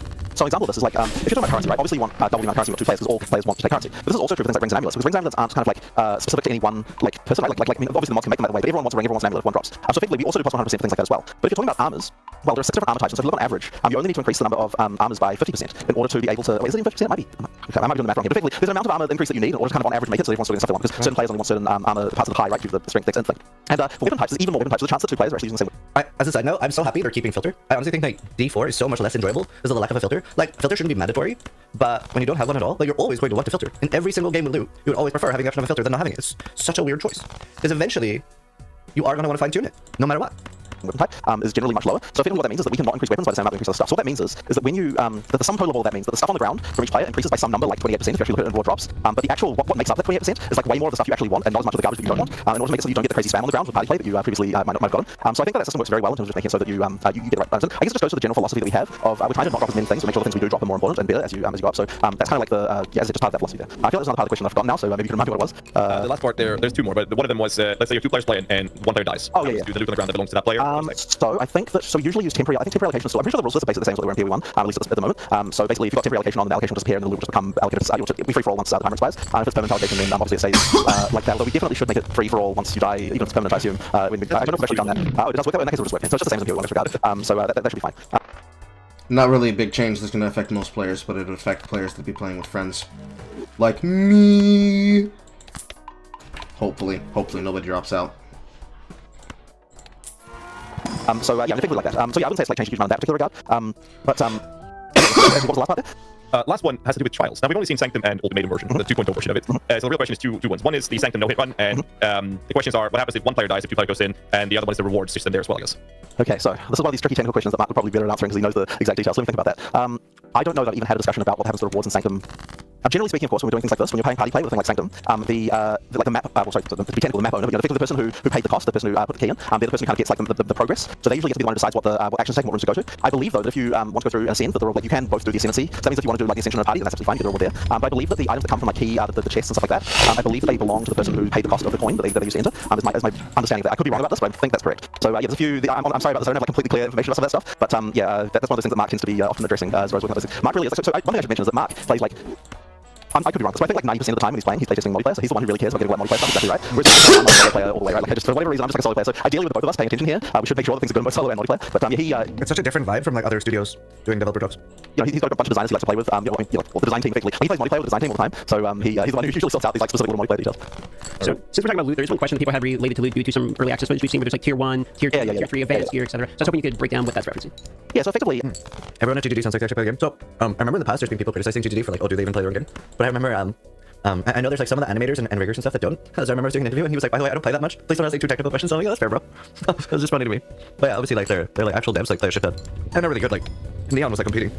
When you get magic find gear, so like increased chance of rarity, we wanted to try and make it so that the gear that you get from that is better, and not just in the way of just getting like more and more rares. I mean, it does do that as well. Don't get me wrong, like you're still getting more rares, more uniques, and so on. But we want to make it so that you get rarity by a huge amount, not necessarily in a character, but also because when you've got a monster that you choose with various map mechanics, all that stuff is adding rarity and not quantity. So we need to make sure that rarity is something that really increases the power. So the way we do that is there's 5, and I don't know whether Rishi will be happy about me spoiling the exact inner workings of this, but there are 5 tiers to start with that you don't see, that you can't see that change anything, because those don't change anything about unidentified items. They do change the percentage chances that you get certain things. So they, for example, you're getting chances to upgrade currency to higher types of currency. You're getting like the chances of not spawning items with base types at a lower level than what you would need. So effectively, clamping your base types, you're going to get into like smaller range at the top. And like these things, while also increasing like magic and rare uniques and stuff like that. It also increases the it starts to open up like those tiers, starts to open up like what types of uniques can go into the pool. And to be clear here, there's always a chance that you can upgrade through these tiers regardless of how much magic find you have. Like, you don't need magic find to get this. It's just that magic find is effectively increasing the chance you upgrade through them. And in total, there's actually 10 tiers overall. But at tier 5, it starts to modify the properties of unidentified items, and that's why we have to start marking the rares as being like. And so that's when it says T2, that actually means that's like T5 internally of what's rolled. And then so the tiers going up from there, each of them say T2, T3, T4, T5. And what the reason why we have to say that is because when this item drops, we the mods that it can get to be in the upper tiers, and the higher tier you get, the higher they can go. So if you get a T5 rare,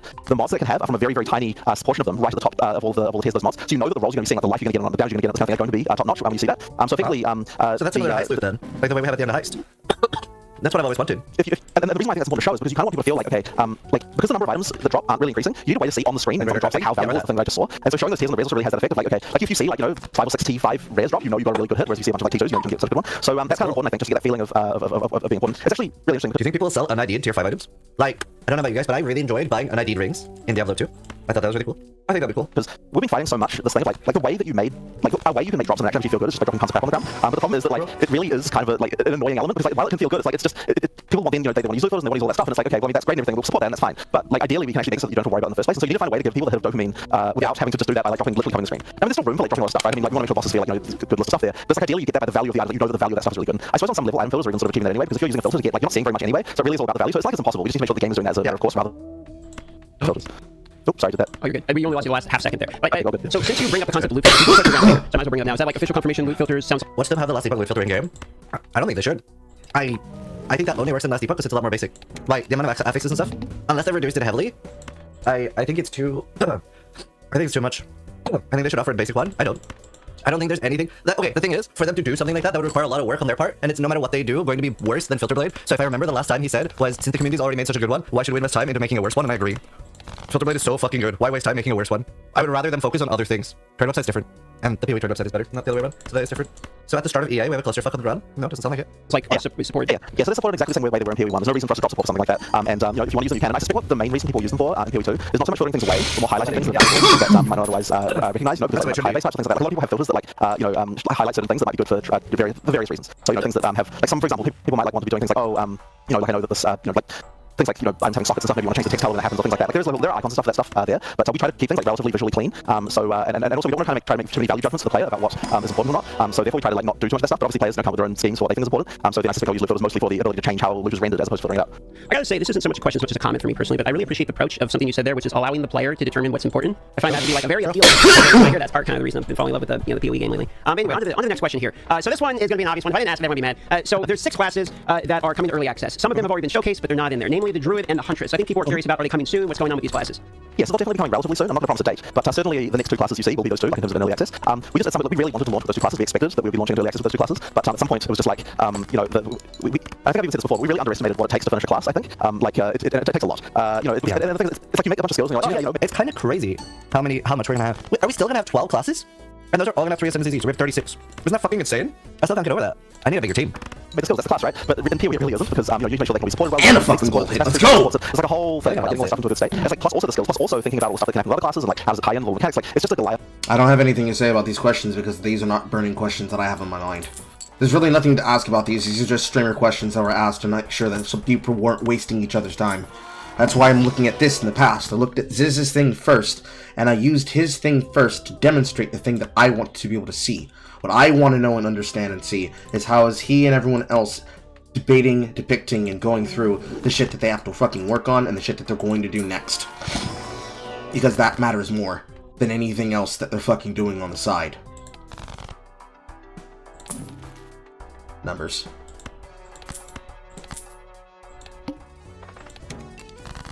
Task. So I think the Huntress and the Druid are not far away. We still have one form that we still need to get finished. There's like still work to do there. So we have Wolf and Bear, right? That's the confirmed classes. I wonder what the last one's gonna be. Maybe a bird, like eagle form. There's so many things they could do. Snail, a rabbit. I don't want bunny girls in PoE. Gorilla. It's a gorilla. They leaked. Show proof. I don't know. The Huntress, I think we mostly have like working prototypes. We're happy with most of the skills, but there's still a little bit more to do. But yeah, still a lot of sort of finishing work around like tying it into all the other systems, making sure everything's good that we need to get done. And it wasn't too long, but at some point we just had to say like, hey, can we really do this for early access with all the other stuff we're doing? And we just felt like we couldn't, so we decided to cut for now, get to it later. And we make these kinds of decisions all the time. There's like a ton of content that's like, we're trying to get it in, we try as hard as we can. And we're like, we're just gonna get it in. But I think that's just game development, right? But the nice thing is it's all sitting there, right? We don't throw anything away. We've got it all there waiting in the wings, which means that there'll be a bunch of content we'll be able to introduce really quickly. Speaking of say one form, like when you say one form, could you like give us a number? How many forms are we talking about? So there's three primary forms for the Druid, but there's a whole lot of like random shapeshifters around, like the kind of right? There's the shapeshift on the ascendancy, the demon form. So there's a few other things and pieces like that around the place, but the Druid side has 3 primary forms, and that's what we want to try and like the other classes. We want to make sure there's combos between the forms as well. Like it's not just like a reskin melee, right? Like each of the forms kind of has like skills that have like things, and we want to make sure there's mechanics between them that they can kind of get the cross class kind of even within the archetypes of the class synergy like that. So the one that's no, I'm not going to spoil it, actually. I'm not going to say anything about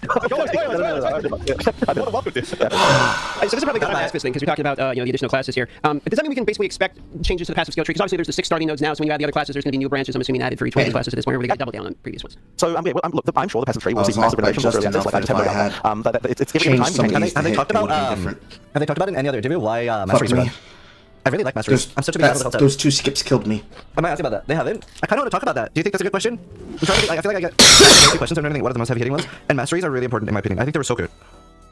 They said they integrated them into notables. Yeah, I don't think they have. Do you feel like they've integrated masteries into notables? I don't feel like they have. By looking at the notables, I did not feel like masteries were part of these. I don't think they ever said that. Our questions said ahead of time to GTD. I give them the questions ahead of time. They don't change them. They just want to like, they want to be able to answer them better. So like, they don't vet the questions. I just give them as in like, here's what I'm planning to ask so that they can prepare. It's not like Blizzard where you're only allowed to ask certain questions. Thing, a huge passive tree change as a result, and it's taking a long time to even point out now. I'm just sure there'll be more. And like the thing is, until you really play it like properly, you just don't even know what's missing. Actually, one thing I might mention, just because I don't know if it's like hugely well known, but the starting area of the tree for each class actually changes. There's actually 3 variants of the starting part of each tree for each class. So effectively, we actually did this first when we were playing the Witch and the Sorceress. So effectively, if you're a Witch, you get 1 variant of the starting area, and if you're a Sorceress, you get another variant. And if you're neither of those 2 classes, then there's a 3rd variant that can go there, so that all the other classes when they go there, they get slightly different stats again.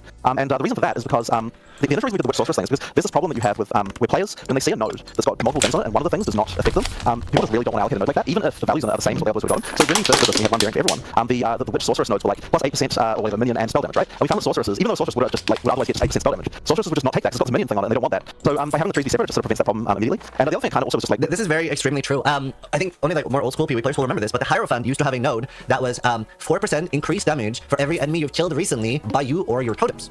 And I made a build with this, and it wasn't a totem build. And people are like, why do you have this node? You're not a totem. And I'm like, read the node. And they're like, yeah, but you're not a totem build though. And I'm like, by you or your totem? And they're like, oh! And I'd have to like explain that like every 3 seconds. So it's very true. Like if you put something else, like if you put and minion or and totem, people are like, oh, that's for totems, or that's for minions. When we realized we can swap those 2 out, like, well, hang on, we might as well have a 3rd variant swap out the players because that will. People are stupid.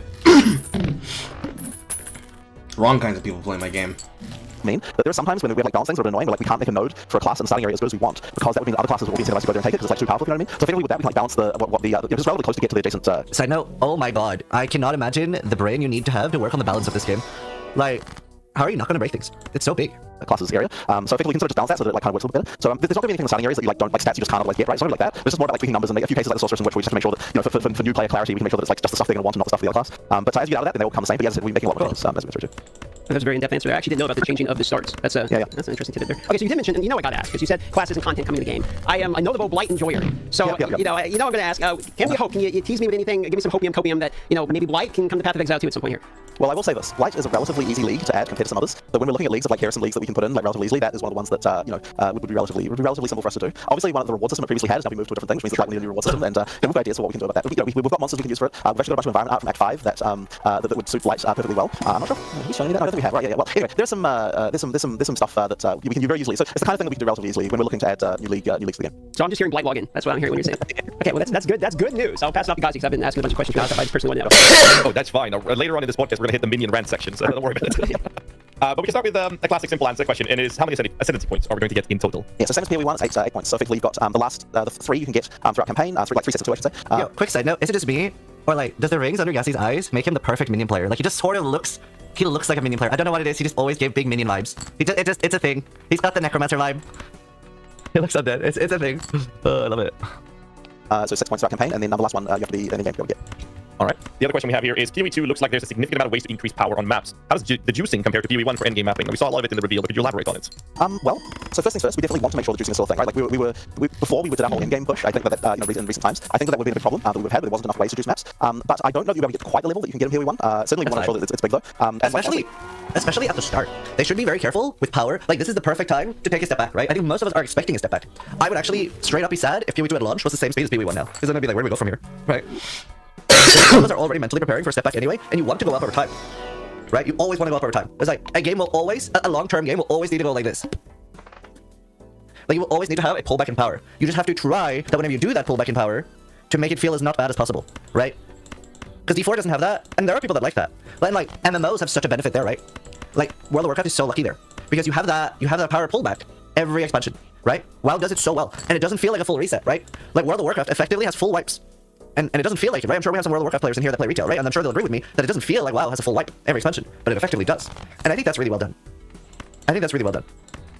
Right? Because imagine how different the wipe would be if it did fully wipe every expansion, right? You lost everything you'd worked for. I think over 50% of the player base would quit. If you have to start over from level 1 every patch, I think the player base would quit. Whereas they do effectively have a full wipe. So it's pretty cool. It's a little bit hard to say because, you know, the way that this can go down... Any chance you get a few days early access? No, content creators are not getting any early access to the best of my knowledge. The only thing I've heard is that press... And they shouldn't. I believe press is getting access, like things like IGN and stuff. But I do not have any early access. At all. All the stuff that all the POE2 I played has been 4 hours at the LA event, 40 minutes at Gamescom, 40 minutes at XLCon. So I played less than 6 hours. Look, we think we can know like all the things, but you never really quite know exactly how it goes until you get like massive players, because trade is a huge part of the economy for how juicing works. Like, it's like, okay, so we've shown you how you can overlap tablets and towers and all these sorts of things like that. Like, the question is the sustainability in a trade league such that you can like do all of the juicing mechanics that POE2 has to offer at the same time continuously? And I don't actually quite know the answer to that, because as I said, it's really a trade economy thing. You need to be able to say, the juice is substantial if you can get everything all at the same time. The question is, can you do that every map, or can you do that only some of the time? And I honestly can't say until... I think about the juice, and I don't know if you guys have thought about this. And again, obviously we will need to we will need to see how it is, but I'm a little bit worried about the tediousness of the juicing. Do you know what I mean? Like, I'm a little bit worried. From what I saw, it reminds me a little bit of Synthesis. You know? Do you remember setting up a 8-way GCP farm in Synthesis? I'm a little bit worried it's going to be similar to that. I don't want it to be like that. I don't think it should be. I think juicing Shaper Towers should be as simple as I find a cluster. I throw something inside. The more currency I throw inside that tower, and I throw inside the content that I've gained, the bigger a situational juice I get. 12k. 12,480 to be exact. I get more benefit for having done so. If I can be able to chain it, and thus be able to combo it, I can now highly benefit from the effort of my work. And I should be rewarded for doing so, not punished. Knowing this, feeling this, being this to be true, means that there should be a higher deficit and thus a higher return for our margins, not lower. If the margin is not high, then we're coping. Straight cope, straight cap. if we are not capping, and it is great, and it is wonderful, and it's everything we want it to be and more, we're in love. But if it's not, and juicing takes a very detrimentally heavy toll, then no matter what, we're sad on the inside. We'll just always be sad on the inside. And I'm in too deep, cause I'm trying to keep, let me get on my bread. I'ma need the strength to fight them. Where I spend like 6 hours setting up an 8-way, and then I do it. That's like my concern there. I kind of want to ask you about that.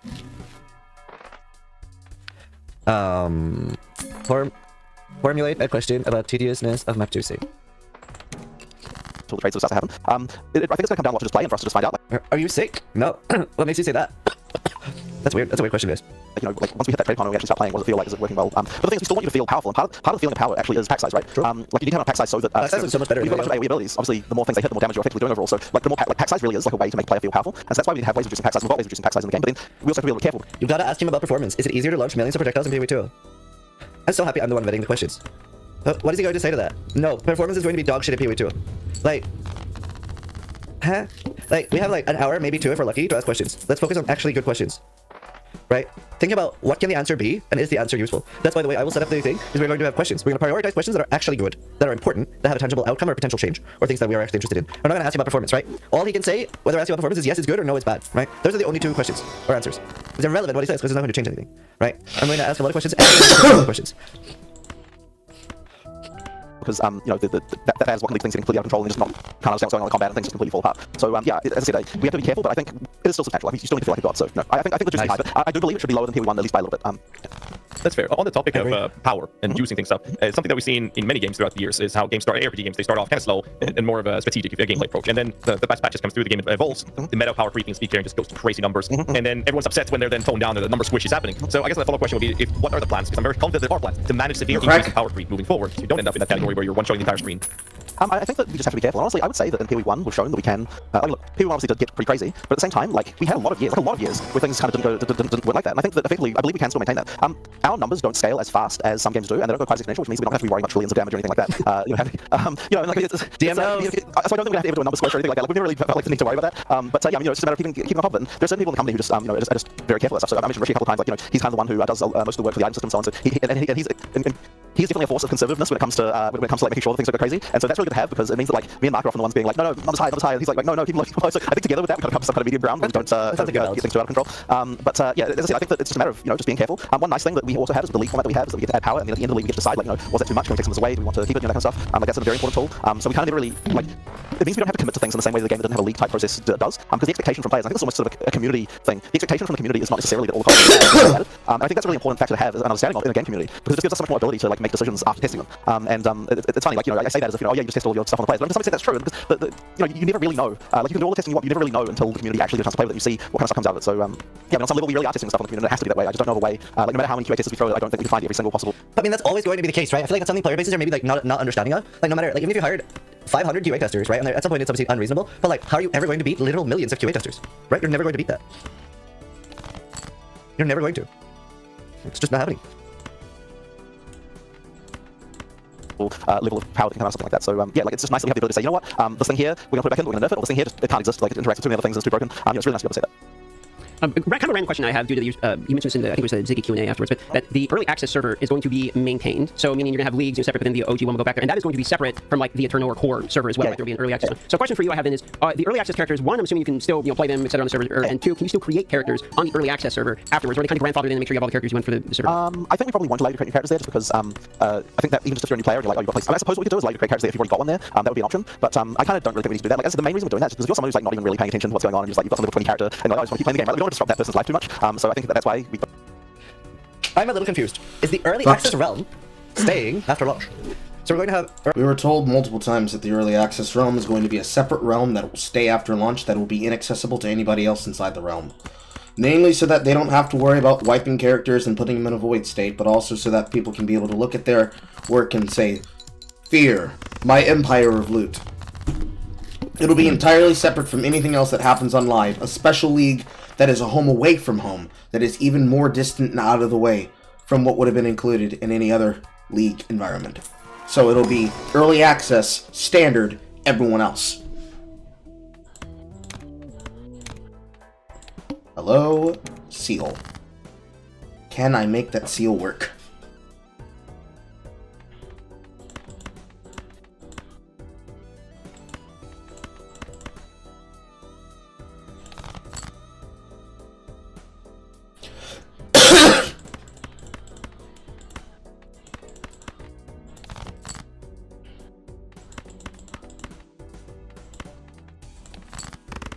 There's one down. Early access, standard, and leagues. Why? Am I the only one that feel like that's very superfluous? He answers it shortly. So there's no pay to win in standard. Don't want to just get rid of all that stuff. No, I just don't understand how that just like you've got some replay in there. That would be an option, but I kind of don't really think we need to do that. Like, as the main reason we're doing that is because if you're someone who's like not even really paying attention to what's going on, and just like you've got some little quirky character, and like, I just want to keep playing the game. Right? We don't want to disrupt that person's life too much. So I think that's why we don't want to just get rid of all that stuff completely.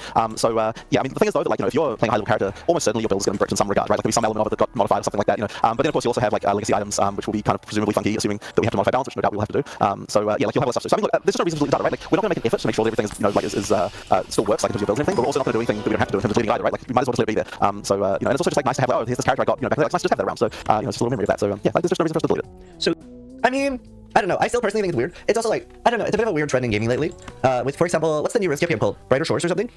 Not everybody knows this, but that game is in early access now. And there's been a closed beta test before then.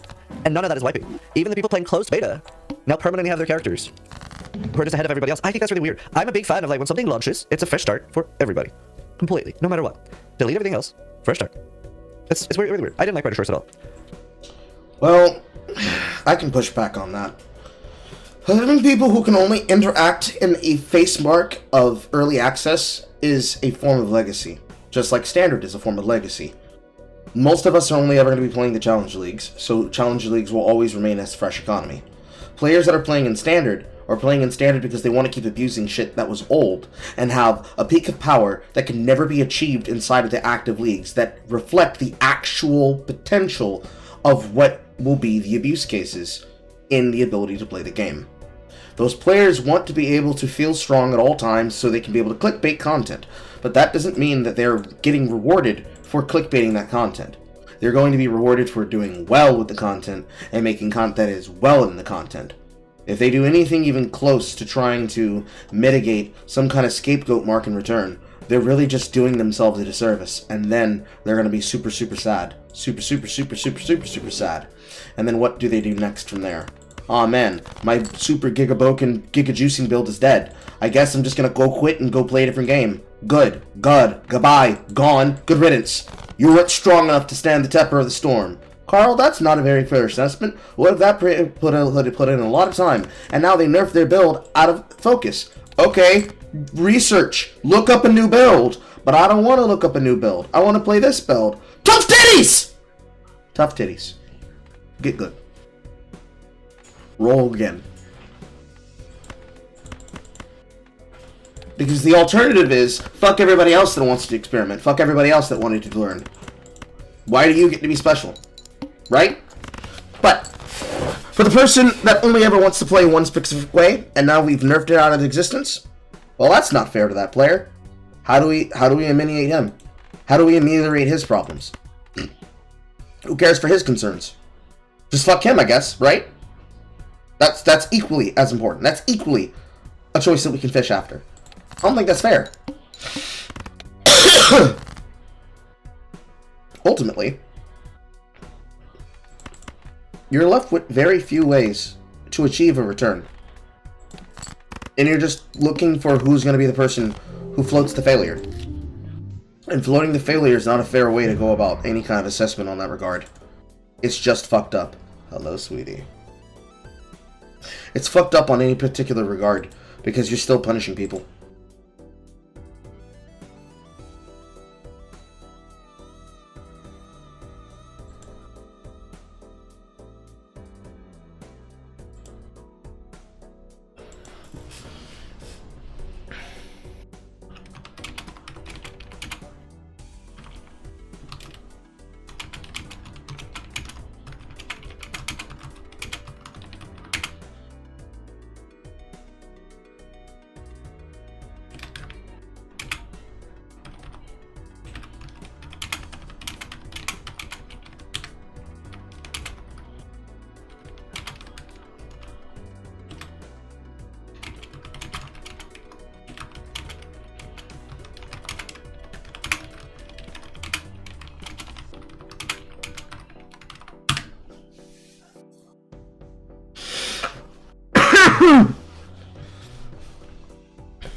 Launch is launch, in my opinion.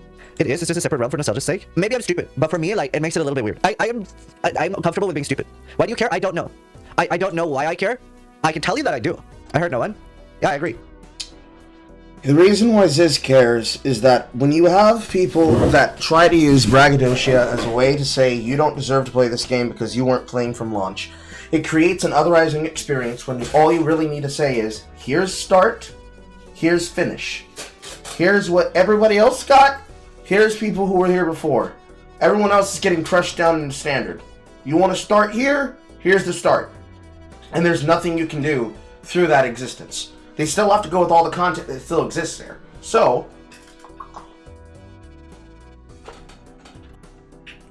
I would think the easy solution is that early access exists as a separate void.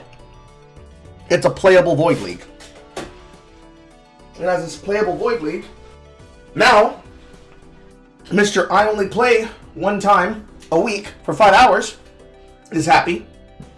Mr. Gigajuicer Streamer Carl is happy. Multimedia platform content creator Gazzy TV, Darth Microtransactions, and Zizarin is happy. And everyone is happy. Well, it still affects ultimately nothing.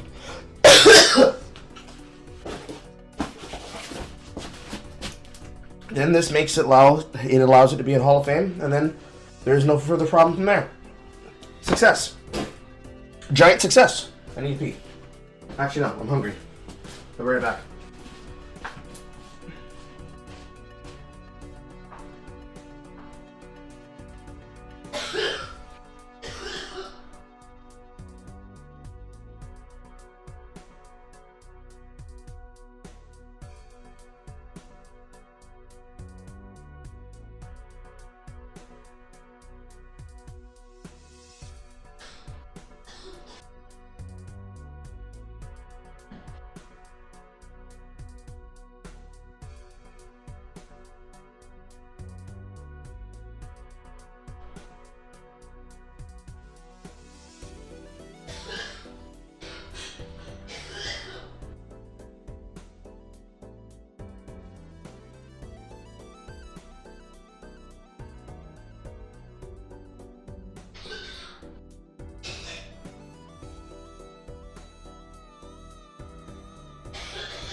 Now I'm done getting throat fucked by the ghost.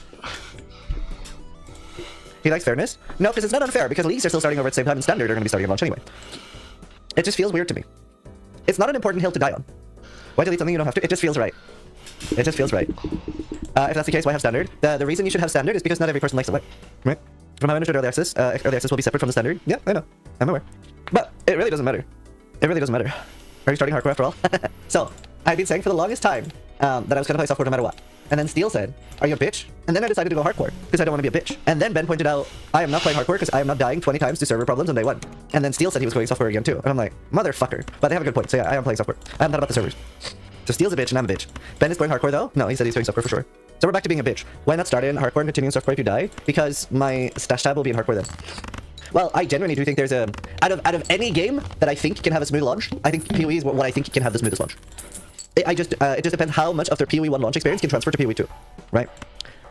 And from what I understand of servers, there are never server problems, right, anymore. I don't know if we have any server engineers in chat, but from what I understand, servers are not the reason why there are issues in launches. It's usually the login server or something else. It's DBS. Because from what I understand of servers, they scale to need now, right? Speaking of builds getting bricked, if I reference one of the interviews we actually did on here, is you mentioned Righteous Fire as an example when we were talking about cosmetics and MTX, and you're saying that it's fundamentally getting changed. And I was hoping to ask for Pox here, shout out to Pox, can we get any information related to Righteous Fire or where that is going? I was kind of wanting to follow up with that that you mentioned previously. So it's not early access right now because it's not a class that is not, it's one of the skills for a class that's not going to be in EA. So we get that a little bit later. Pox and Shambles. But it's going to be in. We have a prototype of it, and we're working away, we're happy for it to work. But yeah, unfortunately it's not in EA. Or at least not in EA at the start, right? When we have the character, it'll come. It's going to be in, significantly changed or It is very different. Okay. But it's still fundamentally, it's still fundamentally a thing where you're lighting yourself on fire and there's vitamins around you and that kind of stuff, right? It's just that, like the exact mechanics from a stat point of view. Like, sure, if you look at it on the screen, you'd be like, oh yeah, that's Righteous Fire, but if you look at the stats, it's like work better from there. There we go. Thank you. I had to ask for Pox. Interesting. Fair enough. Speaking of, Maybe they're just not scaling it off your defenses anymore. Maybe it's scaling more with like flat damage spells and stuff. Like, okay, if I was a developer, I don't know if I would ever do a skill that scales your defense and your offense with the same stat. I would never do that. I don't think that's good, right? Like Archmage is so hard to balance because of that, right? It is too strong. It is too strong. It is always a nightmare to balance, so I would just avoid it. bricking. A very common question. I believe this was shown in the reveal, but bricking the Atlas. As you can't, if you die in a map, you can't do it again. And so in the start, what happens when you brick all the stuff? Yeah. So we have the ability to effectively restart your Atlas. If you completely cut yourself off, you can do that. I don't remember what way it is to do that, but it certainly came up when we first talking about it. There has to be some way to allow you to effectively restart your Atlas from scratch if you need to. I would hope that most people don't do that. I should hope that you manage to survive. So this 4 hit that's the starting point. So you have to die 4 times in a row in order for that to happen to you. And then if that happens, it'll automatically reroll the Atlas, so you can kind of just try again immediately. But yeah, hopefully not too many players have to do that. Oh, they will. But yeah, I mean, look, we wanted there to be consequences for failure, right? We wanted to say, like, oh crap, now to find another way around. Like the web of connections is dense enough that usually there'll be some other way around to get something that you want. But then bear in mind, there won't be too many, right? Like if you then die in another one of the entrances to get some piece of content, that could definitely cut you off. So there are some consequences for death. Like and with that in mind. How do software players feel about that? Do you guys like that or dislike it? I don't care. I want to play the game. When the game is in my hands, then we can talk shop about, oh man, this feels really bad. I want the game in my hands is. I want the game in my hands is. I don't care as long as they make it good. Then, if it bricks my build and it fucks me over and I have to take an ass blasting because of it, then there's something to be debated about. Until the game is in my fucking hands, I do not care. Not one iota. Not one. Because what is there to talk about? Oh no, I gotta start over. As opposed to the hard start we'd be doing regardless anyways. Because we get fucked in the ass a lot. We should expect to be fucked in the ass a lot. Not expecting to be fucked in the ass is weird.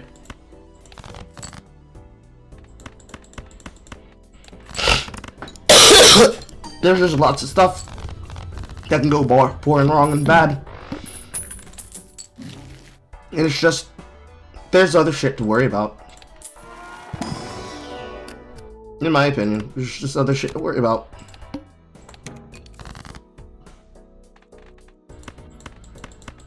That's at least how I feel. That was not my full deckhand.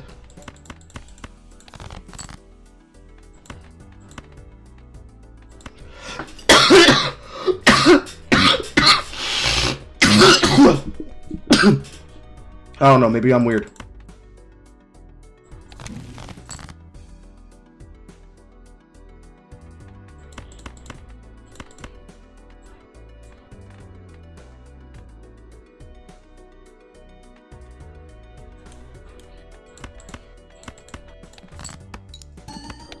Because I feel like a lot of people I know that play software, they play software because they want it to be easy. Most people seem to like it. You guys are basically hardcore players at hard chat. You're basically hardcore. Mind, it obviously means that things like the experience can be low level. Certainly, you don't need to be as worried about, because there's consequences just from the game itself and the atlas. But yeah, I think it's just the other reason why it's also important to do that, by the way, is because of the fact that you can fail a map.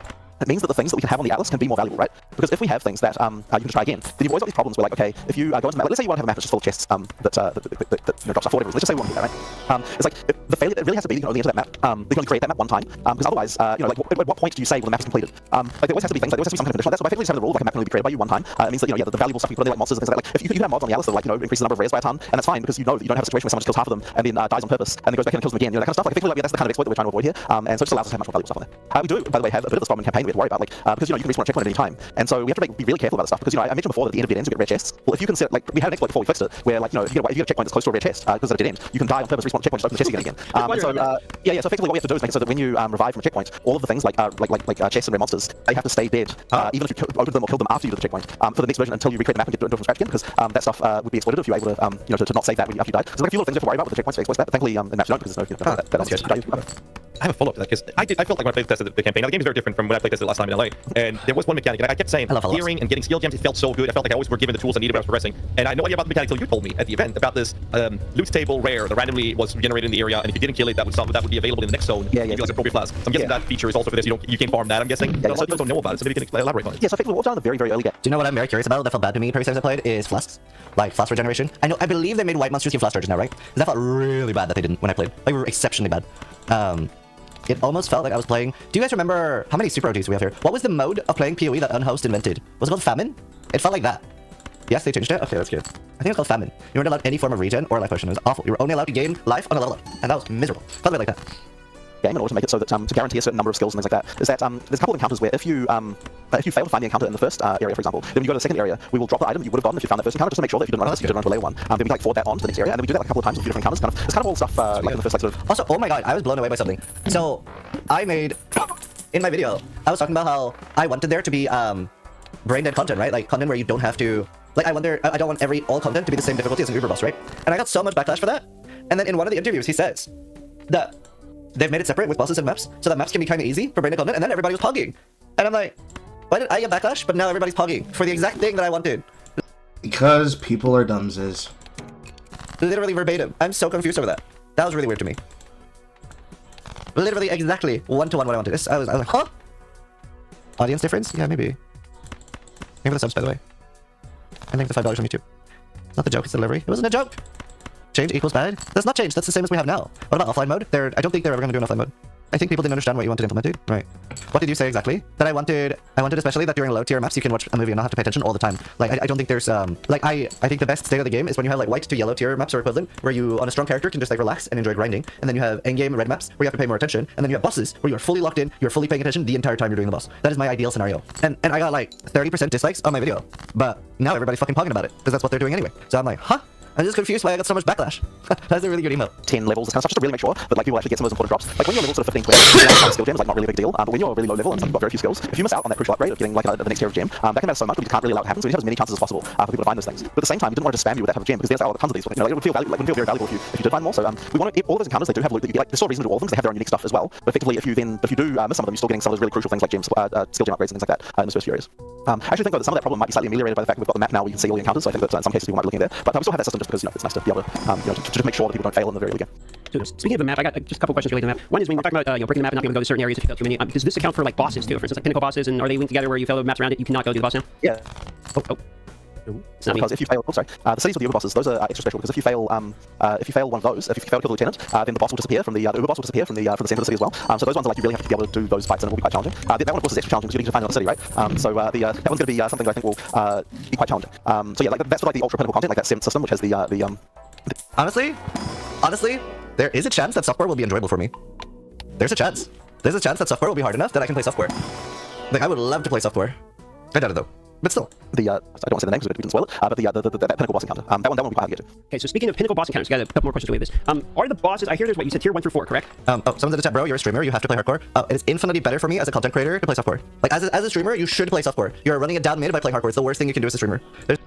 If you play hardcore as a content creator, you are effectively gambling your ability to play a build. You rip, you're fucked. That's it. That's the high-low. You rip, you're fucked. So I have to not rip.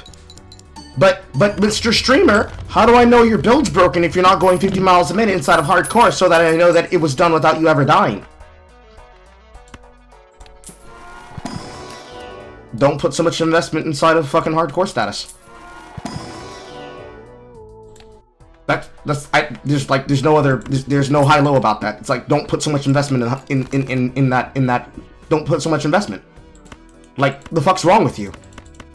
So many people put so much investment into the status of whether or not the person is playing on softcore or hardcore, on whether or not their build is viable, the math for their build works. Just play the fucking game, dude. Just play the game. Play the game and figure out the mechanics. If that's too fucking hard, I don't know what the fuck to tell you. It's fucking crazy.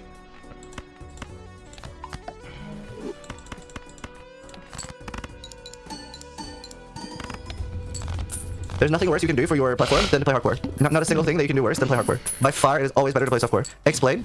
Okay, I die at level 90, and now I have potentially 6 days of no content. Like, you get like, you can make so much better content by being able to test. Like, look at Methyl and Empyrean, right? They're the best examples of why playing softcore is good. You can make so much better content if you play softcore. You can try different builds, right? Every single build works on softcore. Every single build. It's like it takes nothing to make a build work on softcore, right? Because offense is such a strong defense, so you can just scale damage more and dodge better, right? I don't think I've seen a build for Methyl that didn't look nice. Exactly. Hardcore is so much more exciting to watch. Yes, but you can make better content by playing softcore. Like, I play hardcore for myself. Like, I started playing Path of Exile hardcore way before I was a streamer. Like, I've never played POE on softcore. And the 50,000 views you get from a rip clip is not worth the like 1.5 million views you lose from not being able to make good content. Did you see Rod Ferguson said it again? Said the line on the EC Alliance interview? No, can you link it? I'm starting softcore because of server issues. I'll be going hardcore as soon as I can, and I'll hopefully be starting hardcore between day 3 to 7. Right, let's continue watching. So you're talking about in terms of loot drops, things like that. We have talked about this before. In terms of difficulty ramping, I don't think that we got clear on whether or not you can modify these maps. Meaning, can you like further modify the? Okay, so you're talking about the trees at the end where you get yes, exactly, yes. Yes, there's 4 tiers. That's right. And so beyond that, can you modify the bosses themselves? Are the bosses static? Can you modify on your tree only, or are the bosses almost like maps? You know how you can modify like invites, for instance, from POE1. So can you further modify these? Let me think about that. So generally speaking, not. So I'm pretty sure the Bridgestone can't get mods. Can Simulacrums get mods? I don't know. Am I ripped? I'm not actually sure.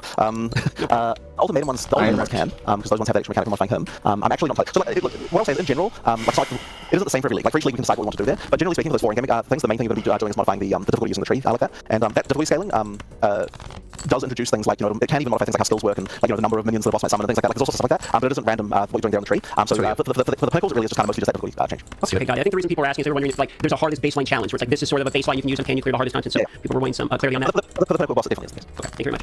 So another question I was kind of wondering when I was looking at the map. I know That's a debate in and of itself, but first I need to check the water on the stove.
Okay. Alright, let's talk about the thing that he just said. Welcome back, sweetheart. I might actually need you to do something for me, because the thing that I need to do, that I'm about to record, I can't post onto Twitter in its full length unless we redo Twitter Blue, at least for this month, for December.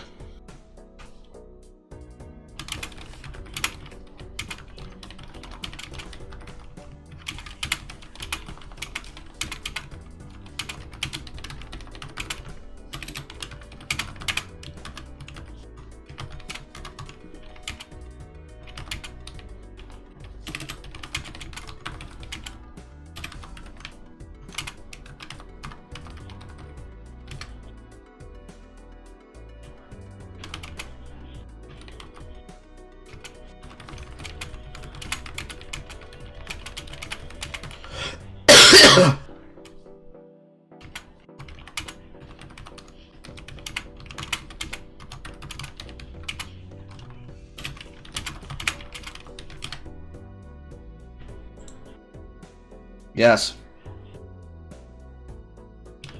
Right. So, I'm going to replay the clip, and then we'll talk. Like, the number of minions that boss might summon and things like that. Like, there's also stuff like that, but it isn't random what you're doing there on the tree. For the pinnacles, it really is just kind of mostly just that change. Okay, got it. I think the reason people are asking is they're wondering if like there's a hardest baseline challenge where it's like this is sort of a baseline you can use on Can You Clear the Hardest Content. So people were wanting some clarity on that. The pinnacle boss definitely is. Okay, thank you very much. There is a problem with that question that Darth Microtransaction just asked, and it's literally the entire reason why when Ziz was told by Devin, when Devin said, "Don't one-guy me in my chat about this thing that has to do with content creation," why when Ziz said that, Ziz was speaking from the position that includes people like myself, as well as people like him, and Gazzy, and Darth, and everybody else that exists. But the problem is that this is a propensitive cycle that spins inevitably and inexorably towards people one-guying another person and destroying the hopes, dreams, and aspirations of a content creator to create anything in perpetuity. I'll demonstrate with what I mean. In Affliction League, I made plenty of content about mechanics, one of which was a video about the fact that there was a inconsistency and a not nominally properly true opinion that was given about Affliction League content, and specifically about how to search the nodes in order for you to be able to experience the content, and how to find what it is you're looking for. It was for King of the Mists and how to find it. This view on this video was 10k views. Now, I know what happened in this comment section and why I denied it, and I'll show the comments on the screen. Namely, the TLDR in this instance was a bunch of people acted like fucking normal assholes. It's just the internet. It's what happens. But what's the context behind why they did it? Well, a content creator by the name of Neversink, the man who makes most of the filter blades most of us use, something that he said that was inconsistent. Namely, the mechanic for those that did not play Affliction League. You go into the Wildwood. You have to then navigate the nodes inside of a blank map. In the diagonals of these nodes were events and content, one of which can be the interacting point for you to be able to find the crux of nothingness, to thus then run the King of the Mist. The methodology to run in diamond patterns was not really discussed or understood, but the problem was something that Neversink said was incorrect. Neversink said, well, this will work in all the nodes and it also applies, but the crux of nothingness cannot be found inside of nodes where you have light motes, the white wisps. So, not the purples, not the yellows, not the blues, but the white wisps. Sacred wisps do not spawn. It was on his side account. And I know, because on this, I show in the content that you needed to go find the instance first. Then after finding the instance, figuring out where it is, you could be able to pretty much track the area around where the encounter was to be able to figure out how to get to it. Walk in general diamonds from an encounter, like the Primal Huntress, and use that as a way to then find the next node that then leads to the Dark Offering of Determination that then leads to the Crux of Nothingness. And in the area around it, it is possible for Wildwood Wisps to appear, and for those wisps to be collectible in the area around it.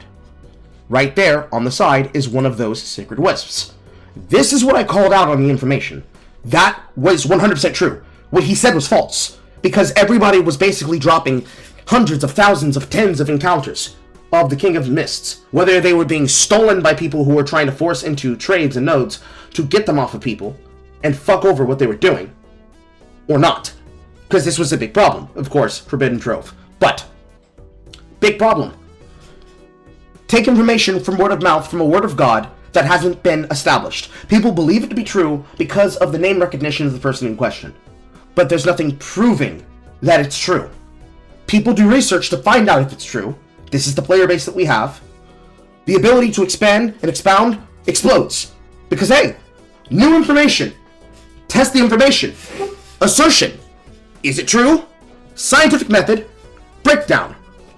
It's not true. Damn! Thanks, SinglePlayerCarl! And now we can all profit from that knowledge. Instead, what happened instead? People, instead acting like a bunch of fucking assholes, did exactly what the fuck everybody knew was a problem. There are multiple amounts. There are more people that just said, bro, thank you for the video, confirming this to be known. Hey, thanks man, after 20 T14s and 2 16s, I found it on a stagnation T16. Another thing worth the mention is that you'll find 3 altars, you activate and create the portal to the stronghold, and that the final totem is Determination. Thus adding on that this is the Determination node. This instant and this event is what leads to it. So, on top of that, and the message that I pinned from Inaman, I don't care about the video, I care that everyone's talking shit to you, so I'm here to do the opposite. I hope your next session is more fun, and GGG are lying silly bags and lying casino and shot people, blah blah blah blah blah. To which I said, most rational redditor, GG for non-toxicity, didn't even notice the doxed opinions that were wrong, because this video was from the VOD channel, and I did prove him wrong. He claimed that King of the Mist cannot be found near Sacred White Wisps and Normal Wisps. I disproved exactly this with visual evidence. There were people who jumped onto this video to try and talk shit to me, because I linked it, of course, on a Reddit post. And like Redditors doing exactly what Redditors do, they decided to be antagonistic, because I was using a build made by Arrow, another Path of Exile content creator. And like I said in the posted thing here, every toxic comment is getting deleted, and then I pause the comments, and if I cross-correlate your Reddit account to your post, I'm capturing it and I'm sending it to the mod team so they can have you banned. Because they're going to the video to be harassatory and annoying, rather than actually use the information as intended, or even understand what's being said. Earlier in this video, there was something that Kelj, that Ziz, talked about, that he said, this is exactly what I wanted, but when I talked about it, other people said that I was stupid and dumb, blah blah blah blah blah blah. And then when they announced it, everybody was like, Pog, Pog, Pog, but bro, what the fuck? I said it, it was no problem. He said it, everybody cheers, what the fuck? Bro, what the fuck are you doing to me? This is a problem. Because the problem that spins eternal, why I'm explaining this, is that the reason why you shouldn't be having to worry about softcore and hardcore is that we should be playing the game. Earlier in the stream, because he can't hear me, Ziz says, bro, I'm probably going to be starting softcore and hardcore. And softcore players, how do you feel about the map changes? About the fact that if you die in the map is locked, and you have to restart, and if you die too many times, your atlas will be reset. My response was, I don't care, Ziz, I want to play the game. Now, there is a high-low status to that, right? My high point is, I don't care. My brain literally thought that it was going to drop the 3rd and not the 6th on Friday. I just want to be in the game. Because all of the other games that I play on my stream, variety or not, so many of them, multiplayer, and so many of them, team reliant. Stray Nova being the most recent one. And every single fucking time there's ever a video game that involves other people, there's always the yap factor of other people trying to mog and be funny and troll when you ask them to fucking push down a lane to take a tower. People not communicating and working as a team to be able to make shit fucking work and progress, and ultimately locking up your play experience because, hey, team-based game. Games that don't even have a PvP experience, it's just PvM. People outright selling the lobby, selling the match, selling the instance, fucking up the encounter. Because they didn't learn and didn't take time to learn. Because some content creator that was bigger than them didn't confirm, hey, maybe you should try playing with your team, guys. Nominal idea. But in the case of Path of Exile, making content, one, we should be playing in softcore, simply because we want to experience everything that's in the game. Why would I want to be playing hardcore and potentially rip on my fucking instances because of a problem with the servers? And even then, I just want to play the game, dude. Basic things. Basic 1-2-3 knockout punch for the basic casual player. Or even the player that's going to be making content. But now, we get to the point of the content creator. I want to make content for the game, right? One content creator, other side. One content creator. Two content creator. Two content creator. Three content creator, other side. Other side, Carl. Darth. 1, 2, 3. Darth microtransactions. Gazzy TV. Zizarin. Any content that SinglePlayerCarl makes about this game has to compete against these individuals, as well as DS Lily, Mathel, Steel Mage, Quinn. I already said DS Lily, I think. Arrow, Jorgen, fucking Mage Fist if he decides he wants to come back and make a build for Monk that feels like Flicker Strike but not Flicker Strike. Poe, or Pa-X. Poe. Every single content creator, including the most talkative ones, Talkative Tripolar Bear, anyone who's signed to Maxroll, anyone who's signed to Path of Exile Builds.net, if NeverSync was to make a content cycle of his own, the people who work on POE Labs, possibly making a POE2 extension or tab to explain what to do with the trial of Sekimas. Even he's creating a wiki that's going to fuck with our ability to actually have the interaction to get good information and not actively trying to scam the audience. Extra Life. Any SEO dominated source. You have to compete against all those sources to be able to have your video make any kind of headway or ground. What happens to those players? Now, I want to make a build. I know my build functions. I know the math on it. But you see, I might have been the originator of it, but maybe Ziz happened to see the build from me. And this one time, out of the many of times where he's given credit to the people who's made builds before, it ended up being accredited to him and not me. And people see my build after making that categorical mistake, or him making that categorical mistake, by honest, innocent chance, not even maliciously. The amount of hate flame is going to make people not want to make content. And we need consistent content creators. The ultimate problem is that the way that Path of Exile players work, they are so concerned about trying to copy the build without having to do the work. And that's fine. They can play whatever way they want. But we're not talking about that. I'm talking about the content creators. We as content creators are trying to spin the wheel eternal to come up with builds that other people will be encouraged to use. And for most people, especially when it comes to Zizarin's content, his entire page is basically an aggregator of builds or build ideas that if you want to innovate on or copy, it's there for you to use. It is in fact the way that he intends to have his page be used. And yet, for every single one of Ziz, or Gazzy, or Darth, there's hundreds of me's. And for every 1 or 10 of me's that makes something that's a banger, there's going to be 10 million more potential. Exaggerating. 10 million more potential people who are going to pass it over and ignore it because it doesn't have Ziz's name on it. It doesn't have Gazzy's name on it. It doesn't have Valania's name on it. It doesn't have DS Lily's name on it. It doesn't have the mark of validation and accreditation. And therefore, you might as well just kill yourself. Why are you even making content, bro? We can't have that with POE2. Because we already have the Extra Life situation happening with the wiki, and with the conglomerization of builds, beginners, guides, information that he shouldn't have, and even though sources like IGN will be given links, this person was given one, and he's already tried to do the exact same thing he's done with Monster Hunter, that he's done with any game that has an MMO side. So Monster Hunter, Diablo 2, Diablo 3, namely in Diablo 2 Resurrected, Diablo 2, Diablo 3, Diablo 4, Last Epoch, Throne and Liberty, anything like that. Any game that's designed to be Korean-like, or any game that's grindable, which definitely includes The Last Descendant, and other things like that. You can't have this. We can't have this.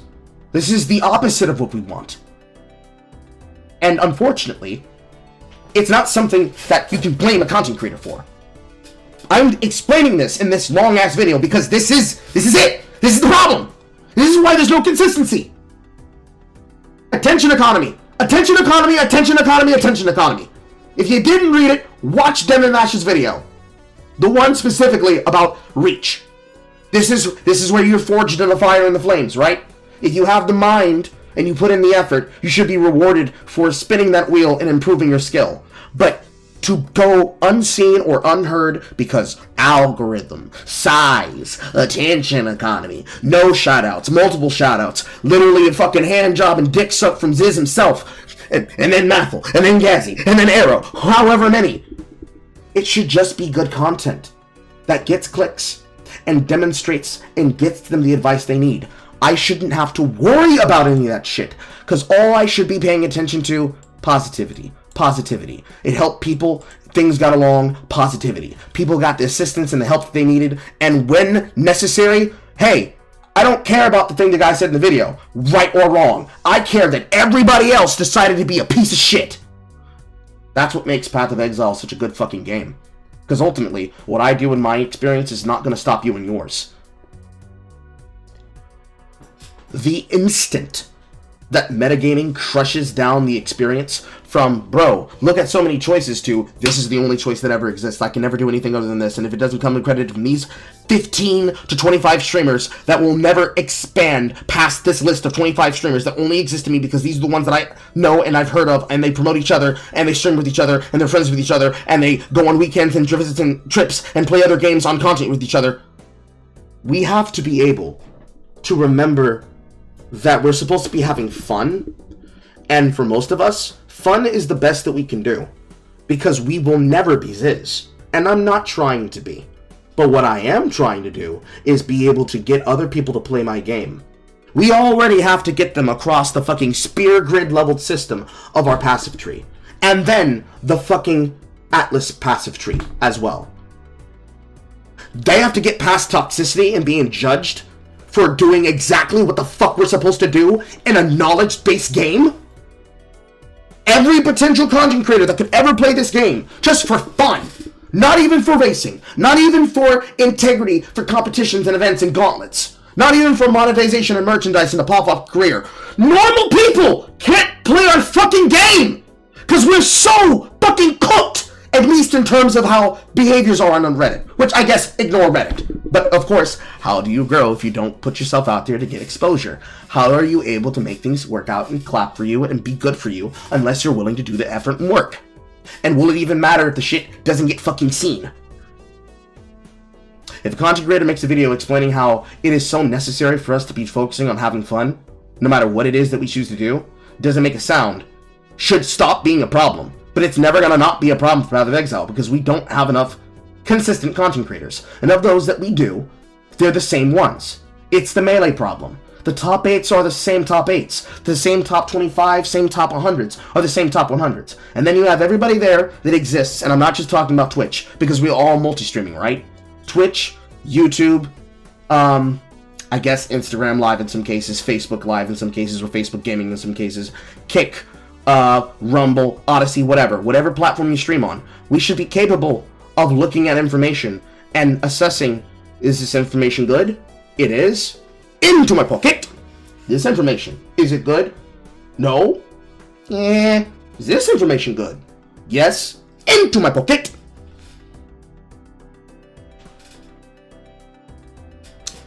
It is what it is.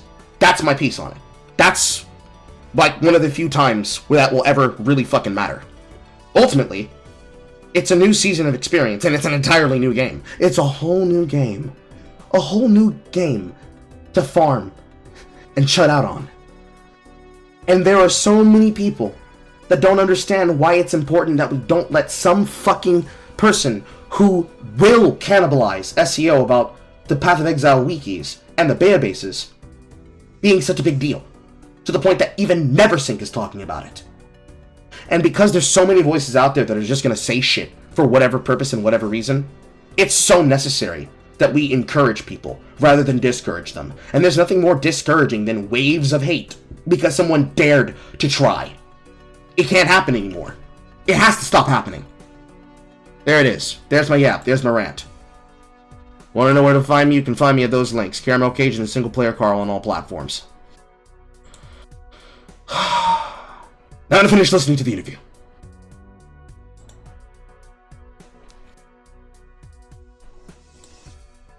So another question I was kind of wondering when I was looking at the map. I know this, you use the example of like the paradise, for instance, to get bonus experience, and that's obviously on the beach because it's tropical. So I'm assuming the uniques are zoned out to the biomes that you have specifically, and if that is the case, since the biomes are determining maps, do these unique maps also have drops associated with them? Simply where I'm going with this is, are certain biomes going to help you target farm certain types of items?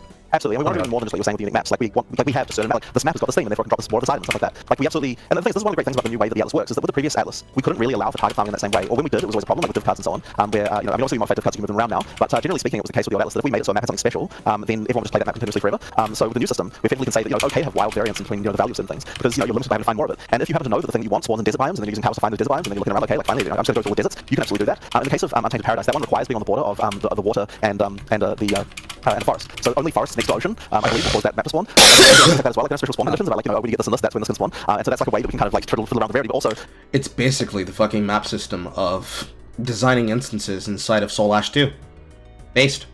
If players learn these things, then they can know what to look for when they're on the map, as far as like finding that. I really missed target farming in POE1. So I'm assuming that's going to influence things like racing, etc. But another question I had is, does that mean that the people's individual maps, you said infinite, generated, etc. So does that mean each person has a completely random different starting point? Like for instance, maybe I'm more prone to find Tainted Paradise, sooner than a different person.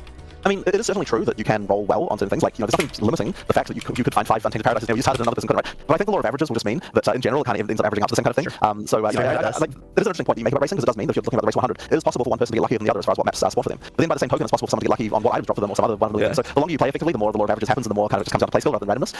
But ultimately, everyone gets a different experience there. And when you reset your, when you do the thing where you run out of, where you no longer have any nodes to explore, by the way, that does change the seed of your atlas. So you're going to do a new random layout as well. So this is worth mentioning. That's good. So you can actually reroll complete layout if you want. By dying 4 times. Well, yeah, but I think there might be a way to do it without dying. I'm not 100% sure on that. I can't remember what the way to trigger this was, but I don't know if that is a good thing because I think it's a little cheesy if we have a reset button for no reason with no cooldown at least because I think you'll be a little bit like, well, I'll reroll till I see something good and then start. That sounds a bit detailed. I think like I hope there's some limitation. Yeah, that is a thing. Okay, the Atlas rolling meta coming up soon. Yeah, here's the thing, right? Because we made sure, we did think of the one thing, like you're not going to get an Untainted Paradise within the initial fog of war that you can see when you first use the Atlas. So, like, stuff to spawn right in that first session. So I do have one follow-up here before I send over guys here, because I'm just kind of thinking based upon this concept. So if there's certain biomes that are going to spawn certain types of unique maps, and maybe certain biomes are more prone to certain type of item drops, etc. But the maps themselves, I can't like take that Untainted Paradise, put it as a consumable, and then trade it on the market. Does this mean you're expecting much more social play, where it's like, hey, I found this unique map, who is expecting this unique map, and having people actually looking for other players that their particular, Atlas has the maps that people are particularly looking for? Is this something you guys are expecting and planning around here? I think it could definitely happen for sure.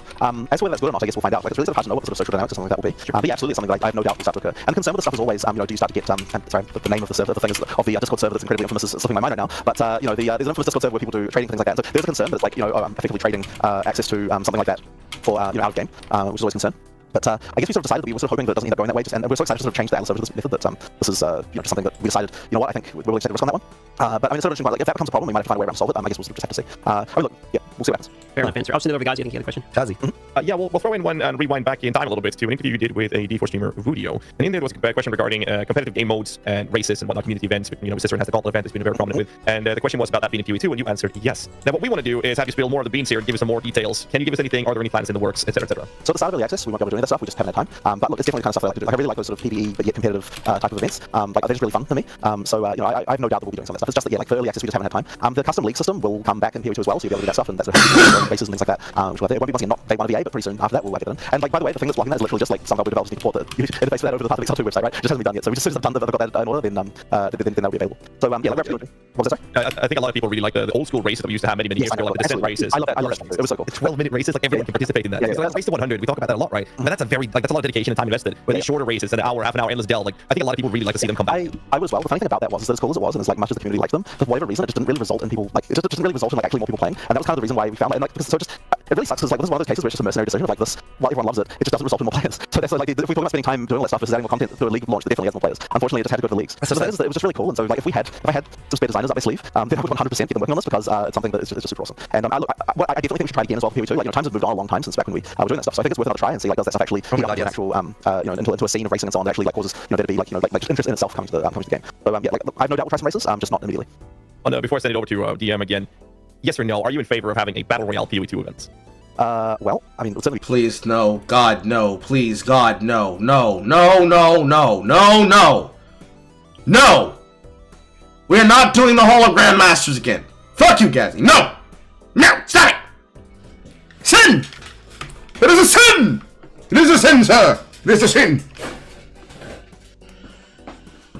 Water.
We ramen.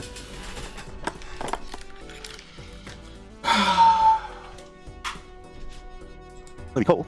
Didn't think about this. I'm just thinking. In my opinion, the only reason for why Battle Royale failed as much as it did was because we didn't have asynchronous queuing. The fact that you literally had to stop what you were doing and queue for Battle Royale was really bad. I think if you were able to like queue and then keep messing or keep doing something, like sorting your stash or something, I think it would have been pretty popular. But literally like, okay, I'm now in queue and waiting, that sucked.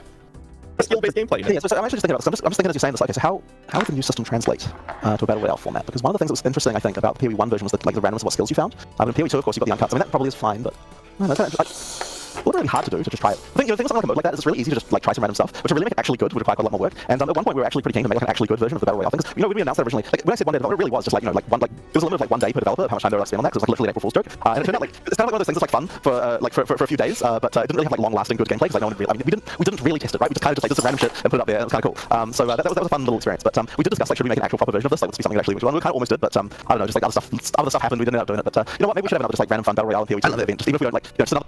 I think even if it doesn't necessarily translate into direct, more people playing in like stats, I think it does translate into more long-term loyalty and people being more invested in the community long-term. So you might not see that directly represented in stats right away, but I think it does keep people around for longer. He has a point.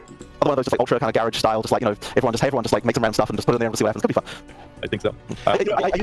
I used to do way more, like way back in the early days of POE1, I used to do just like way more rando stuff like that, but I really enjoyed doing it, but for various reasons, like, it's kind of like, I don't know, it's never, like, I found a random example of this, is I was like, okay, you know what I'm gonna do? I'm gonna have a level 1 DPS competition. So we had a competition for like, what was the character that get the highest DPS at level 1? And then what we decided, I think we gave away, like, we're like, okay, if whoever wins this, we're just gonna give like a t-shirt or something. There was some random like prize that we were just gonna give away. I was like, man, this is really smart, because like if you use other characters to like rush your level 1 character, but then make sure they get any leeching experience, then you can like get all the quests and like get all the like passive points that you can get when you're level 1. It's like quite a lot you can do. And it's like, then it's like, okay, what's the minimum amount of experience you can possibly get by killing the mandatory bosses, like in order to get the quest flags? So there's like all these like things. I was like, man, people have so much fun with this stuff. And then we got all these like kind of negative reactions about it, of people being like, oh, you know, you have to cheat, you have to multi-box to do this competition. Like, are you saying you're endorsing doing this? So there's all this random stuff that the community kind of reacted negatively about this. Because I guess they were kind of feeling like, oh, you know, like some guy who's like willing to spend all his time like find the best level 1 item is going to be the one who wins it. It's like, well, yeah, that's kind of the point, right? Like, I was hoping that a bunch of people, like some random like total basement belt dwelling people would be like, you know, I'm going to spend like frickin' a week on this and like find like what the best possible way, like all these steps is going to be, and then that person will get a prize, right? Like it's just completely out there thing.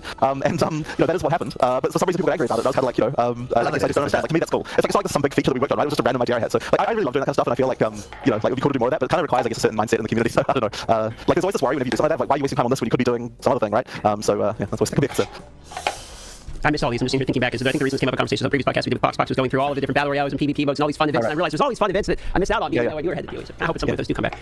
You never experienced Descent, which was another one of those kind of like my favorite, kind of relatively quick to make things that we did. We just kind of remixed a bunch of content, put it in a random order with like special chests and everything. It was kind of a race event for a race that wasn't the game, and it honestly didn't take that long to make. Yeah, it was pretty cool. It was fun. This is Descent.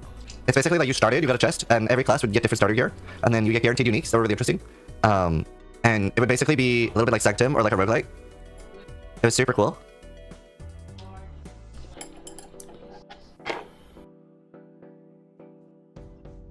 Steel Race is the first to reach level 2. Holy. It was like... Here's the boss. So just loads of fire damage, you need to like have double It was like Diablo. You need to somehow do damage basically. to it. Oh, well, it's hiding. You have very limited life loss. It's really hard. Global rank 1. Why was the channel called PC Child? That was my nickname back then. Badass. It was fun making all this stuff. It was really fun. Right, well, plus one It was incredibly enjoyable. But what you missed, the best one was like, I remember you guys put the BR into a Twitch Rivals, and it was massive. It was hilarious. Well, plus one for mini games coming in the future. Something that I didn't learn anywhere, so I'm curious to know what's going on with gym quality and the impact that you're hoping gym quality will have in the game. Yeah, so effectively what we've done is made gym quality a late game thing, because so it's kind of an in-game that you get it. It's not restricted to any one system or anything like that, but it's just something that starts dropping in in-game only. And effectively, yeah, they just increase like various things. Now, gym quality was one of those things I think was a bit complicated, or like there was things where like we want to try to do a little bit better when it comes to like what stats we're choosing to scale to make that a little bit more fun. I don't have a full list of what they are or anything like that yet. Mark, this is actually something that's like coming in really late. Like I know gym quality is a thing we're doing. Like the balance of that has only been done in the last few weeks. Yeah, it is a thing. It's like nice to have another kind of grind that's like you know, just to perfect the gym. And there's even a few other things like that of like perfecting the gyms. There's one of them I don't know whether I got in or not. So maybe I should mention it. That's relating to that. So no, you can mention it. Sure. You need to have quite a few different systems at the end where it's like, okay, you can just eke out another 20%, you can eke out another 20% with this, you can eke out another 20%, right? And so you kind of have a lot of those things. So there's the role of fusing orbs, which yeah, that's the thing. I don't know whether it's in or not. So I'll just leave that as a cliffhanger there. There's things like this. You've got gym quality. You've got I think it's the 20%, and of course the Gym Legion can go above that.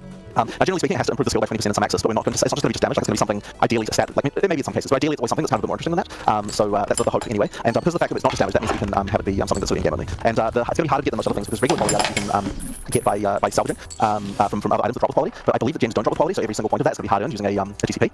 Hatching Palace Prison. So yeah, that'll kind of be one of those just final grinds at the end game, like getting all those, getting enough of those. And yeah, I think that should be just one of the differences. Answers that. So speaking of skill gems, there was one other skill gem that we saw teased one time and wasn't talked about, which was mounts in particular. Also is going to the Ranger, right? We saw the Ranger, but two questions here, which is, are there more than just the Roa mounts, and are mounts more than just Ranger? Can I be expected to be a Titan double fisting two-handed maces swinging off the back of a Roa? Unfortunately not. The Roa, I should say, is a Ranger. Well, no, it's not Ranger only, but the bonus that it gives is the ability to fire while without slowing down.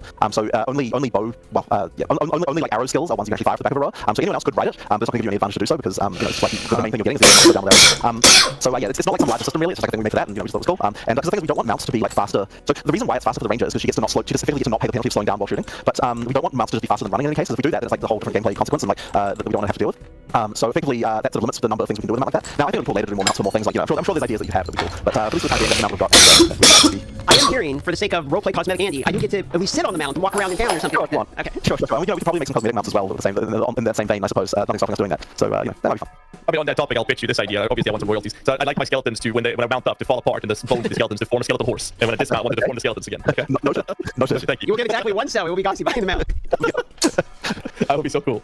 Moving on to assembling things question. It's crafting related. I don't want to spend too much time on this because the crafting is very different. It's what we're going to see a lot when we play. But I will ask a couple questions about it. So let's start with essences. Now, we're confirmed to be able to use essences multiple times where they guarantee a modifier. What we've seen is making a normal item into a magical item, guaranteeing one modifier. We've seen essences making a magic item, a regaling essentially, to turn into rare with a guaranteed second modifier if we want to. So I guess the first question is regarding essences. Is this a guaranteed specific modifier, or is it a 1x speed modifier or 1x attack modifier? Yeah, so it is listed as it's one of a group, but in many cases, for a given item type, there's only one mod of that type that could spawn anyway. So effectively, like in those cases, it's completely guaranteed. But there's a few cases where it could be one of a couple of mods. But generally speaking, for a given item type, it would just be one mod. The main reason why we did it that way, even though mostly it's just a single mod anyway, is because we didn't want to have the thing. We've got the giant list with each. Do you think they'll keep all the divination card design for 100 creators of the past? I don't think they'll keep a single one.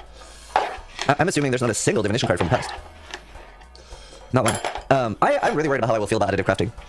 Item types, like here's what mod you're gonna get, like it's kind of annoying. So we just want to say like, we'll give you a mod of a certain group, and then that way you can sort of know what you're gonna get from that. So yeah, effectively, generally speaking though, you're gonna know what you're gonna get from that mod, except for like a couple of specific cases, I think. Okay, on the follow-up there, we talked about that earlier with... What content creators would you suggest for us to watch other than yourself that are good? I mean, 90-95% are good.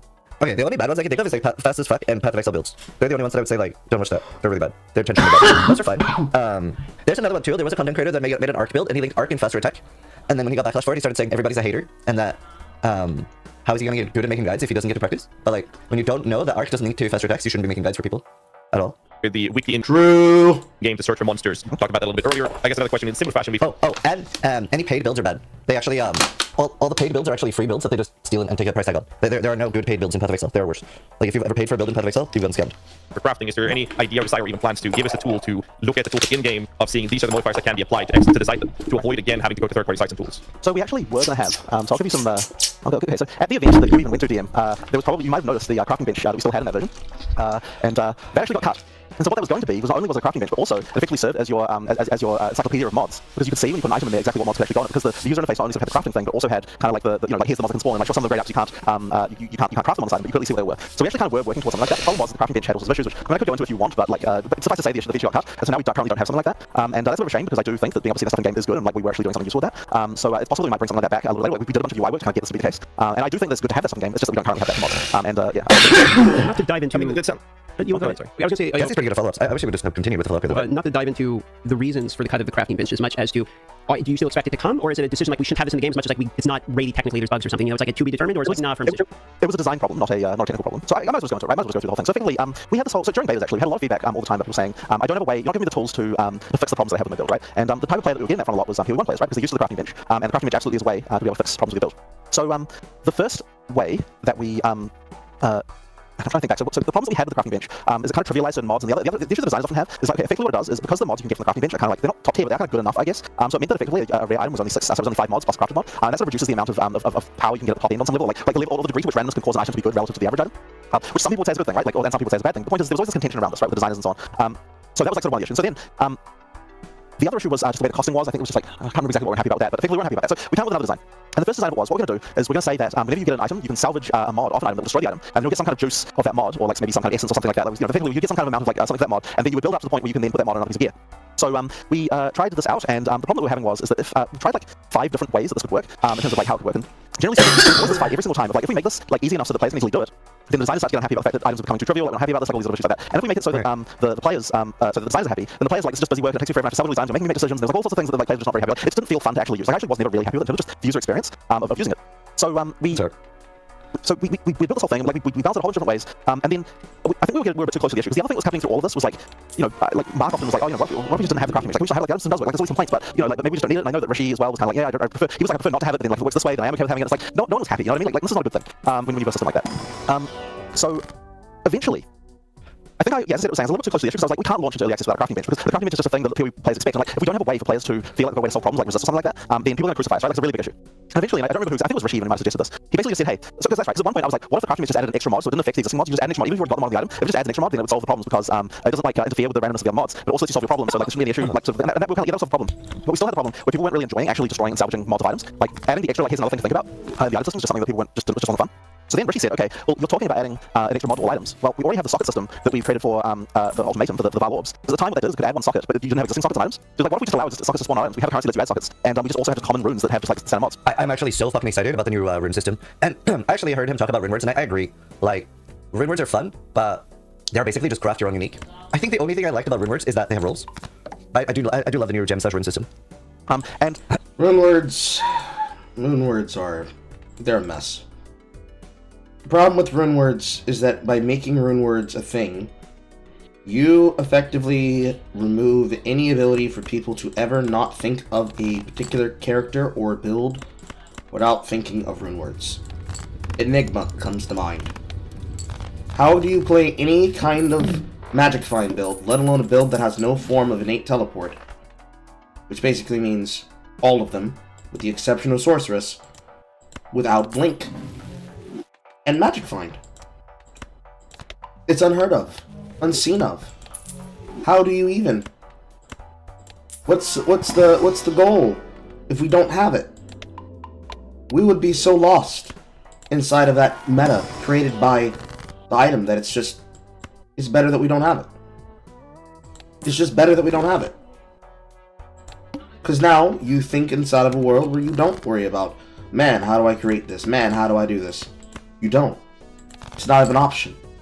Make your build, Exile. You've been idling inside your fucking hideout for days. You haven't made a single thing. You haven't even touched your build, bro. We shouldn't need to be so cucked and stuck. We shouldn't need to be so stuck and cucked. We can do better. We can be better. We know that it's possible. I know it's possible. We were a people once. We can be a people again. Kappa.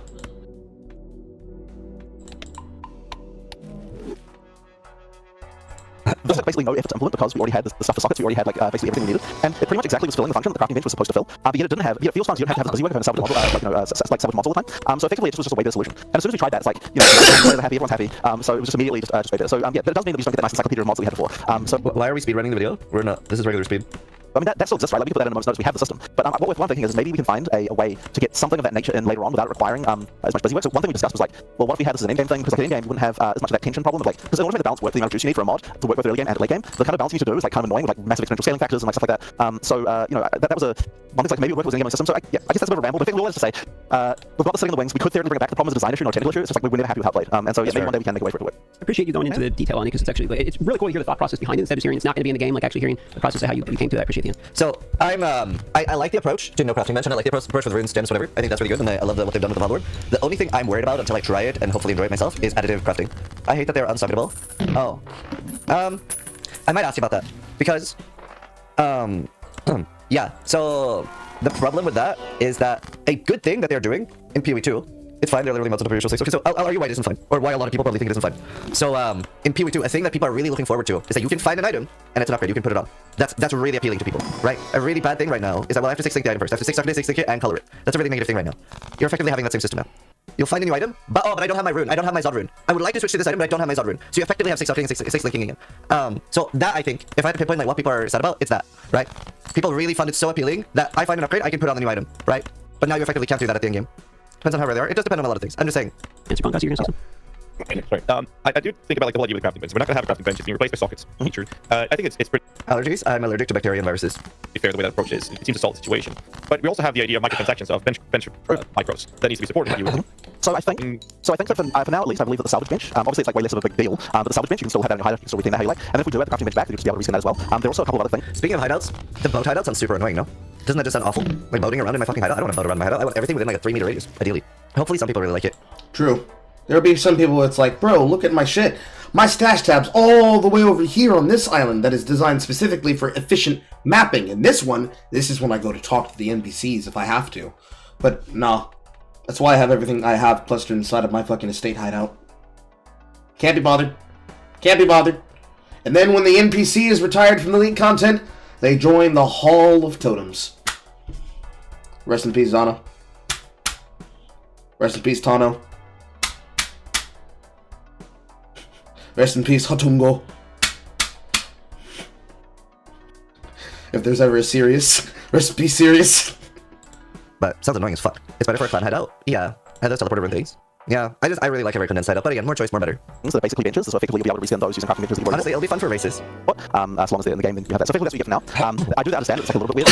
The bench is not like the salvage bench is not as big of a deal as what the crafting bench was in POE1. So like you could argue that the reskin has its value in that sense, but still think you put in your hideout still using that way. So we still have the compatibility there. But think of it this way, like it might be a far-fetched idea, but like think of the crafting bench if you put in your item in that you want to craft on, and then implement the feature like Rog Pog crafting. So you have a menu, say I want to use a chaos orb. You click on that one, it will tell you this is what's gonna happen. Rog Pog. A system of Rog Pog. It's nice for a gameplay concept. But how are we going to balance it, bro? Like, yes, I can Rog Pog. But what if you didn't have the ability to Rog Pog and you just had to do it raw? What if you just had to do it raw, bro? Rog Pog is Rog Paw. We'll still have Rog Paw. He'll be inside the expedition content where Rog Paw will be findable. The item, they have the craft. Now we have a proper use of crafting bench features of POE1 2. I think people. Do you think Rog will have similar crafting to the way he does right now in POE1? Like maybe he will be the only way to have that type of crafting. He seems to be too strong, huh? We've seen it. Did we see reroll 10 times? Choose the highest? I didn't see that. There's no secret recipes. Who would like that with the idea. Rog only has 2 options, right? Like showing the modifier that can apply to the item. Like one of the things POE2 so far is doing a really good job at is preventing us from utilizing third-party tools and sites to the extent that it is, and that could be a step in that direction. Again, just spitballing here. I'm gonna move on to another part of this question because otherwise we're gonna sit here for another couple of hours. And it is about metacrafting. We saw some of the omens allowing you to have the metacrafting approaches. So this question is from Empyrean, so shout out to him for this, by the way. The question is, can we use multiple metacrafts at once, multiple omens at once for a craft? I believe that you can't, but I could be wrong with that. But my understanding is it's one omen at a time. I would agree with one. So yeah, that does. I think that would probably get too powerful if you ever use more than one at once. I guess you haven't seen the whole list yet, but effectively, yeah, one at a time is the main idea of that. So the next the ball over to you, DM. Yeah, we're gonna move over here to ascendancies and trials related question real quick. So we saw the ascendancy, we know how you do it through the trials. One of the things that we were trying to get some clarity on is, do you get points from the trials based upon how far you progress in the trials, or is it the type of situation where you're gonna do multiple different trials to get the points? I know there's like the coins associated with it, so I was hoping we could hear how you go from your first 2, your second 2, etc. So effectively, as you get higher level coins, for example, if you get coins in the case of Sanctum, so as you get higher level coins, there's like certain level breakpoints where new floors open up. So each floor, in the case of Sanctum, there are 4 floors, and then those effectively, if you complete floor 1, you get 2 points. If you complete floor 2, you get second 2, etc. But the extra floor only becomes available once you get a coin of a higher level. And it says on the coin like how many floors you're allowed to do based on that coin. Do you know, I know it's stupid and it shouldn't be like this, but it would be really fucking cool if you were good enough that you could just straight up go. Do you know what I mean? Like, it shouldn't be like this, but I also find it kind of... It would be nice if we could be able to just, from word go, fuck up everybody and everything in our way. Perhaps it's not meant to be. Perhaps it's not meant to be, Ziz. Perhaps we should be given a form of, no, do not pass go, do not collect $200. Mayhaps.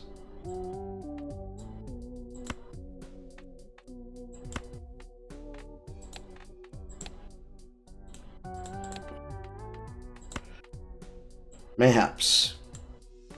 I should have passed. Carl, you need to start making better use of the Fool, and only be able to use this on things that are actively cards you need to be looking for. This could have been another upgrade.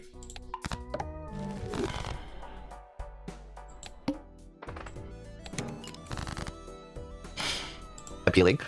Like, yeah, my character's good enough to do Cruel right now, level 20. Fuck it, bro. Send it. When everything else fails, it all returns to POE, and the Carl numerical system, Path of Exile, is the Arabian discovery of Zero. True. You actually did not... You weren't here when I recorded a 20-minute yap session, particularly about people needing to not fuck up and destroy our ability to enjoy the game, and the fact that I'm going to post it onto Twitter and a bunch of other fucking places, because it's like the biggest problem. One of the issues that exists inside of everything else with enjoyment of PoE, whether you're doing it with friends or you're doing it with a group, is that you have the ability to have fun while you're doing it. And while some people are simply content with having fun playing the game and being able to play day one, be able to play week one, and keep up that energy throughout the entire thing and be satisfied with a single game that is not dog shit, that is not riddled with microtransactions, not riddled with buying power, not riddled with toxic PvP players and toxic PvE players that are fucking control freaks, players that are not dog shit and horrible, that effectively is like what I'm currently playing right now, which is Balatro, which is Solitaire, and Path of Exile, which is gambling solitaire with multiple levers! I want to have the ability to enjoy a game, and that game not fucking be horrible, because other people are really bad about the shit that they're doing. That's what I prefer to have. I'd like that to be a thing. It often not happens in that way. So, everything returns to PoE. Because without having this enjoyment, for which I can have a game that is not ruined by other people, at least one. We'll have 2 coming up, because it'll be PoE1, PoE2, and then Monster Hunter Wilds.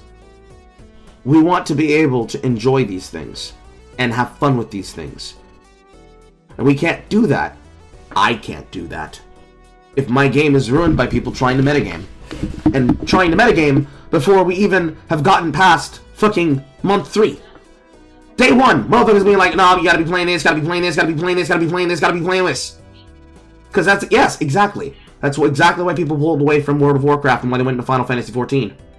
Not only because of the environment and the people, but also because of them needing to play at their own risk and their own time. And they're paying to play that game. This game is free! And if you were good enough, it just like, it worked. It shouldn't work like that though, it's so many exploit cases, but that'd be kind of badass. So that means that you can't, and maybe you can on a second character. As soon as you get there, like you do have to get to point from a slightly higher level. And the same is basically true of Ultimatum as well, so effectively it'll say on the Ultimatum how many rooms you're able to do, and thus, and basically for that one, it's the number of bosses, like, because after you kill the first boss you get 2 points, if you kill the second boss you get 2, and then the third boss you get another 2, and then the final challenge at the end, the 4th boss that comes, if you kill that one, then you get your 4th set of points of that. So effectively both, in both cases, there are 4 bosses that you can kill, and effectively once you've defeated, the second set of them, then you get more points and so on and so forth. Now, I think you alluded to this earlier, but just to further clarify, Atlas progression can be done in a group as well as... Am I the only one that's sad we're losing the fast piano?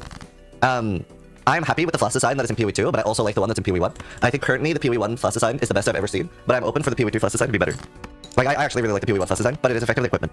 So I think this will end up being better. Ascendancies, can you do those in a group so when you go to do the ultimatum, etc., you can... Yeah.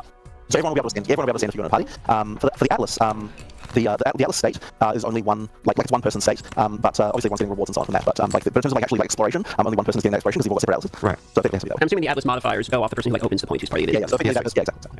Guys, you want to go? Yeah, we'll move over to the next one. We're going to go a little faster so we don't waste your time either. Or too much towards the end here, just a couple more. Yeah.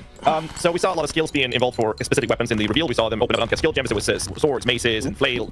So the questions first is, are there more new types or different types of weapons to come? And can we hear a bit about those? We'll start with that. Yeah, so effectively all of the, on that list it does have the full list of all the weapon types. Now I should mention that like the weapon types for classes, they're sort of designed for classes that we're not releasing yet. We're not giving the skills for those out either at the moment. And that's just because like effectively the weapon set of skills there is the class, like, and then if we're doing that, we've also have to do all that other work as well. So effectively there's still be no point if we did that. And that does actually mean, by the way, that like swords are not dropping in PoE2 right now because there's no sword skills for them, so there's no point in having them do that. So effectively, yeah, like the ones we've announced, like those set of ones that's what you're getting at the moment. And yeah, it's just strategy access. That's funny. But effectively, we do have that list on the side, so you can see what that will be, and we'll talk more about like the specific playstyle of each of those weapons as we get through it. But I will say one thing is that the skills that you get on each weapon type, I do want to make sure that each weapon type feels very different from one another. Like I would say that in PoE1, that like the difference between an axe and a sword is like not really that important, and I kind of want to make sure that like it feels like the skill set you get for each one is more distinct, and that's the playstyle different. So yeah, we'll. Fuck. Do you know what, in my opinion, would be the best way to do that? Man, I'm just spitballing out loud here. What if the animation for every skill was different? Like, let's say that last rate could be used with swords or axes, but what if the animation was different whether you were using a sword or an axe?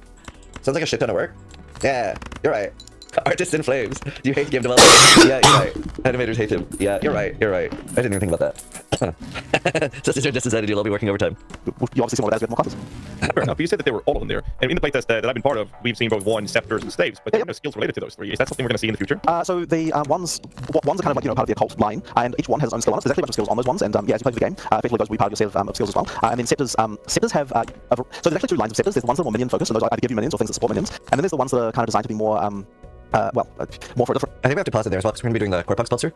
But pretty much all I'm going to be doing in the next few days is stalling on PoE2 and reacting. I'm going to be doing like mini podcasts with people. Would you want to do a podcast? We're going to do a Maxroll podcast.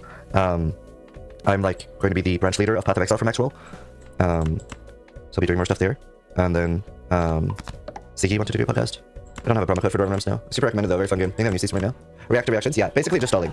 And we have an interview with Jonathan on the second. Different class, so there's another class as well that uses scepters commonly. Items, and yeah, as you play through the game, effectively those will be part of your set of skills as well. And then scepters have, so there's actually two lines of scepters. There's the ones that are more minion focused, so those either give you minions or things that support minions. And then there's the ones that are kind of designed to be more, more for a different class. So there's another class as well that uses scepters commonly. I actually don't know whether or not any of those scepters are in the game currently, but effectively there's a kind of a line of scepters that are designed to give spirit, but they're more not so much about minions, they're everything else. Yeah, that's pretty obvious, I suspect. But pretty obvious. But effectively, so you've got that as well. So and then you've got the saves, which also have their own set of things as well. So effectively, there's actually quite a lot of skills that are represented there that you don't see in those lists because they're kind of separate. Actually, one thing I should mention that maybe wasn't obvious is that anytime something says it grants a skill, that skill is supportable with support gems. So like in the presentation, if you start a Sensi class, and then a Sensi class note says grant skill and then some skill, you can support that skill with stock. Can I level up the skill though? Or is that skill always a static level? That's on your character. So like that time stop, for example, like that's a supportable skill. You can put things on that, and stuff like that. So that's actually kind of one of those things again, not entirely obvious when you're looking at it. Fair enough. We'll move on to the next question, which is, with life not on the passive tree, the shout out to preparing for this one, are some characters still going to potentially be significantly tankier than others as they are in POE1? Just to give some more context to the people watching, we're talking about the difference between, say, a CI versus Mind of Matter versus life stack and armoration, etc. Of course it will. So I mean, you can still absolutely get life, from gear, but the main way that the tree is going to allow you to get tankier is effectively other effects like to do with defenses, right? So armor evasion and so on. And there's quite a lot of stats around modifying those and doing different things with those. I think there is a lot of scope for that kind of thing. And I think it's more obvious to a new player that if you want to be defensive, then go for all this armor evasion or whatever nodes. Like the whole breakdown of like some extra needs to be life or whatever, I think was confusing before. So effectively now, if you want defensive to be more defensive, allocate those defensive nodes, you should be doing fine. We do want to make sure that you can feel a lot more defensive than some other characters for sure. I guess there's not a huge amount more to say about that. Just effectively, yes, we want to have the ability to control a lot of defensiveness from the tree. I'm going to rapid fire a few questions related to warrior ascendancies here. So one of them that got shown during the LA presentation we went on actually Open World Games video and then has been kind of spread around Reddit, etc. is effectively the rucksack is back. So you have the Titan that says plus 20 inventory space. There's been some questions related to quality of life being something that you get as an ascendancy point related to only a particular ascendancy. So could you elaborate on the decision behind it? I guess it's not really anything to say about it. Like, Mike was the one who was like, yeah, we should probably do this. And, like, he probably did want to answer that question. But he's kind of like, you know what, I think we'll try it out, right? It doesn't work, we'll just change it. Just for everything we do. So, yeah. I don't think there's some big philosophy around this. It's just kind of like, hey, Sure. Yeah, for context, I think the reason people are asking is like, well, I want plus 20 on my class. It's type of questions here. Gazi, did you want to? I'll interrupt you real quick. Like, there's that as well, sure. But there's also this idea that your first two ascendancy points, like where your ascendancy point, you get two of them, you kind of want to get the majority of the classes giving you something that gives you power. Whereas this choice is only giving you a quality of life feature, and Blood Mage, first two ascendancies, is a negative input for the class. So I was curious about the decision. Right, so I'll go into the Blood Mage one at least. So one thing I should mention about that is that it does allow you to overcap your life by double, which is something that I didn't mention in the video. But it's kind of important, right? So effectively, if you're picking up those orbs, then you can get to double the amount of life that you normally have. So yeah, Mark actually pointed out. Mark actually mentioned that I forgot to mention that outside of the thing. So yeah, that's kind of an important element as well. Yeah. But I know what you mean about the one with the inventory space keystone. Ascendancy node. So yeah, I understood. Right? I totally get where you're coming from with that. Okay, so I'm going to move on to the next ascendancy node. So during the footage, speaking of the footage of the presentation, I'm sitting there and I'm super hyped about warrior. I'm going to play warrior. I play warrior in all three tests. I went maces, seeing the giant splits, all looking good, right? So then they show the warrior class of the ancestral spirit, and the footage shows a monkey who gets summoned. He pounds his chest and he runs away. He just runs away. I know. And this came up during we saw it so late as well. Okay, one thing I think you guys should understand is the fact that okay, you probably assume that this video was ready like a week ago. Well, let me tell you, we were rendering it out the night before, and still working on it, right? So there are a lot of things about that video. So yo, like I love how candid they are. I'll never stop appreciating that. It's just such a different vibe. Wanted to improve. The monkey running off into the tree was definitely on the list. Okay, like that was in there. That was certainly not lost on us. Unfortunately, we just didn't get time to fix that. To be fair, I'm not so much trying to roast about the monkey. Everyone wants to know what the monkey do. Like, there's a monkey, but what does the monkey do? Is there any chance I can find? I mean, I don't actually have the finer details on this one. It's I actually don't. I have to ask Mark about that one. He's the one working on that. I know, but the thing, it was not lost on me though. It was honestly like people It came in hot, that presentation. Let me just say that. All right. So it does more than runs away. Yes, it does more than runs away for sure. It's going to be attacking, it's going to be doing stuff. It's just, I think, AI failed. It does something at some point. Got it. So the Jade would be the next portion. We saw the Jade. Is that defensive only? There was a Jade ramping stack and let you gain Jade per second. So the question is, are you gaining Jade as you're in Jade form sitting there, and then that translates to a buff of some kind, or do you have to stack Jade in order to be able to use the skill? So I was hoping, would you be willing to... So while you're not using the skill, effectively it's building up, and that's effectively acting as a counter of the amount of damage that you can sustain. I should mention, by the way, that I didn't do a good job of explaining this in the video, but you can turn on and off, like, quickly. Like, you've got an amount of Jade, and it's like you use it just when the boss lands, you don't just stay as a Jade statue. The video made it look like you just stay as a statue until it runs out. That's not how it works. You just hold it down while letting your Jade, then you let go, and then you're not. That's the... So well, I mean, you just hold down the skill, right? So effectively you can use that to tank a bunch of damage, and I think the design intention here really is that without dodge rolling, you can stay where you are and tank like even an unblockable hit. And then attack follow up immediately, without having to like dodge away and like get out of position. So that's kind of the idea of that. Excellent. It's just like a toggleable ball Arctic armor kind of thing. Then. Well, the thing is, I don't know the word toggleable to use here. It's a skill you were using because like while you're holding it, it's there, and when you're not holding it, it's not there. And also you can't do anything else while you're a Jade statue, right? It's like a skill is turning you into a statue that's unmoving until you let go and you can follow up again. So yeah, it's kind of like, as I said, you should think of it more like a dodge roll where you don't have to actually move, like as a way of defending yourself against a big attack that you otherwise get away from. Okay, well, that makes it sound a lot better. So another question, people are going to try and make this a little bit faster here. Party play, there was the Chronomancer, looked awesome, was the one that caught me off guard the most. How does the freezing time work in party play? Can we get it doesn't stop your friends. Okay, yeah, it only stops the monsters. So you can overlap these, like have someone go and then the next guy go and then the next guy go. I don't see why not. That would work. There you go. I'm starting here with two more quick ones, and then we're gonna let Gazi get some meeting questions after that. We're just at the Q&A rapid fire, the last few couple from chat here, and we're pretty much gonna send you on your way. So, div cards have been in the game. I think this was confirmed from the puzzle boxes that were originally came out. The first basically mention of this. So we're hoping to hear a little bit of information about how you want div cards to be, presented within this, as well as maybe some timelines, because I saw in the packs you guys are both selling this, as well as unique items will come up to support it. So some information related to all of those questions. Yeah, so effectively, once we've got the our ducks in a row to be able to sell that, because we were a little bit worried. We were just kind of we were planning on selling at the same time as the support packs came out, but we ran out of time a little bit, so we couldn't cover them up. And we were a bit worried because the way the system works with these limited sale items, you've got to make sure there's fairness issues around it. So we're kind of thinking we should probably make sure that we're time we're going to sell them. We've got some system for allowing people fair access to them, because we're not going to sell too many of them, because every single one of them requires an artist draws an image based on the description of the player supplies. So this is going to be a limited thing. There'll be too many of them sold. And then the same is true of the uniques as well. And these are going to be expensive, right? Because the thing is that we can't sell that many of them, and the cost to deliver a unique item now is so much higher than it was back when it was just a margin, a few stats. There's a lot going on with these, so we're going to be doing that. I understand that you. So before they were $1,000, so they're gonna be more than that. How much are we thinking? Is it gonna be 3 or 5 or 25? I'm wondering what is my limit for buying one. I'll go half. I was thinking 3K. I'm like, would I buy one for 5K? I feel like I would regret not buying one. I definitely wouldn't do 10K. Do crowdfunding. You would regret not doing it for 10K. Or doing real life US dollars, yeah. Just up Steel's rent a bit. That's true. What are we talking about here? We're trying to guess how much will buying the right to design a unique item in POE2 cost. I think $3,000 to $5,000 sounds the most likely, and that there would just be a limit on how many are for sale, and it'll sell out in a minute. I mean, less than 3K I wouldn't hesitate. 5K I would hesitate. 10K I don't think it sells out immediately. But I do think I would regret it.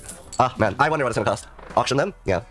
You got one randomly in a box, is that right, Tim? I did. I was curious myself. I wasn't gonna take your time asking, but since you're bringing it up, were the boxes sent out? Did you guys handpick? Did you get this one? You just put it in a hat? Yeah. So there was a 10% chance to get a trade unique, and a 90% chance to get a div card. So you lucked out. Oh my God! What? Yeah. All right. So hopefully people don't feel insulted if they didn't get one of those. It really was random. I have no idea who got sent to. But anyway, what was it? That's right. So the div cards. Yes. So the div cards design, they've actually got a bit of a new design as well, fresh coat paint. They do fundamentally work the same way they worked before. The nice thing is that because of the way the atlas works now, it's much more reasonable for us to make the drop rates you're not going to be able to just grind a single map again and again. We can kind of make it them better in terms of how often they drop when you find a given map and things like that. And just it's just nice for us to be able to spread around the atlas like this. So I think that will make the experience quite a lot cooler. Interesting. And I think hopefully it's just a fun time, right? Just we like doing this community stuff. It's just fun to have players involved and things like that. So that'll be fun. And of course the uniques are another whole can of worms. There's always a lot of back and forth with the community members about how OP it can be and all that sort of stuff like that. There's different always thing. So it'll be interesting to see how well you can work with our designers on that one.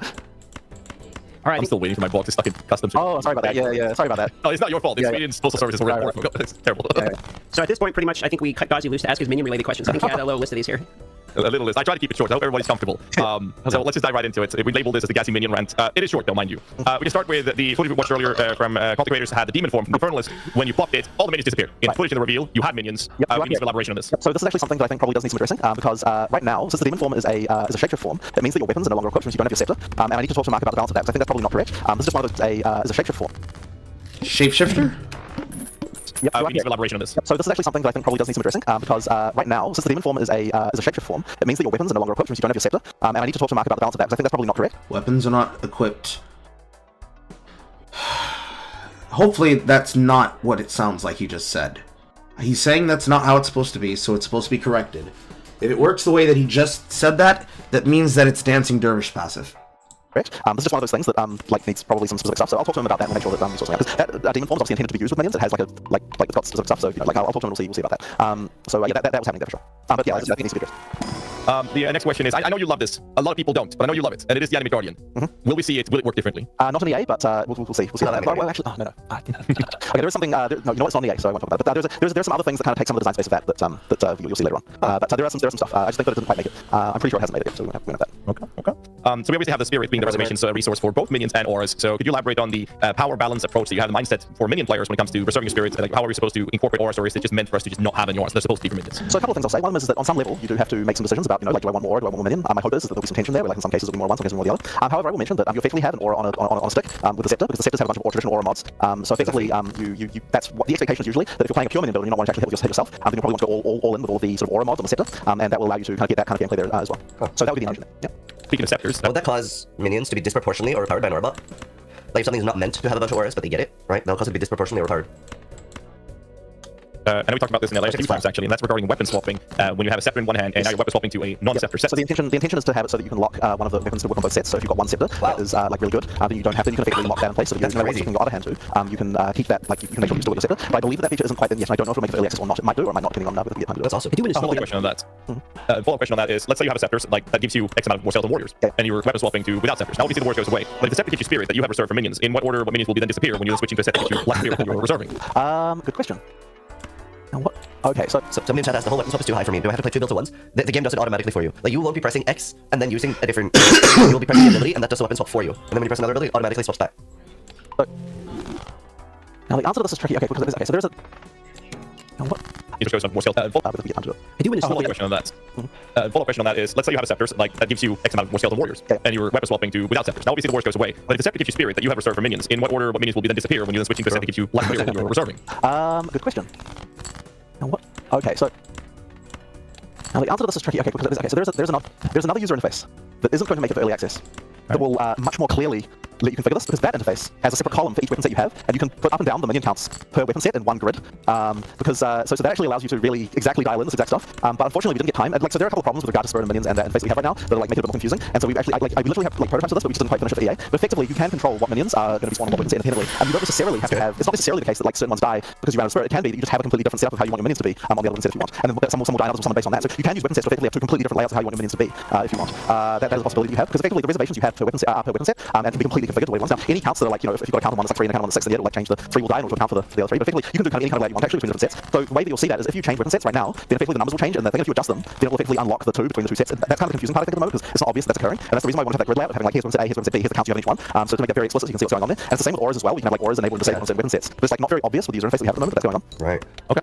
It seems like that seems like the solution to have one set for single target fights and one for clearing. Yeah, you can do things like that. What were you saying, Deems? I got a question just because you're talking about weapon swapping here. So dual wielding, the thing I thought interesting is dual wielding two-handers obviously look pretty cool. So I'm kind of curious, is the benefit of dual wielding two-handers, like, is it the same as POE1, or how exactly does the benefit of dual wielding two-handers scale in POE2? Yeah, so effectively it's actually different per skill. So every skill's got its own decision about how dual wielding works with it. In some cases, that will be visual in the sense that you can just see the fact that you hit with both weapons, like in the animation, right? So like now what we're generally trying to do is make sure that each attack, just like both weapons are inside it, and the animations might be such that, like the idea is to try and sort of balance that with like what the animation is effectively doing. But usually you'll hit with both weapons in a single attack, but there are some attacks where you alternate and then you're faster, and there are some attacks that hit with both at the same time and merges the damage packages so that you get like all of your stuff in one. Like it actually is just very skill dependent. You'll have to sort of play around a bit to do that. But one thing you might have noticed is that on skill gems now, and this is also true in the skill in the advanced skill screen, there's different tabs where you can see the different, like, weapon A, weapon B, and different tabs and things like that. I believe that's how it works anyway. So that means you can kind of see like how that all interacts. And but effectively, different answer per skill. Cool. Okay. That's easy. I'm gonna move on with my minion rant and say I'm just gonna say one word and question mark, and the word is goals. Not right now, but I'm sure we'll come to this in the future. All right. Yeah. We'll wrap it up with a couple quick ones on the minions. Shout out to Crypt for this one, and that is the first question here is permanent minions have commonly had lower power scaling than that of temporary minions in POE1, and the question is, will this still be a thing in POE2 despite the lack of generating corpses versus bosses? So effectively, the temporary minions are designed in such a way that they can make a boss fight make sense in terms of damage and everything that you can do, and the temporary minions are kind of designed in a way to make it so that you've got your permanent ones plus also your temporary ones, and that makes sense for clearing. So this is kind of a way to have like a different situation for bosses versus non-bosses. Now there are certainly cases where you've got bosses that have minions, and then those ones you can raise temporary minions, and that effectively means that minion build will have an easier time with those fights just because like of that, just because of that. But that's kind of okay. Like many fights don't have minions. I don't have boss. It's not spawning minions, so like it's kind of not like a big deal. Also, it's just fine sometimes. Just have some fights with some builds better than others, and that's okay. So effectively, the intention is that with just the permanent minions that you have, you should be well, with a couple of exceptions. There's a few ways to do a few things, but effectively with just the permanent minions you have, that should make boss combat feel correct. It's also kind of important as well because when you've got a full suite of temporary minions, the amount of minions you can have is like absolutely outrageous. For clearing, that's fine, but for making boss combat actually makes sense. Having the fewer number, but just having only the permanent ones kind of means that like you actually get the like proper combat we're trying to have for boss fights. So I think that actually does quite work in that way, having the combination of the two. It's funny that you mentioned because that's how he felt playing at even low level. Like you had an army. It was beautiful. I will ask one last question, which is actually the most important one. We saw Blood Mage, we saw Infernalist, which seems to be like the fire-oriented minion ascendancy. But where's my Necromancer? Like, is the Fire Ascendancy gonna be like Occult Chaos, Deluxe Curse, and minions, or what are we expecting to see here? I won't say exactly what it is. What I will say is this: one challenge we have with the ascendancies is we don't want it to be that if you're playing a minion character, here's the one ascendancy, right? And we don't want it to be this is always your choice. So this makes it very tricky to design because we need to make sure that there's like something in the variety of these that you're actually interested in. And so that being said, look, I think like it's a cool fantasy that we want to have this sort of Necromancer type thing. But I think that in order to do it, we have to make it so it's not just so obviously what we need to pick that that's the only choice. And effectively, so this is the design problem we have. So I think that effectively there's just a shelving of like we're having trouble solving this problem. We'll just go with these two for now. And that's kind of like the main issue. So yeah, that's the design constraint we're working around with this. So now we made it through all our main questions. We have a handful of just like, you don't have to elaborate much, just real simple ones we put in the chat right before the start, and then thank you. We went about half hour long. We were planning to hold you, but we appreciate you taking the time. So I'll shoot these last ones out from the chat here. Okay, first one, strong boxes. That we're showing in review. Seem like you kind of locked in numbers like which one takes a really long time for the test. This is another one of those. I wish we could have replaced that shot things because like afterwards we're like, god damn it, like we sped up the freaking spawn rate on that strong box like right before we recorded that. Right after we recorded that, and we didn't get a chance to reshoot it. So yes, the number of monsters that spawn from that is much faster normally. It's just that the number was incorrect in that video. So you should expect the strong boxes just to be better than that. I believe that the smoke thing. I think the smoke thing was just a modern, wasn't it? It could have been. I might have missed it. No, the minion pace. It was like every time I saw that when I was watching like people react and stuff, I was like, god damn it. I really should have a chance to reshoot that shot. Like the monkey, yeah. Yeah. Like all right. So next one here, mouse plus analog concurrently. Like if you have an analog stick plus a mouse, can you use them both at the same time? This was somebody asking about accessibility question. We plan to have it so that you can swap, like, so the UI will swap dynamically between the console version and the keyboard version. Like when you just use your controller, but right now it doesn't do that. But that's a feature that's been really requested, so we're gonna get to it. We just need to get to it after the start of the EA. But maybe you weren't asking that exactly. We were asking about analog controller. I think they're asking, but like I'm not quite sure to be honest with you. Really, the accessibility. But the question particularly says they want to use a mouse and an analog stick at the same time, and I'm not sure how that would work. Yeah, I'm not familiar.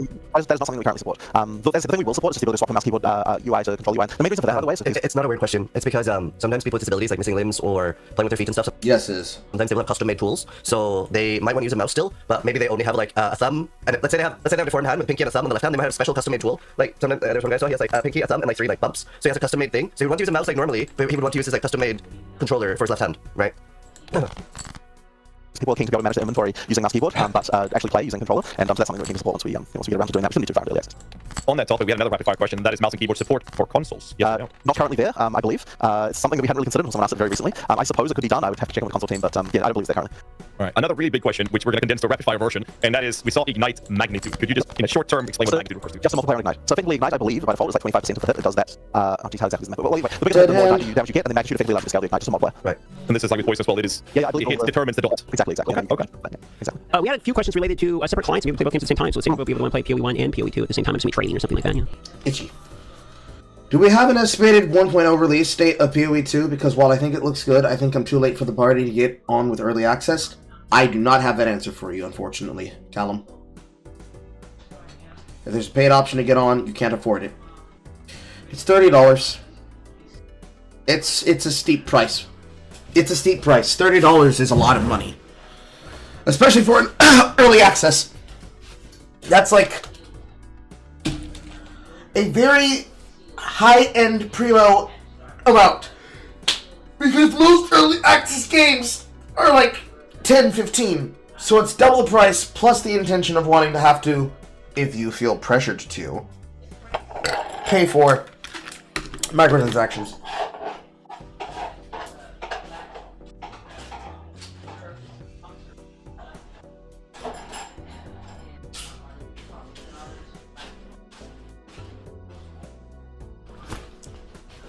It's unfortunate. I wished that the option would have been less money. Because the only way that a person is able to get a key for free is that somebody who had a key, who bought an early access, gives away the one that they got for free, or gives away the key that they purchased, or if you already owned an account that had purchased a lifetime supply of $480 worth of content, which basically is like several different leagues of dips and like one of the extremely luxury supporter packs, which not everybody can afford. I know I ain't got fucking $400, $480 to throw away on the Liberator of Ray class build. There are some of y'all out there that are rich enough to. Ain't me! They will be, you can do that. It's actually a bit weird. There might be like a few slight oddities when you do that with regard to when you change microtransactions and stuff. But it does work. Something you can do. Cool. Okay. Ultra wide resolution, for instance, I have a 49-inch monitor. Ultra wide resolution POE2, how's that looking? So you can do up to. Sorry, how big is it? I hate ultra wide. Don't hate me. What's the ratio of those big ones? I believe that the biggest wide monitor usually is like 9 by. It's a weird, yeah, it's a weird one. Whatever that number is, the big ultra wide. So we do allow you to go up to that. If you go wider than that, it'll start to add black bars. I will say though that like QA are not routinely running around with one of these, so there can be cases where we like pop in like maybe a few cases. It should generally work. You just might get a few visual things, just like I've noticed cases, for example, where it's like the level is not quite big enough. So if you stand in one corner, you might see off the edge of the level very slightly. Like a few cases, like there's a few kind of like weird things around, but in general it works fine. You know, it's just that it's kind of not something we're being like going out of our way to fix little issues and window issues. True. As genre-defining things like minion summoners have been for the RPG world, so is Cyclone. Spin to win. Are we going to see something like a spin to win skill in POE2 soon? You will eventually. Just unfortunately, the exact cycling skill, just hold it down forever and just spin forever, we don't have in this version. It is on another class that will have that. There are quite a few other skills that involve swirling around and doing stuff though. So some people don't have things similar. Like that monk skill, which is a little bit different with the twirling of the staff. It's sort of similar, but yeah, the true just like hold down forever and just channel spinning. That's on a different class that isn't in the air. Okay. On another topic referring to POE1 is a spell totem. Will we see a spell totem in POE2? You will see it. Do we have it in EA or not? I thought we did. Did we have it in EA or not? Well, look, you're certainly going to have it. The question is, will you have it soon? I'm actually not sure. I mean, look, it was on the skill list recently. Is it still on the skill list? If you're asking, it probably isn't, right? So it's possible that it was removed from the SOC skill list if you didn't see it. But so it might be cut temporarily, but look, it's being made. It's there. It's just like it's not there. So yeah. How about modifiers for maps that like brick the map, for instance? You know, reflect being eligible, elemental immunities, things like that. Concepts for this for POE2. So we do definitely have modifiers that are hard. And look, some modifiers will definitely be something that will be hard in your build. I don't think we've got reflect. But you know, they're mods that are hard. So it can happen. Right? There are things like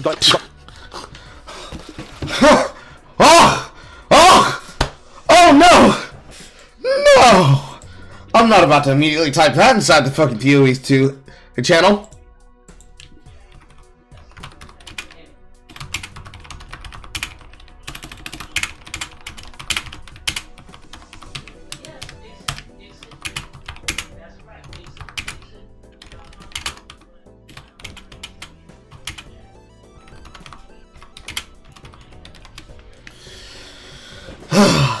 Slamming without fear of a reflect on your map. Let's fucking go, bro. No. No. No. No. login is intensifying even fucking harder, bro. It's intensifying even harder. Got to have certain things that you can be good against, I believe. There it is.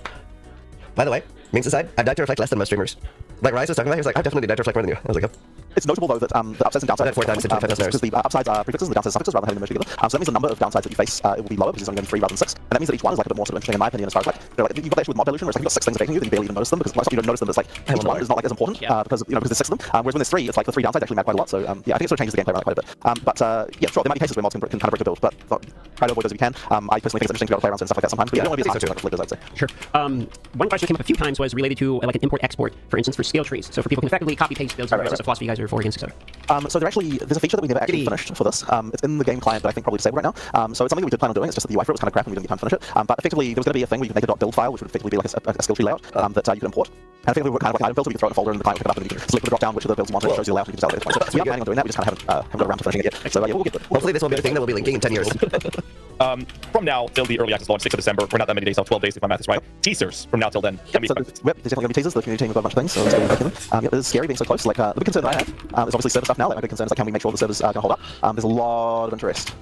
Just looking at the the numbers I'm seeing from like support pack sales and so on, I think there's going to be a lot of people on day one. So my job now is going to be like making sure that that's going to be okay. I really hope we can do that. It's going to really suck if we get like launch day problems. But yeah, how forgiving do you think people are going to be with launch day problems when they're so candid about it? I wonder. 0? Very? Not at all? Very? 50-50? I think it'll be very 50-50. Worried we're going to be setting record numbers that will be very hard to deal with, but we'll do our best obviously. Yeah, that's going to be my thing going forward. I want to just real quick follow up on that because it sounds to me like you're almost surprised by the amount. I mean, obviously you have a good product. You've been making a good product for a while, so you're not surprised you have a good product. But what I'm hearing is there's a lot of interest, maybe even more so than you were. Would you say this is accelerating a little bit larger than you guys originally anticipated, or how that's got to be encouraging, right? It is. The thing is that I guess so. Obviously, when we get to open full release, right? Obviously, the numbers there are going to be ridiculous because it's free. Anyone can play it. I guess the expectation was that because this was paid entry, and also like just a general feeling around early access that people had was like, oh, maybe I'll just wait till the release. Like there's always this kind of feeling of like, I'm going to wait. And I guess my feeling was that because of that we had both that and also the and also the fact that it wasn't, like you can't get it necessarily free. I guess I was thinking like we would probably see sort of similar numbers to what we've seen in previous POE launches. Oh, that's crazy. But just the number of people buying packs and so on. I mean, it's looking like it's going to be pretty damn huge. I mean, look, obviously that was my goal, right? And the part of the whole thing of having so much content in early access is literally to get this result, right? So on some level, I can't be too surprised. But at the same time, there's always those factors of like, I was completely certain we were going to smash it out of the park with regard to the full release. I just wasn't certain that we were going to have records on records of concurrency on early access, and so it's looking like we will. And that means we have to make sure that our servers are up to the jobs. And it's not really a question of like buying more servers. I mean, we can always do that. Although even that at some level of scale becomes tricky because like you can't just turn up to Amazon and be like, hey, we need like 5,000 servers out of nowhere. Like there's actually some level of like of doing that. So we're doing that, getting that organized, but it's also just like the back end, right? Can the back end handle it? We have to write, load testing stuff to kind of make sure that we can try to simulate it. And your simulations will never quite match reality. You never quite know, will it actually work? So we're doing our best basically to try and make sure that's the case. But I think we can see a pretty significant amount of people turning up early access. It's looking like it's going to be very popular. I think at least 500,000, maybe 1 million. Last rapid fire question we have right now is equip gear, even though the gear piece itself makes you fulfill the attribute requirements. There's actually one more question after this. But you know what I'm talking about. Let's say you have a pair of gloves, they're fully dex, and if you unequip them, you can't equip your skill gem or whatever. You just switch that with another pair of gloves with dexterity without that being a problem. Thank you for the raid, man. I super appreciate it. We're just doing some reacting of them. You can switch, you can swap them when you already meet the requirements on both. You can swap them between and that will not break anything. But currently, if you have a piece of gear that will support itself, like if you have a piece of gear where equipping it would give you enough stats to support it, unfortunately it doesn't currently let you do that. You have to find a way to get the dex first, and that is annoying. And we are planning on fixing it one day. We just haven't got around to it. It's very tricky to implement. It seems like simple, but the problem is that it actually do it completely correctly because there are steps. Yes, exactly. This is a pre-recording live from yesterday. Fuck me, dude. AI has gone too far, chat.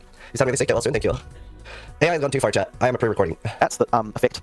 I'm trying to think one off the top of my head, but it's like if you have a stat, for example, that says something like this that doubles your dex, then immediately it's not just a question of like adding one. You have to effectively work out like, okay, what would the stats be on my character if I were to put this thing, including all the changes that would occur from all the different mods on this thing, and then after you've done that, then it's like, well, now I've done that fake simulation of that. Now I need to do that for real, and so it's like it's just a little bit tricky to actually organize doing that. So we will get to it one day because it's a feature that I'd love to have. But yeah. I remember doing this with the Chaos Pincushion.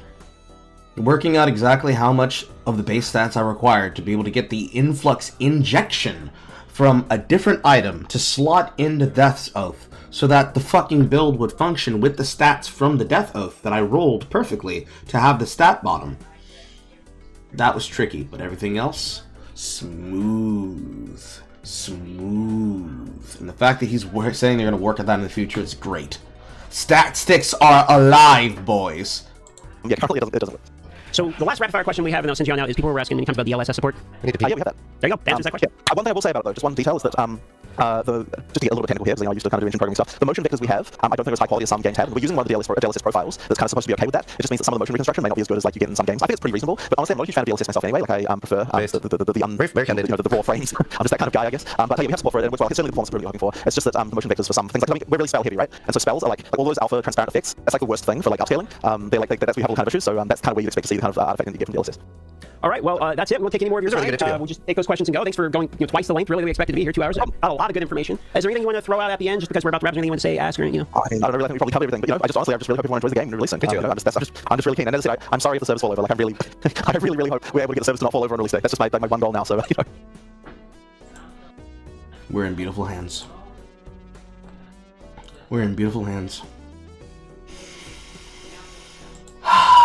Thanks, Chris. Thanks, John. Thanks, Mike. Now, the only thing that's left, on top of getting my bank card, is to log in, dude! Logging in needs to intensify. But now I must leave you, chat. Goodbye. I fade into nothingness.